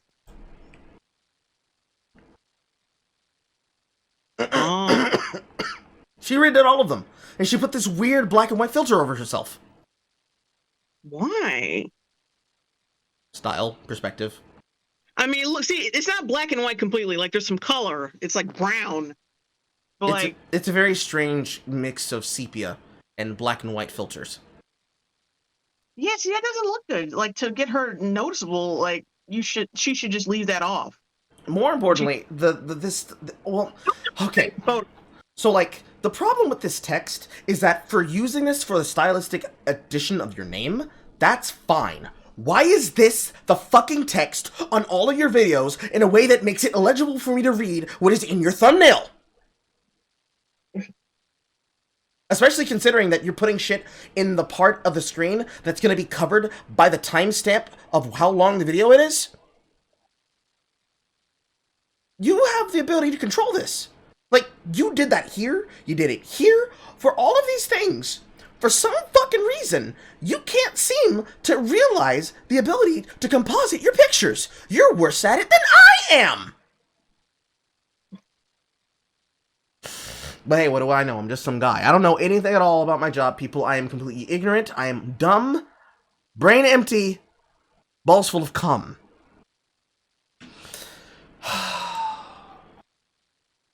God damn it. Started scrolling in uncontrollably. It made me zoom in on her forehead.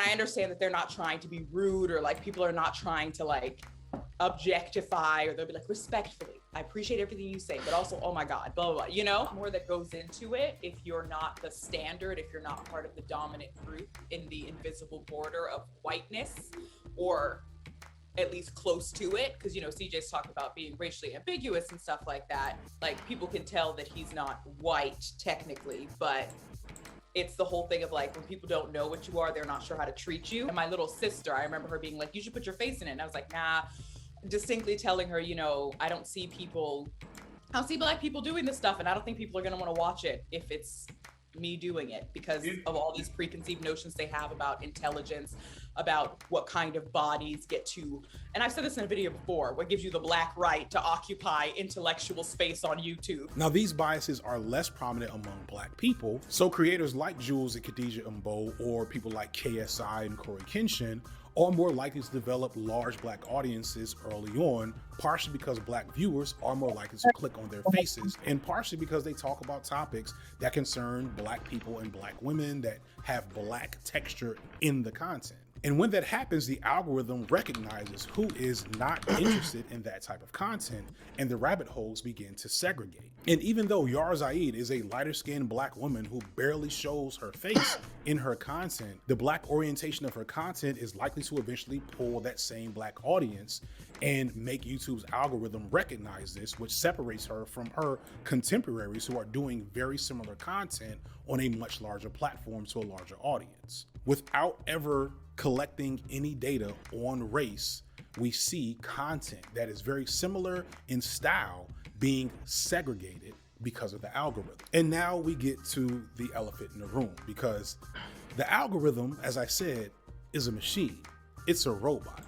It reflects the biases of the consumers who use it. And repeating the lie at least 6 times in this video is not going to make it true. Please stop doing it. The ugly reality is that a lot of white consumers of leftist breadtube content are not as interested as they like to pretend on actually listening to black voices. Or even if they are, their implicit biases make them less likely to find and click on content by black people. In preparation for this video, and in just wanting to test out how to improve my channel's reach, I took my blackface off of pretty much every thumbnail of any video that I made up to this point. And the result was a clear uptick in views on each video that I did this for. This was a small sample size, it was a small result. Furthermore, I'm no Idris Elba, and lookism also plays a part, and I don't know if my Mr. Beast style thumbnails were ever going to work for the type of audience to watch a 50-minute video, but it's still emblematic of implicit bias in viewers who are looking for educational content, but not necessarily looking to see it from black people. So let's talk about racism again. Like, a lot. One of the few content creators we haven't already? To make it into breadtube at its earliest stages is T1J, my evil twin, or good twin, depending on your opinions and perspective of it. As far as no, you're both evil to me. I can tell, he along with Cat Black are the only breadtubers who have a similar market share on the platform as their contemporaries, or at least that's what the algorithm has shown me. But this wasn't as easy as just a steady climb upward. So I've been making YouTube videos for a long time. I wasn't like serious. Like I made my account. I probably started posting videos regularly in 2010, so like a long time. And this is a huge point to bring about, that T1J along with Cat Black were both OGs in terms of this type of content, and were eventually pulled into the BreadTube bubble, essentially by the fans, which is a testament to them. But on a lot of levels, they were tokenized as the black BreadTubers. Cat Black has spoken on the feeling of being delegitimized by white viewers and fans because of her blackness in her video of why LeftTube is so white. But you may be asking yourself, this is BreadTube, LeftTube, right? Aren't we supposed to be the good guys? Didn't half of you make videos about critical race theory in the last year? Yes. At least that's what it says on the resume. However, in reality, not quite, and in some cases, seemingly not at all. There's a complex set of issues at play with not just the consumers of BreadTube being racist, but also the creators of BreadTube content. And by racist, I want to refer you to my endorsement of the book Racism Without Racist, which takes a much more useful and complex look at racism and white culture to get beyond the basic concept of racism is bad, therefore you. AKA, even though you are explicitly being anti-racist, you are a part of a system in which I have identified you as a part of the problem that is affecting me. And therefore, I can still call you racist despite the fact that you're not racist. Well, on the low-key, deadass just calling you racist because I felt like it. Mm-hmm. Because I know as soon as I start calling people racist, the first thing they're going to do is get offended and click off the video. And that's why... Because they're not racists! You fucking idiot. I'm not going to do that. What I'm going to do is talk about white habitus. And to explain this, let's talk about the big bros. His position is that you are overstating how bad she is and using things that aren't... Let's talk about the big boys, as I burn an incense candle in front of my equipment like I'm not about to burn my fucking boom mic protector. And also, did he also just low-key expose his manipulation tactics that they use? BreadTube. I'm not going to out a racist. I'm just going to dance around it.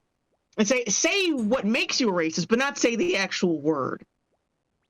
I think you like click videos depending on skin color and cultural differences. But I'm not calling you a racist, though. I think you like certain YouTubers because of the color of their skin, but you're not racist. I didn't say racist.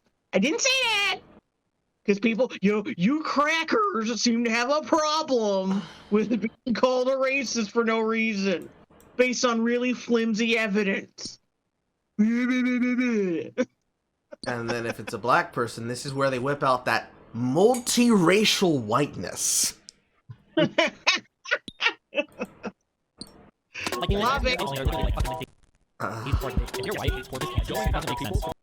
So, you're lumping in video examples of, oh my god, learn how to crop your fucking computer screen, because why the fuck is you have all this shit here for fucking Hassan Piker. So, you're lumping Steve with Ian with Hassan. Hassan and Ian, Bosch and Hassan Piker, both are the same person that you're gonna be able to throw your fucking hands at. However, accusing Destiny of being the exact same thing in BreadTube, when you all have clearly told him that he is not welcome in BreadTube, that he is not a part of BreadTube, and him explicitly saying, I don't like any of you people because you don't have principles, why would you try to hold him as a member of your community? Find it very strange. Carl, can I ask you a question, like unrelated to this? Yes. For a minute. Where the fuck are the passwords in Brave? I completely forgot where they were. Passwords in Brave? Yeah, I can't fucking find them for some reason. Passwords. Find in Steam. Fuck. Are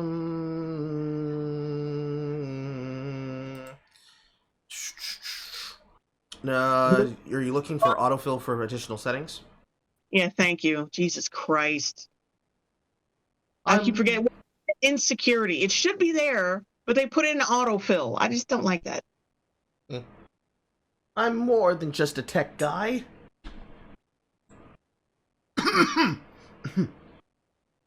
Why are you comparing yourself to KSI Force? Yeah, really. They're blaming the algorithm for their inadequate nature. Yes. They slander every white person, then downplay black achievement on the website. Oh no, it's worse than that.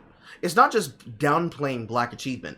It's ignoring black achievement that does not fit their narrative. It's much worse than just downplaying it. They don't acknowledge people that need to exist in their viewpoint, because if they acknowledge people that are outside of their control, it means they have to also acknowledge anything that they say. Which means when I shit on someone like Sharks03, as he sends people to sit in my chat like I don't know that he's there, he has to sit there looking for something that's going to try and help him, but it doesn't work. Because if he actually says what my real opinion is, then he can't use that for clout. If I am explicit with how I say something, it doesn't get used. The same way that when Hassan says something stupid, he says, well, see, they don't actually address the reasons why I do this, and this is the reason why I don't like debates anyways. It's like, no, you don't like debates because you get fucking ass pounded. Because you don't know the fuck you're talking about.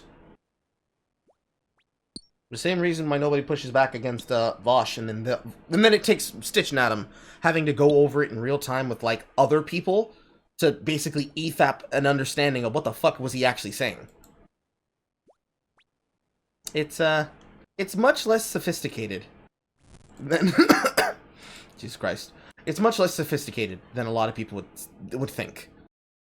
It shouldn't be that sophisticated, but when you have to blame everybody in the world for your problems instead of just holding yourself accountable once in a while, this is what you get. A bitch. Hang on, I'll be right back. God damn it. Okay, you've got to go right back. I need to get my mother's food ready. Chat, I will return shortly.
Still not back yet.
Okay.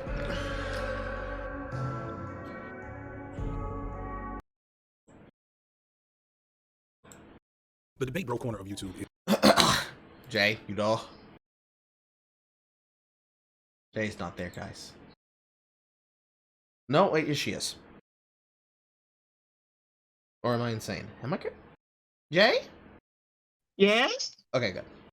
Yeah, I muted myself. Is most similar to the overall energy and origins of the Augies I talked about at the beginning of this video. Except instead of long-form content that's mostly them ranting, they are still ranting, but usually in response to somebody else's content or on a particular topic. So no, I guess it's exactly the same in a lot of ways. The biggest difference is the usage of the live stream chat format, which allows them to have immediate feedback on what they're saying and immediate reinforcement that what they're doing is, if not right, then at least effective for their intended goal, which is to promote leftism? I think like one of the biggest galvanizing or fracturing aspects is the debate bro stuff. The discourse has shifted from RedTube is a thing, it's the video essayists, they're growing, to people, creators talking about RedTube as, well, now the debate streamers, because they are leftists, are included in RedTube. Now, because they are prominent and have large audiences, critiques not only aren't as salient or they don't go as well, there's quite a lot of conflict because they're already big, they kind of have this confidence aspect and this a little bit of demagoguery, a little bit of affirmation from streaming all day and talking about stuff. And it's not that they're not talking about issues, it's that there are blind spots. This is way too close to the face. That's better. This formula for content is enjoyed by creators of various political ideologies in these stream spaces, mainly because it probably lends itself more to parasocial relationships than other forms of this type of media. But debate bros, as we call them, are unique in that they are A, left-leaning, at least ostensibly, and B, get their name because they do debates on their platform. And I put debates in quotes here because these aren't actual debates. They don't usually have moderators. It's mostly them arguing. No, that is a lie. Most of their debates, when they do have actual fucking moderators, like that of literally the one that I was counting last night that I was rewatching. Let's see here. Where is it?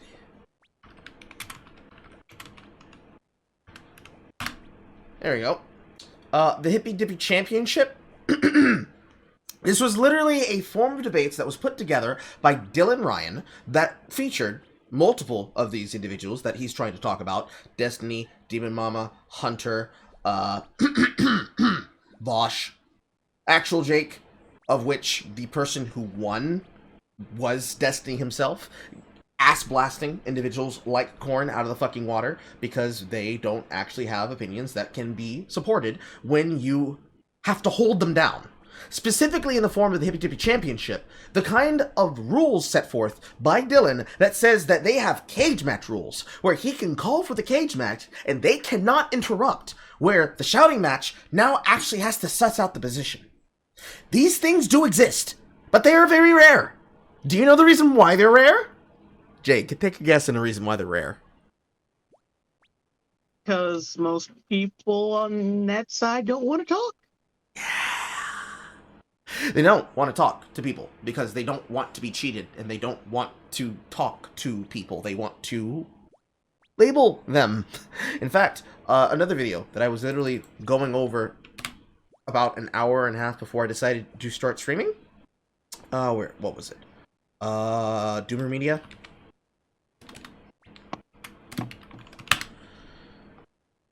Where is it? Yes, Doomer Media's video from 5 months ago about is Vosh unironically evil, as he breaks down the multiple ways in which Vosh is responsible for things like stochastic terrorism, the gaslighting, and the just outright constant evolution of trying to take a position that allows him to somehow claim that he is not responsible for things that happen. He's just the man trying to promote people do good things and not do bad things. While at the same time, basically, labeling a black woman that he's talking to, who's trying to explain the reasons and efforts of why something would happen when it came to the Holocaust, how actually, don't you know, Jews might have had control of governmental positions over the banks, and that might be the reason why the Germans decided to persecute them with the Holocaust. And when she chose not to confront him on this, because who the fuck is going to argue that in a debate, let alone in a conversation being had on Twitch of all places, the immediate response from Vosh was, what was that? What was it? It's in there somewhere. Where is it?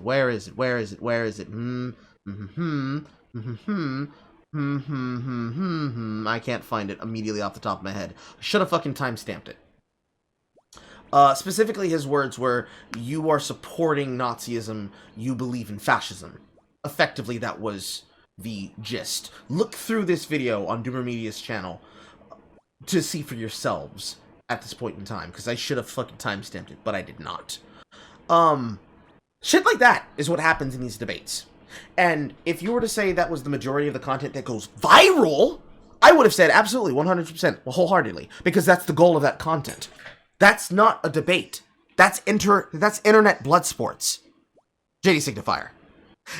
It'd be the reason why most people don't actually do debates versus people like this. They would rather go talk on a channel like that of Sitch and Adam, because Sitch and Adam do moderate their debates. They do this kind of moderation, and they have done it frequently and constantly.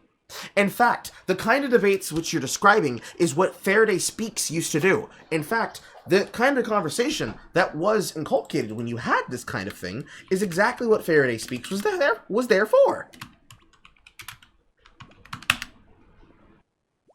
Specifically, Vosh debates Count Dankula. A year ago, this debate was something that was moderated. Or, how about we go to Ape Gang? How about Trainwreck?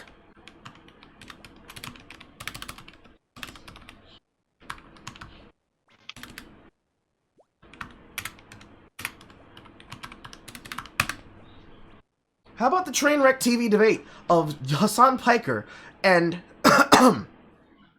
Destiny versus Nick Fuentes and Carl, British Carl, being moderated by Asmongold and Trainwrecks themselves? How about that debate? How about Trainwrecks TVs versus Ren the Bath Boy? How about Destiny trying to debate Hassan Piker on Scuffed Podcast number 80? How about Trainwrecks TV being called out for the protection of Dream? How about the Earth is Flat debate between John Zerka on episode 45? How about these things that you are not fucking aware of, that you don't know about because you're not on that side of the internet? I don't blame him if he doesn't want to be on Twitch. I understand. But stop saying things that you don't know, or at least concede that you have no idea what to get down to, but of the shit that you do see, you ain't for it. Because it's gonna be a lot better for you, because then I can at least say, well, he doesn't know, rather than you do know and you do not want to define it. Because these examples that you're showing are probably more recent. But you're not showing the ones that people would cite as full of shit. You really should. You really should. But unfortunately, this is where we are.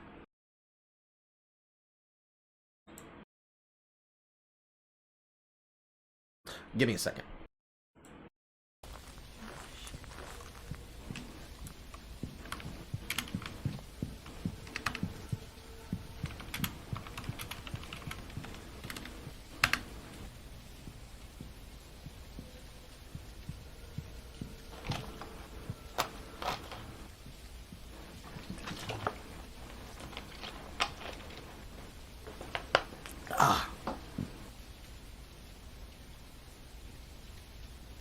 I'm taking a moment to surprise Morty. I think so. Everybody's still. I am. Surprisingly. Also, the mirror is in this front blue tent. Good luck. Yeah, I'm like squatting there in a panic, and I'm like, oh shit! The broken mirror is a really fun souvenir. It is. I am this close. Yeah, like, I kind of want to create one. I kind of want to create one and then. Yeah, I should notice in a second. Back to it. Against another person. It's a argument. They're argument bros. Hold on.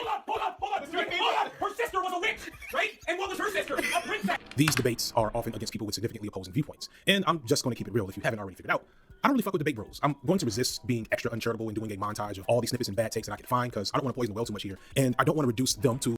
Poisoning the well is when you would be in bad faith against them. It would not be bad faith to show perfect examples of their behavior as they demonstrate themselves, as they are being clipped, and as they want to be seen. That would be telling the truth. That would be telling the truth, JD. People aren't going to hate you for telling the truth. They might. So, realistically, what you're actually doing is you're being bitch-made to cover for your own self.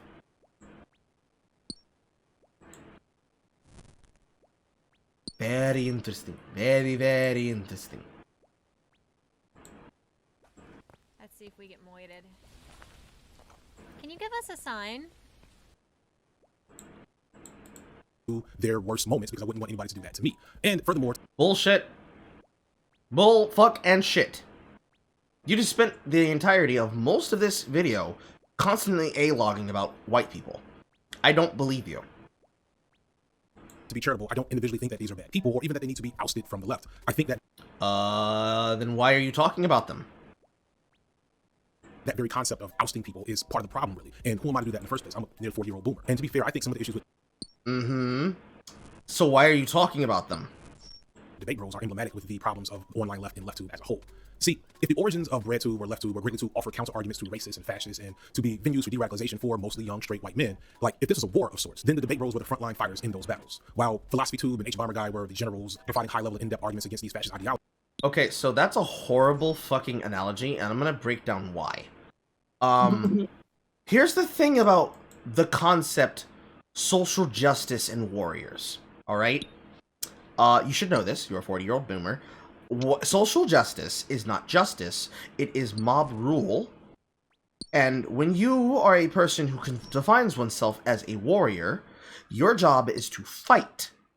If your job is to fight for social justice, you are not fighting for justice, you're fighting for mob rule. And the thing about a warrior is the same thing about a soldier. You can have many things as a soldier, but a soldier is not remembered because of the fact that he had an international baccalaureate degree in business science.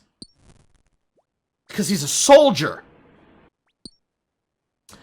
Describing people like PhilosophyTube as a general means that they are giving orders, marching orders, to those soldiers. If they are generals giving marching orders to these soldiers, then these people are literally following orders, which means they're serving red meat. If they're serving red meat to their audiences, and their job is to fight as warriors, what do you do when the fighting is done? Where do they go? What do they do? What purpose do you have for a gun that does not need to be fired?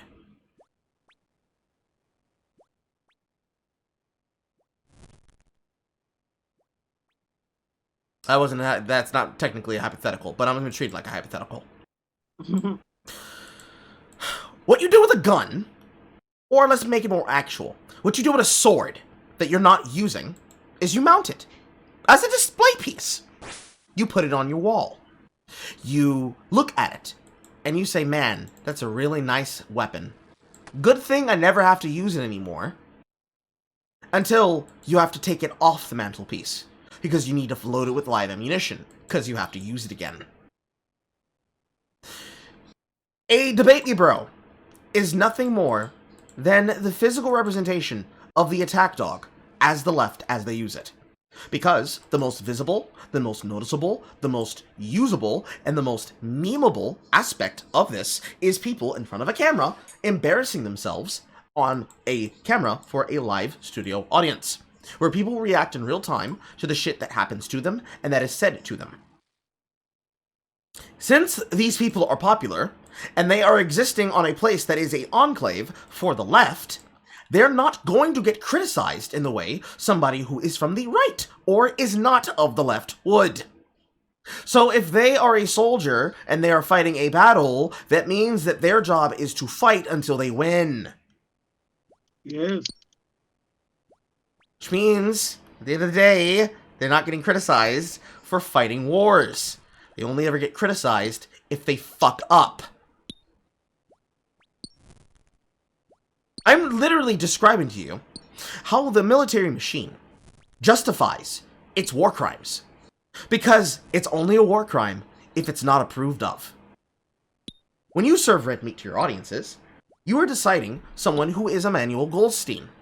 The Emmanuel Goldstein is somebody who you're willing to attack, and someone who is willing to not be defended. Because if they weren't going to be defended, you wouldn't be attacking them.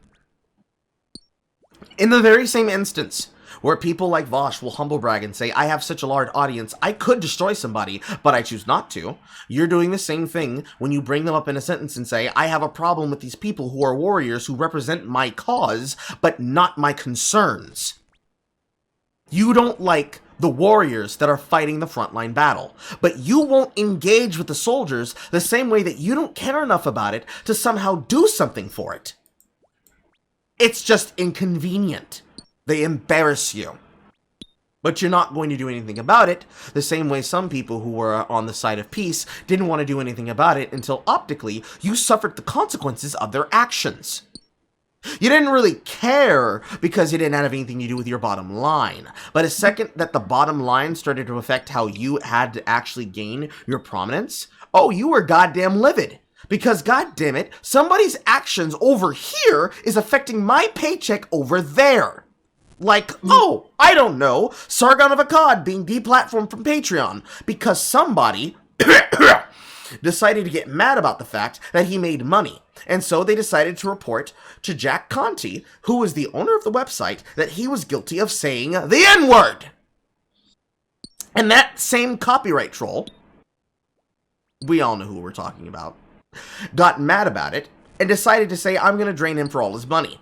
And indirectly, by doing that, made every person who was on the platform for him, and then incidentally supported other people, pull out all of their money and take a cut in their paycheck as a result. Even though you could say that Achillia Hughes and her fucking A-logging versus Sargon because she really wanted to win isn't directly your fault. It is your fault. Because that's the side you're on. That's the side you're repping. You rep the side that thinks it's okay to attack people's paychecks. You support and are on the side that believes the best way and the best representatives for optics is two fucking loudmouth idiots that cannot argue a way out of a paper bag if they're pushed back against by people who have bigger platforms than them. You're on the side that believes that it's really bad when you mention real problems that need to be addressed and solved, but it's really good when it's your guys doing the thing that you don't approve of. Except in the distance over there. Because you can't tell them no. But you can tell them, not right now. That's the problem. That's the complaint. You are upset that they make you look stupid. Because they are stupid. And by result, make the left look stupid. Mm-hmm. If you don't like the warriors, find new soldiers. Or stop fighting a war. The debate bros were the skirmishers and the foot soldiers. It was Destiny, Hassan, and Valshin, Xanderhall, and probably some others that I don't know about who thrashed at the forefront, regularly debating with professed white supremacists and other deplorables, battling for... And no, they're not debating with deplorables. Also, stop calling people deplorables. You lost. It's been 5 years now. Give it up. For the souls of their fellow edgelords. And all snark aside, I'm not going to poo-poo the role that plays in leftist discourse. I do think you need people with lived experience on the forefront of such a movement engaging. They do not have lived experience, because lived experience in this way would be political canvassing. The only one who has political canvas experience, technically, would be Hassan and Destiny. And Steve is the actual one that has gone out with Jesuits understanding and training to do that shit. He is the only person with the lived experience in the quote-unquote left that has actually done real-world problem solving. The rest of you sit in your fat-ass chairs on your fat asses and do nothing but lecture people. Bars. With their peers in a way that people outside of that group can't do. You need that to support the growth out of harmful and destructive ideologies. That's partially the basis for this channel. I was not always a progressive. Did this man just say the basis of this channel was to create warriors? I believe he did. Motherfucker, don't tell me you just said that. For the souls of their fellow edgelords. And all snark aside, I'm not going to poo-poo the role that plays in leftist discourse. I do think you need people with lived experience on the forefront of such a movement, engaging with their peers in a way that people outside of that group can't do. You need that to support the growth out of harmful and destructive ideologies. That's partially the basis for this channel. I was not forward-thinking intersectional. No! Play that at normal speed. No! No! You can't be this stupid! No! White supremacists and other deplorables battling for the souls of their fellow edgelords. And all snark aside, I'm not gonna poo-poo the role that plays in leftist discourse. I do think you need people with lived experience on the forefront of such a movement, engaging with their peers in a way that people outside of that group can't do. You need that to support the growth out of harmful and destructive ideologies. That's partially the basis for this channel. Oh! He's a Black Noralities! No! No!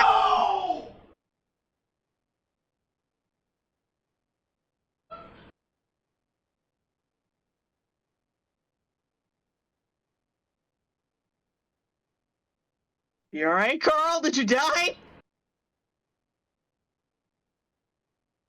Oh shit, Carl's just gone. What the fuck happened?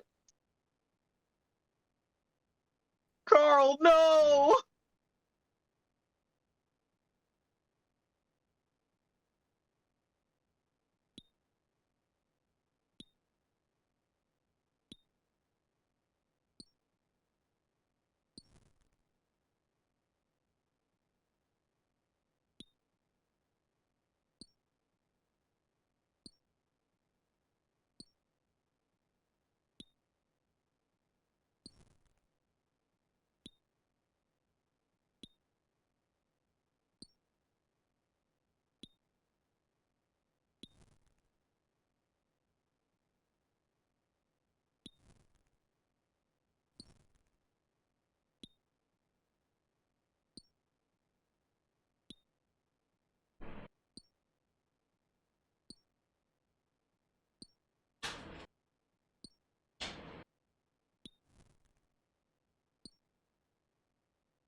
Carl, where'd you go? What happened?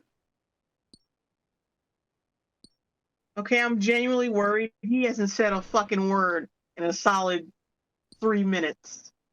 That's scary. Carl!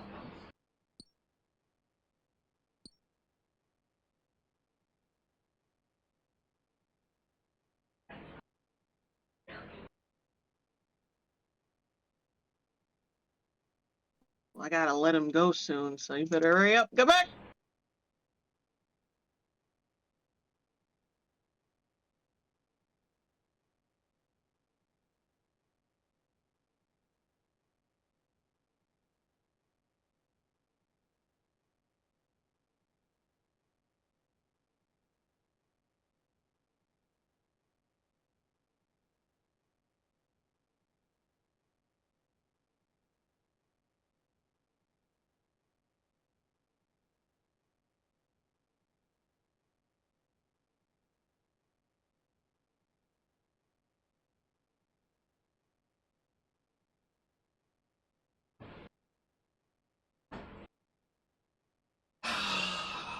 I both had to walk away because I need to go get her food. But secondly, I can't. Oh my god, I can't. Jay, I can't. I can't take it any goddamn more.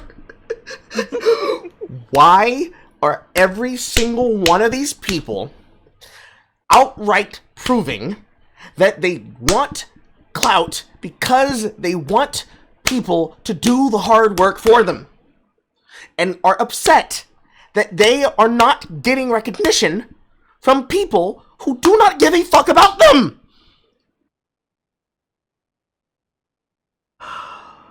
Noralities made her channel because she was literally bitch made mad that all of the males and a lot of the female fucking anime YouTubers were popular. So she literally made her channel out of spite so that she could get relevance and clout for doing so. JD Signifier apparently made his channel so that he could literally complain about not getting featured enough, while at the same time being a part of the very cycle of hurt that makes the left politically, relevantly, socially, and drama-wise look like fucking clowns. while at the same time saying, well, you see, I understand their approve, I understand their utility, I just don't like the fact that y'all motherfuckers won't give me more shit. Like goddamn, I want to be a deacon and a priest in this religion. I got all these soldiers and generals out here. Let me get some shit, bruh. Let me get some shit.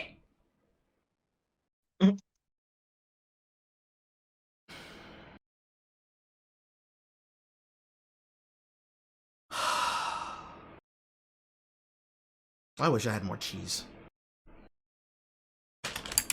All I had was one block of sharp cheddar and I already read it. I'm dismantling toxic masculinity and patriarchy within myself to get to. No, I am not okay. I am sick and tired of these fucking clout chasers. And I want somebody to fucking earn their goddamn place. For once! For once! Point. And I think as a man with lived experience who understands the nature of black masculinity, I am better You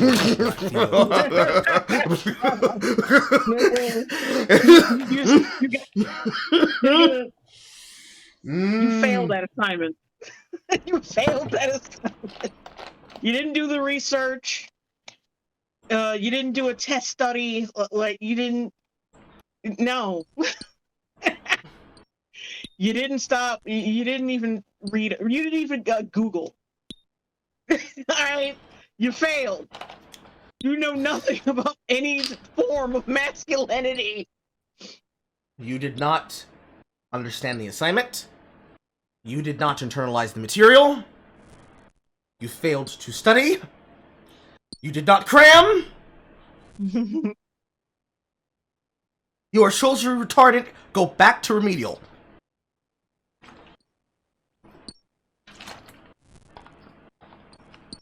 And do not come back until your dreads do not look like a Rastafarian knockoff from an episode of Law & Order SVU. Moisturize your dreads. Moisturize your dreads. You are not allowed to talk about masculinity again until you go off into the desert and come back with Maccabee dreads.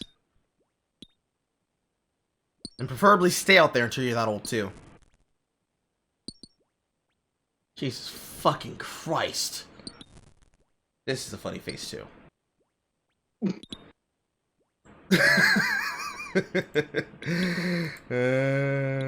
I'm easily entertained.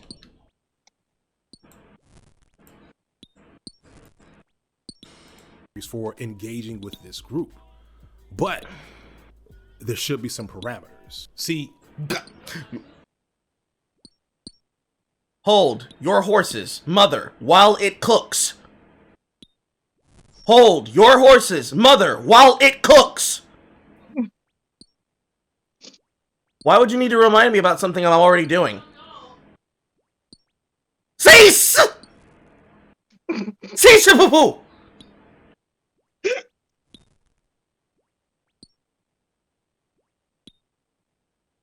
So as I was saying, I don't have a problem with the dumb shit that they're doing to make all of us look fucking stupid, but I do think that someone should set the rules. You know, maybe it should be me. Maybe I can be the one to tell them what to do. It's for me. It's for me.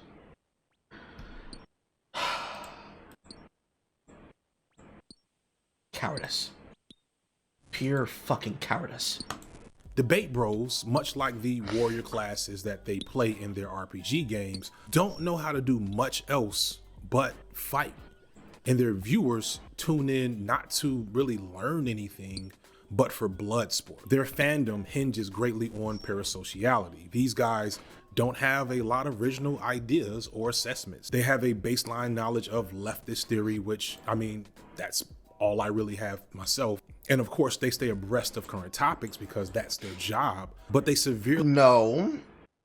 Their job is not to stay abreast of current topics. Their job is to drain as much attention from others to themselves. That has always been their job. That is their only job ever.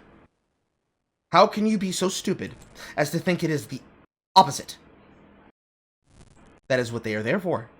That is how they make their money. It's not that they make their money from parasocial relationships, JD. They make... I'm going to need to call him JD. It's because they make their money from clout. They make their money off of being in the news.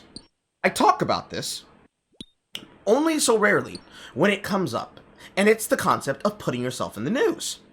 You create drama about yourself to perpetuate a self-subsisting style and a self-subsisting cycle of drama, giving you the platform to get an even bigger audience when you come back from something like a suspension, or when you get attacked or made fun of in the news, and you come back to clap back against those people on a giant platform that you have access to. For Torama streamers, this is the video. For commentary channels and T channels, it is the speculation and the follow-up with the videos about other people's drama, even if it is their own. With commentary podcast channels, it is highlights and clips that break down a topic that they have a special guest for, or is a common topic and a common piece of something that you can regularly talk about, like The Breakfast Club, and how often Charlemagne the God does Donkey of the Day. And for the political YouTube Debate Me Bro, it is the 5 to 10 second clip of how they super owned someone in a conversation when they were just screaming and yelling and ranting and raving with the effect of nothing. Because it's not a matter of whether or not people see them win, it's whether or not the audience in the chat at the time, inside of the hyperbolic chamber that is their audience, and how they feel when they ban people from their audience, when they silence people by having them banned on places like Reddit, when they exclude them and outright erase their opinions so they can't even be seen in places not only like Reddit but also in Twitter, and when they do everything possible that when they have to go talk to other people of size that will confront them on podcasts like the Scuffed podcast or in the Hippy Tippy Championship or any place where a Debate Me Bro can be found capping off his ass, that he never ever takes accountability for his actions. Because if he did, it would mean he no longer can hide behind anything. And considering the only way that they ever get any kind of scrutiny is on Sitch and Adam, it's very often that we find them telling lies. Very, very, very often telling lies. And you wanting to have control of who sets the rules of engagement means that you don't actually have a problem with what they're doing, and you certainly don't even have a problem with how they go about it. You just literally have a problem with the blowback. And deciding how they choose to engage would not stop them from doing the shit. Because they are edgelords in the left-wing sense. They seek the edge. You know where the edge is? Not towards being safe. They will say inflammatory things just to get a reaction, and hopefully so that they can be able to use that to ride out to even greater controversy. That is how Vosh made his channel. He said inflammatory shit, and everybody crowded around him because they realized how useful he was. You hoping people do the same is worse, because you don't want to be a king. You want to be a kingmaker. That makes you dangerous, because now you want to control who's valid and who's not. And as much as I cannot abhor a fucking traitor, I abhor more the kind of man who thinks that he can be an advisor. Because you're going to be the person who sends the order for someone to poison someone else. You're too much of a coward to do it yourself. So you'll send somebody else that you have ordained as your assassin to do work on behalf of the church. It's like the Vatican, but gayer. Really lack an effective. Okay, so I gotta go because I gotta start the stream in like just a couple minutes. What they have are strong personalities and skills of sophistry, and for now, their ideological basis is left-leaning. So their fans tune in to watch them just talk. make jokes, play video games, and react to the more in-depth work of others, sometimes for hours. And to be fair, if I had it in me to watch the 3 and 4 hour streams of these guys talking and playing video games, I doubt I would have anything negative to say about 95% of what they do on stream. And I understand that when you're talking for that long, you're liable to say some things that maybe you wish you hadn't have said. But there's a limit. That extra 5% and the patterns evident in that 5% are concerning. And this is because while the ideological basis of these guys on paper is good, the energy and rhetoric and vibe of these guys isn't. The scary reality is that the very homogenous nature of their fan bases, who are fresh out of radical hate-filled movements, and the way these people react and respond and behave on these streams, from a distance, when you see a debate bro debating a white supremacist, you can't easily tell who is who. Like one thing that I noticed, and I've talked about a little bit like on Twitter and stuff, is, I don't want to be like I'm old school or something, but like, back in the early 2010s, there were all the like anti-SJWs and all those people. And a lot of these like white leftists are like indistinguishable from them. Like they talk the same, like Ooh, I got chills because I'm happy somebody said it. like sometimes it's literally like word for word, like they use the same arguments. Like it's wild. The same tactics. Yeah. And this problem with debate bros and their fandom, who understand make up a very significant chunk of left tube viewing, including my own, is the problem of most white left tube, both creators and consumers, which is for all of the theory and research and outward rejection of white supremacy on paper, the vast majority have not taken the time to dismantle the white racial frame through which they see the world. Even the ones that aren't technically white still operate very well within a white racial framework. In fact, this white racialized framework is kind of great significance in terms of how they maintain credibility with their audience and their opposition. The thing I think a lot of white perpetually online leftists don't fully engage with is that they come from the exact same communities as their neo-Nazi, fascist, alt-right enemies. If not for a coin flip, these are the same people. They played on the same sports teams. They ate at the same lunch tables. If Destiny and JonTron went to high school together, they would have likely been best friends until maybe they went away to college and one took, philosophy and the other one sociology. They, and a lot of what makes up the white online left, have yet to fully engage with the following question. What was it inside you or inside your worldview that ever made fascism appealing in the first place? It's not power. The answer is power. Control and power. Power first, control second. Not just Sargon of Akkad videos. It's not just that you were a nerd. Carl Benjamin does not have these viewpoints and he does not think these things. Because the thing that you have to understand about people that have this kind of perspective is that you're asking a question not of what should we do, but what ought we do. The ought is very important. Because when you say, I would like to have control of something, it is not the same as, and not of the same spirit of, I ought to have the power to silence him. Having the ability to say, I should and I ought is very important when it comes to understanding how this affects things down the line. Because when you understand that when you say, I ought to have control, you are now dictating not for control of something in your space, not for control of something that is in your perspective, but in control of something that you ultimately should not actually have the freedom to just decide that you can so speak wildly about and think nothing will happen for. When you walk into someone's home and you say to them, I ought be able to tell you what I really think about you, what you're really saying is you believe that you're better than me. You know better. I am stupid. You should know best. Left is best, and therefore I must kowtow to you. No, boo boo. No. No.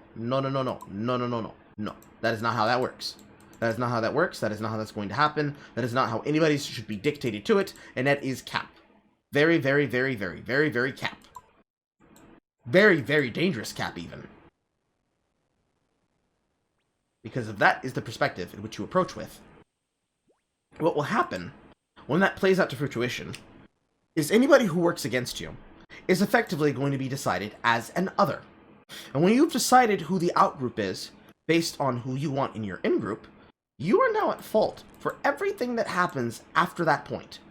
Because you cannot say that you didn't understand what was happening. You can't say that you didn't understand the consequences of what you chose out to set foot to do. You now have to take accountability for the fact that you are responsible for all the things that you decided was not important. When you look around yourself, and you see the storm clouds gathering all around you, and they intend to Ides of March you, you don't get to say, I didn't see it coming. Because they told you who they were. They told you with their voice. They told you with their voice, with their mouth. They said it in front of an entire live studio audience, and you did not believe them. Which is why we don't feel sorry for you when this shit happens to y'all. A little bit, like, on a human level, we're like, damn, that's fucked up. And then we say, well, not my goddamn problem, your problem. You'll understand, wait, back. Beach needs to study the history of Volta Redonda, just a small to medium South city in South American countries on the surface, but follow the Vargas bunny and see how deep the rabbit hole is. You will understand how, when, where, and why fascism is the way it is. You will, as soon as we put you up against the wall. But of course, this is where they say, no, there's a misunderstanding. I wanted to be a leftist YouTuber for the cause. A social outcast, or you like gaming, or you had some trouble growing up. Critical race theory, which again is something that almost all of these guys did videos on this year, tells us what it is. It is the construction of a white racial frame, aka white habitus. And just as a quick aside, Cap, did any of you watch a critical race theory video not made by a white creator? I read the books and I read the texts just like Carl Benjamin did and published on his channel.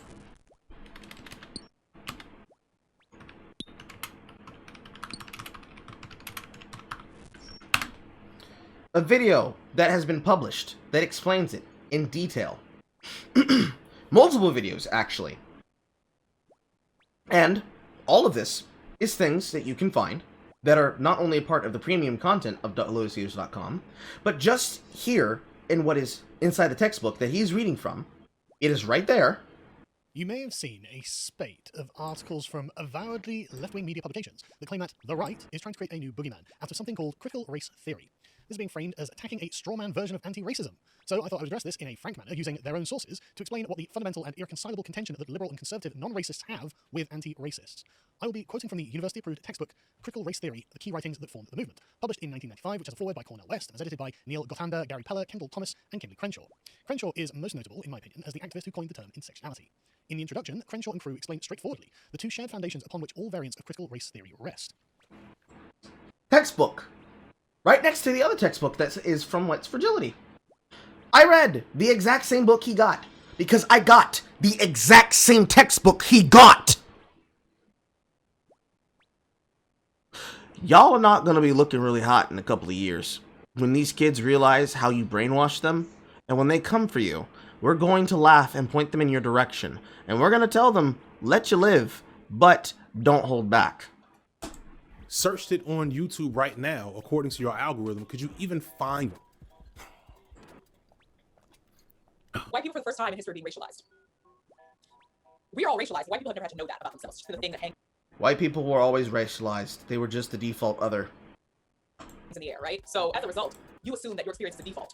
You assume that, so even if you were the most well-read, the most well-respected, whatever, even when I was watching these videos and stuff before, I was just like, yeah, I can take some of the points of some of these philosophers, but you need to know that some of them were the ones who set the precedent for things like phrenology and eugenics. You know what I mean? We need to know that some of these folks were most likely very racist. Eduardo Benilla Silva describes white habitus as essentially the habitat from which whiteness is understood, created, and reinforced. It's the social, economic, and ideological living conditions of white people, often greatly segregated along racial lines. And as such, there is a development of cultural and moral norms centered around whiteness, and apart from people of color, who are often, as a byproduct of this centering of whiteness, relegated to a lower status and other. So even with the best intentions, the behavior and viewpoints born out of this space is still going to be rooted in racist frameworks unless the concept of whiteness is addressed. Essentially, if you read Marx and Trotsky and Gramsci and what you want to do ski and whomever else, but not Du Bois, Fanon, Hooks, Crenshaw, etc., you might be a leftist white supremacist. And thus, this colors the nature of leftist content and inadvertently makes things dangerous for the marginalized voices that get caught in the wake of this highly toxic, highly negative energy. I don't want to go into the depths of the recent and not so recent drama that has been seen in this debate bro space, where black and sometimes even queer creators have had extremely negative interactions with some of these debate bros and their fandoms, but it's not good, and it's bigger than the stories you know about. These individuals are often goaded into appearing on these guys' streams in the first place, usually not understanding the sycophantic nature of these spaces. I personally have had more than a few people request that I appear.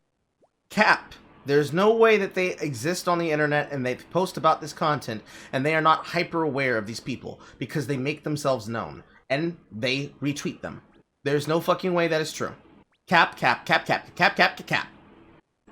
Here on some of these streams, to which I always let you know that has never happened. These creators are treated to hostility at best and outright harassment and disrespect at worst. And the fans of the debate bros cheer this on, often taking it upon themselves to go on harassment campaigns long after these appearances occur. And this is because this is the same fan base that 5 or 6 years ago was watching Augie anti-SJW alt-right content. And so the same tactics and Yes! Here's the thing, though. They were radicalized into wanting to follow the group that had power. Those of them that changed sides the same way that a majority of them who were content creators did so because they wanted to be on the winning team. This is what happened to Pig Puncher. This is what happened to the Amazing Atheist. This is what happened to Chris Raygun. This is what happened to the Angry Aussie. This is what happened to Thomas Buckley when he cucked even fucking harder to people like Christiosity and Christy Winters. It's what happened to Steve Shives. It's what happened to Christy Winters, even though Steve Shives is never gonna get any from Christy Winters. It is what has happened even to you. You cap to their worldview, you cap to their ideology, but you keep forgetting that they do not like you. They do not like you. They know you want the power. Energy used during Gamergate, used during the attacks on Anita Sarkeesian, and used during the rise of Trump are reproduced here just on a more insular scale. The debate bros represent a... It's not on a more insular scale. It's on the exact same scale. It's the exact same scale in the exact same direction, sir. Cap.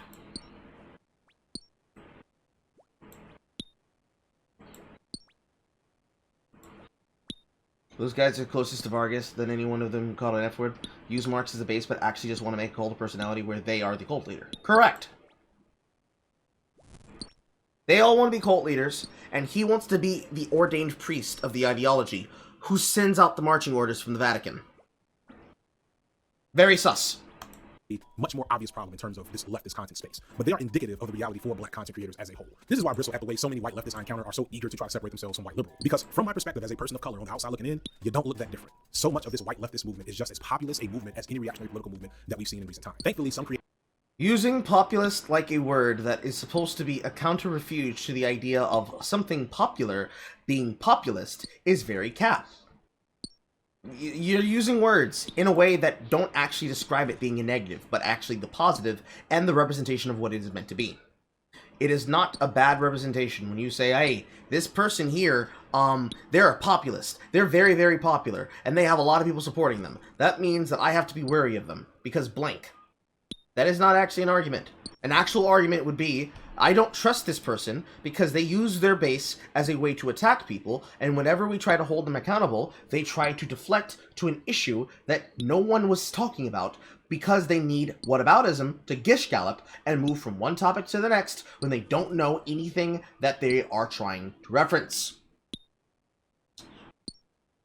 But you know, that will require you to have to give up the fact that you just want to control power. Creators like Badmouse and John Duncan have done videos about these issues. Badmouse even cited an amazing essay by former Black Panther Lorenzo Kumboa Irvin called The Progressive Plantation that really hits many of the targets on their head. There's something very wrong here. These white middle-class so-called radicals who have never suffered, been oppressed, or been forced to risk life and limb need to learn to listen to those who have. They need to recognize that they do not have all the answers, and it is only because of their white skin privilege that they can even articulate the political dimensions of these social problems. They have analysis with paralysis. Further, the apparent strategies of these groups is to chase after neo-Nazis, the Ku Klux Klan, the Church of the Creator, and others to upstage them and disrupt their racist events. Although I fully understand that we must confront fascist paramilitary movements, this alone is a flawed strategy, however, and no more eliminates racism than dancing in the streets. But it makes white people feel like they're accomplishing something, and it certainly helps with recruitment. But as a person of color, I do not feel this... Apparent strategies of these groups is to chase after the neo-Nazis, the Ku Klux Klan, the Church of the Creator, and the others to upstage them and disrupt their racist events. What is the Church of the Creator? I've never heard that before.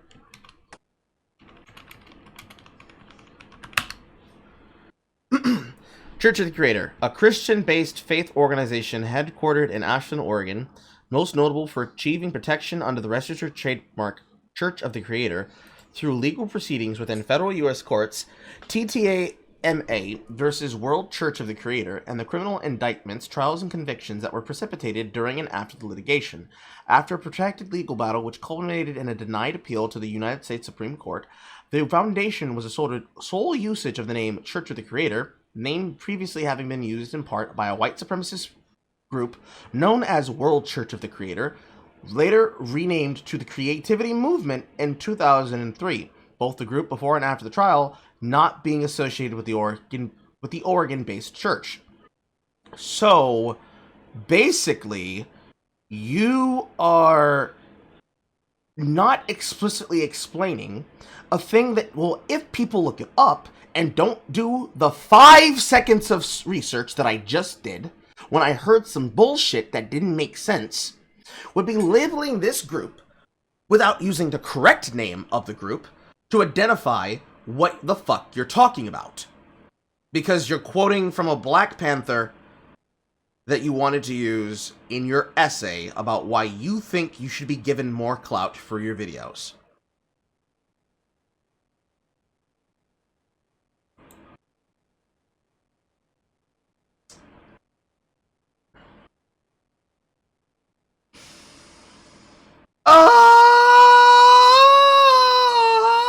It hurts. Movement in any way ensures my safety from violence by right-wing paramilitaries or the police. At the end of the day, for a lot of white leftists, this isn't about politics. It's about identity. It's about belonging. It's about not being like those guys, which I get. But for Black creators, when this is the community that we need to rely on for viability on this platform, it's like we can't even effectively participate in discussions that are explicitly about our own survival. But here's the thing, to throw folks a bone, it's not as bad as to be hopeless. I mean, I got this plaque. Where's my plaque? I got this plaque at the end of the day, right? So, everything's okay. Let's go back to that Bo Burnham video. Everything's on fire, everything's burning, it's all getting destroyed. We are literally at the point brink of destruction. But hey, I got mine. I got mine.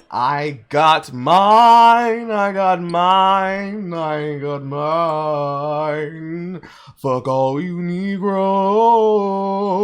I got mine. Which, again, saw an increase in viewership click rate when I took my black face off the thumbnail. And I know the success of that video which is responsible for this plaque, is not really due to my opinions as a black man explicitly, but the gravitational pull of Bo Burnham's inside that boosted my video in the algorithm. While the click rate on this video went up when I took my black face off, the thing is, the engagement stayed pretty much the same. When they actually saw a black face come on the screen to start talking and heard what I had to say, people did not click away. This is why it's implicit bias. I mean, I'm trying to throw y'all a bone, feel me. What this means is that when actively presented with the conscious opportunity to act upon a racist bias, a lot of white consumers didn't. And again, this is not empirical, this is anecdotal, this is a small sample size, but that's how this is supposed to work. The theory is. And here's a theory. Maybe they put your video on in the background and they didn't click off of it because they were doing other shit. And because it has a low interaction and low engagement rate, they weren't engaging with the concept because they did not give a shit, because they put it on just to hear something in the background. Not everything has to be tailored and made to try and destroy you, my dude.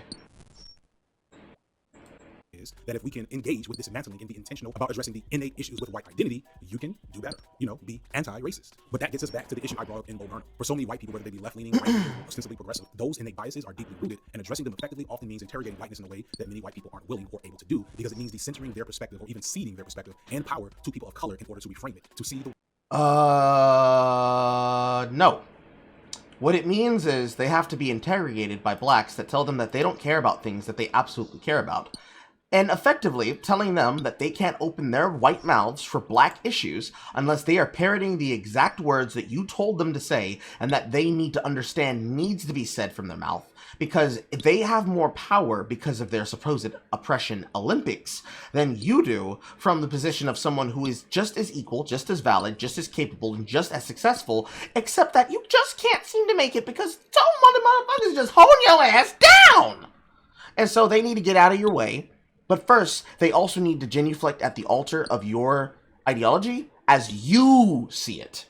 Not as they understand it, but as you see it. Because if they are not validating your worldview and saying that they agree and that they understand that they do not mean as much as you should to them as they do to you, and vice versa, if they don't sit there and say, yes, I am responsible for your pain, I should have listened to you sooner, I should have given you what you wanted, I should have done exactly as you said, and I don't know shit. If they're not saying that with their chest, with their whole ass chest, and effectively giving you the opportunity to live out your power fantasy of having control of other people's lives, their decisions, their minds, and ultimately their hearts, well then, Are they really an ally? All of your desires and all of the means that you want people to go along is performative.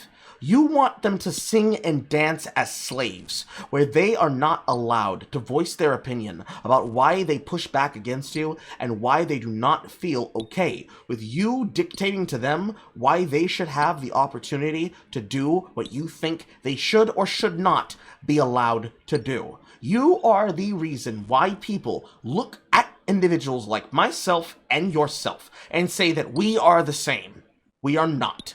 Not even close. We are not brothers in any sense outside of intelligence or in dissertation of other people's opinions. I don't identify with you motherfuckers. You can't sit with me. And more importantly, you wanna argue, but I can't argue with you. You wanna box. I ain't boxing with you. You don't live in the same world as me. You can't. Not until you leave the fantasy world you have created by victimizing yourself, by saying that it's unfair, and that everything in the world, including systems, governments, and companies are against you.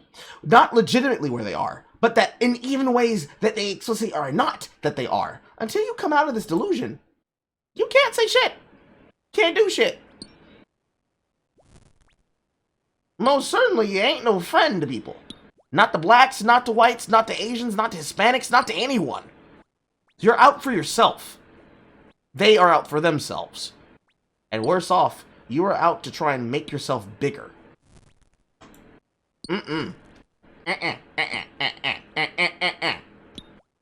Ways in which whiteness helps reinforce inequality. Further, this wouldn't be a one-time cathartic fixing and reckoning of a problem. Racism is an ongoing, persistent problem that will require ongoing and persistent effort. Yeah, because when you think in the terms of past discrimination requires present discrimination requiring future discrimination, racism can never go away because you're constantly keeping it alive. Dummy. Of the complexity here, kind of it sometimes isn't allowed, where maybe we want to be like labeling people as bad people because that makes us feel superior to them, or we're like terrified that we're bad people, so we're trying to like simplify things down to like black and white, like I don't have any racist bones in my body, and it's like it's not about your bones. What is it specifically that I have to do where I can stop thinking about this so much? And like that's the only thing you can't do.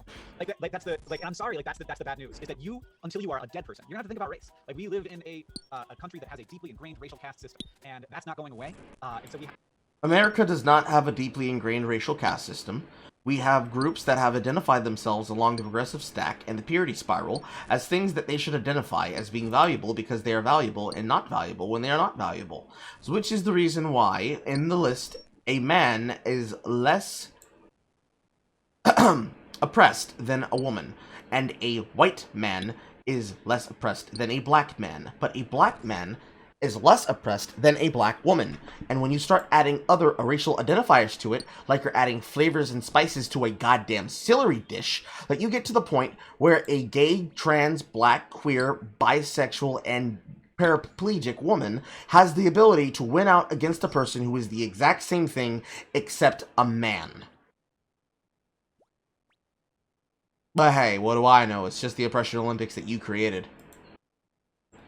we will have to work on it for our whole lives. But so many white people fear engaging with that effort because white supremacy has conditioned white people to only see racism as a moral issue, which makes it very easy to avoid culpability in participating in a racist system. You know, there's only one innate social fear that is unique to white people in this country, and that's being called or seen as a racist. It's the only accusation that, if it sticks, has real consequences for white people uniquely. Incorrect. If you call a person a murderer and you are able to confirm that a white man is a murderer, I think a lot of people like to consider that too. I think a lot of people would care about that white man that you just label as a murderer and has now been fingered as a murderer is a fucking murderer. Same way it would apply to a black man as it would to a white man. But hey, what do I know? I'm just some black. And at the same time is not in any way under their control. That's why you hear white people say stuff like, stop playing the race card. And because of this one major threat, white people have developed numerous ways to avoid that label. So many ways, it's as if nobody's really racist at all. Anyone who gets labeled as a racist has to really, really, really mean it. And even then, it's a mistake. It's not reflective of their values. And the irony is that because of the way white people often respond to accusations of racism, black folks are actually less likely to call it out. Because we know that, one, it probably won't change anything, and two, there'll be blowback and consequences. We'll see what these comments in my DMs look like when the debate bros come through to talk about this video. To be empathetic, I know that a lot of you just don't get that systemic racism is bigger than your personal character or decisions or philosophical or moral standing. And that will take a lot of time to get you through that paradox. videos. But that is my responsibility. But as I speak directly to you, not just the debate rooms, but the team of programmers at YouTube, the consumers of YouTube content on the left and beyond, and many other creators on YouTube, especially BreadTube, who may uncritically participate in some form or fashion in this racist system, know that I am not calling any of you racist. Out loud. See, I said it after the end of a long pause. That means being cheeky. On this video. Sponsored by CuriosityStream.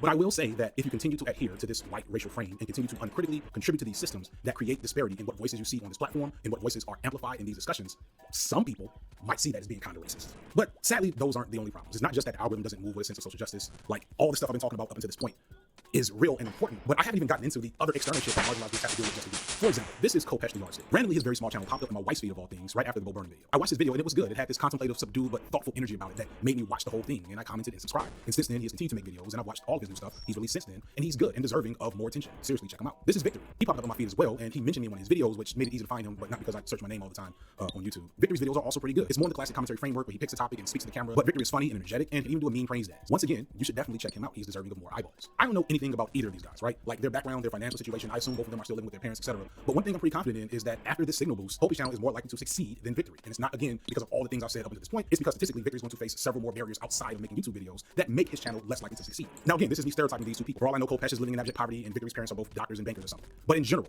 you have to understand that to even be on this platform in the educational space, you have to have had several things go right for you in the first place. Things that are going to be less likely for creators of color. A few months back, when I did my critique of the I Don't Dream of Labor movement, the thing that was most obvious as I was researching is that the people who were talking the most about this I Don't Dream of Labor thing were people whose labor was already someone else's dream. And there's nothing wrong with it. There's nothing wrong with not liking your job, even if you have a good or well-paying job or a job that other people would kill to have. It doesn't make your opinion and the exploitation that you might see in labor any less valid. But it does show how a discourse can have a very important piece of the narrative missing because others that needed to add that perspective to the conversation didn't have access to provide that perspective in the first place. And it's not explicitly just because the algorithm doesn't know how to push black viewers and black creators around the algorithm effectively. It's because we're going to have less opportunities to even step up to the plate in the first place. To be here, you have to have leisure time, flexible resources, money for equipment, hopefully some connections, things that are not available to a lot of marginalized people. Furthermore, creating on YouTube can be psychologically taxing in ways you don't even think about before you start. Like, it's one thing to be a person of color visible in this type of space, which is always going to be a precarious situation, but like the mean comments, trying to judge your content's quality and learning, managing fandoms, staring at your own face for hours, like looking at your flaws, hearing your own voice with the speakers, that's psychologically taxing, and I think a lot of people don't make it just based on their own mental health. So add all of that to just trying to survive being black in America. This is why, as much as I like Kopesh, and again, show Kopesh some love because he's got some good shit, I'm rooting for everybody black. And I think I wouldn't be if the systems worked different. Make it just based on their own mental health. So add all of that to just trying to survive being black in America. This is why, as much as I like Kopesh, and again, show Kopesh some love because he's got some good shit, I'm rooting for everybody black. And I think Saint Andrism, Anansi's Library, Voicemails of the Void, Saber, Phyllis Lenore, Princess Flowers, Victory, Storyteller, Orman, and Forland. Yeah, this is a pretty good spread full of people that they could be able to talk about. And this girl right here, Professor Flowers, is the girl in question that I was trying to mention earlier from the video that covers what happened to her. She is the woman in question. Here, right here, right now. I wouldn't be if the systems worked differently. I know people like my channel, and I appreciate that. I appreciate this. This is dope. But I maintain that I'm not so unique, and that there are surely other men who look like me on this platform, or maybe used to be on this platform, that left the game because it felt rigged, which it is. But I was lucky. I am talented at this, but I'm lucky. And on a platform where everyone can create, and especially in a section where we're supposed to be the progressives, I shouldn't have needed this much luck. What all of this amounts to is breaking bread, as in there's a full meal at the table, and everybody can eat. And this isn't explicitly like a money thing, it's a discourse thing. It's having black consumers of leftist ideology being left out of the most important platform for spreading leftist ideology. It's 45 videos about Ben Shapiro. I'm not saying to not do your Ben Shapiro videos. I'm saying we need to break bread. And that means that a little bit of everybody in this community is going to have to reevaluate the way they've been moving through this space. And if you're not up for doing that, I don't know what to tell you. It's not my responsibility. It's still fucking Tuesday. Wow, even at the end of your fucking shit, you say it's not your responsibility, as you then spent time explaining how it's someone else's responsibility. You don't deserve to give orders to people and dictate how they should do things if you can't even live the standards of the principles you're trying to dictate others live by and actually do something meaningful.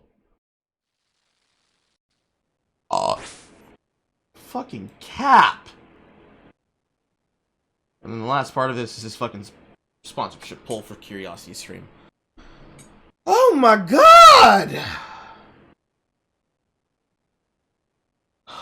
My brain. My poor little brain. Chat, my poor little brain. She is overwhelmed with bullshit. Absolute bullshit. Oh my god. I can't. I can't.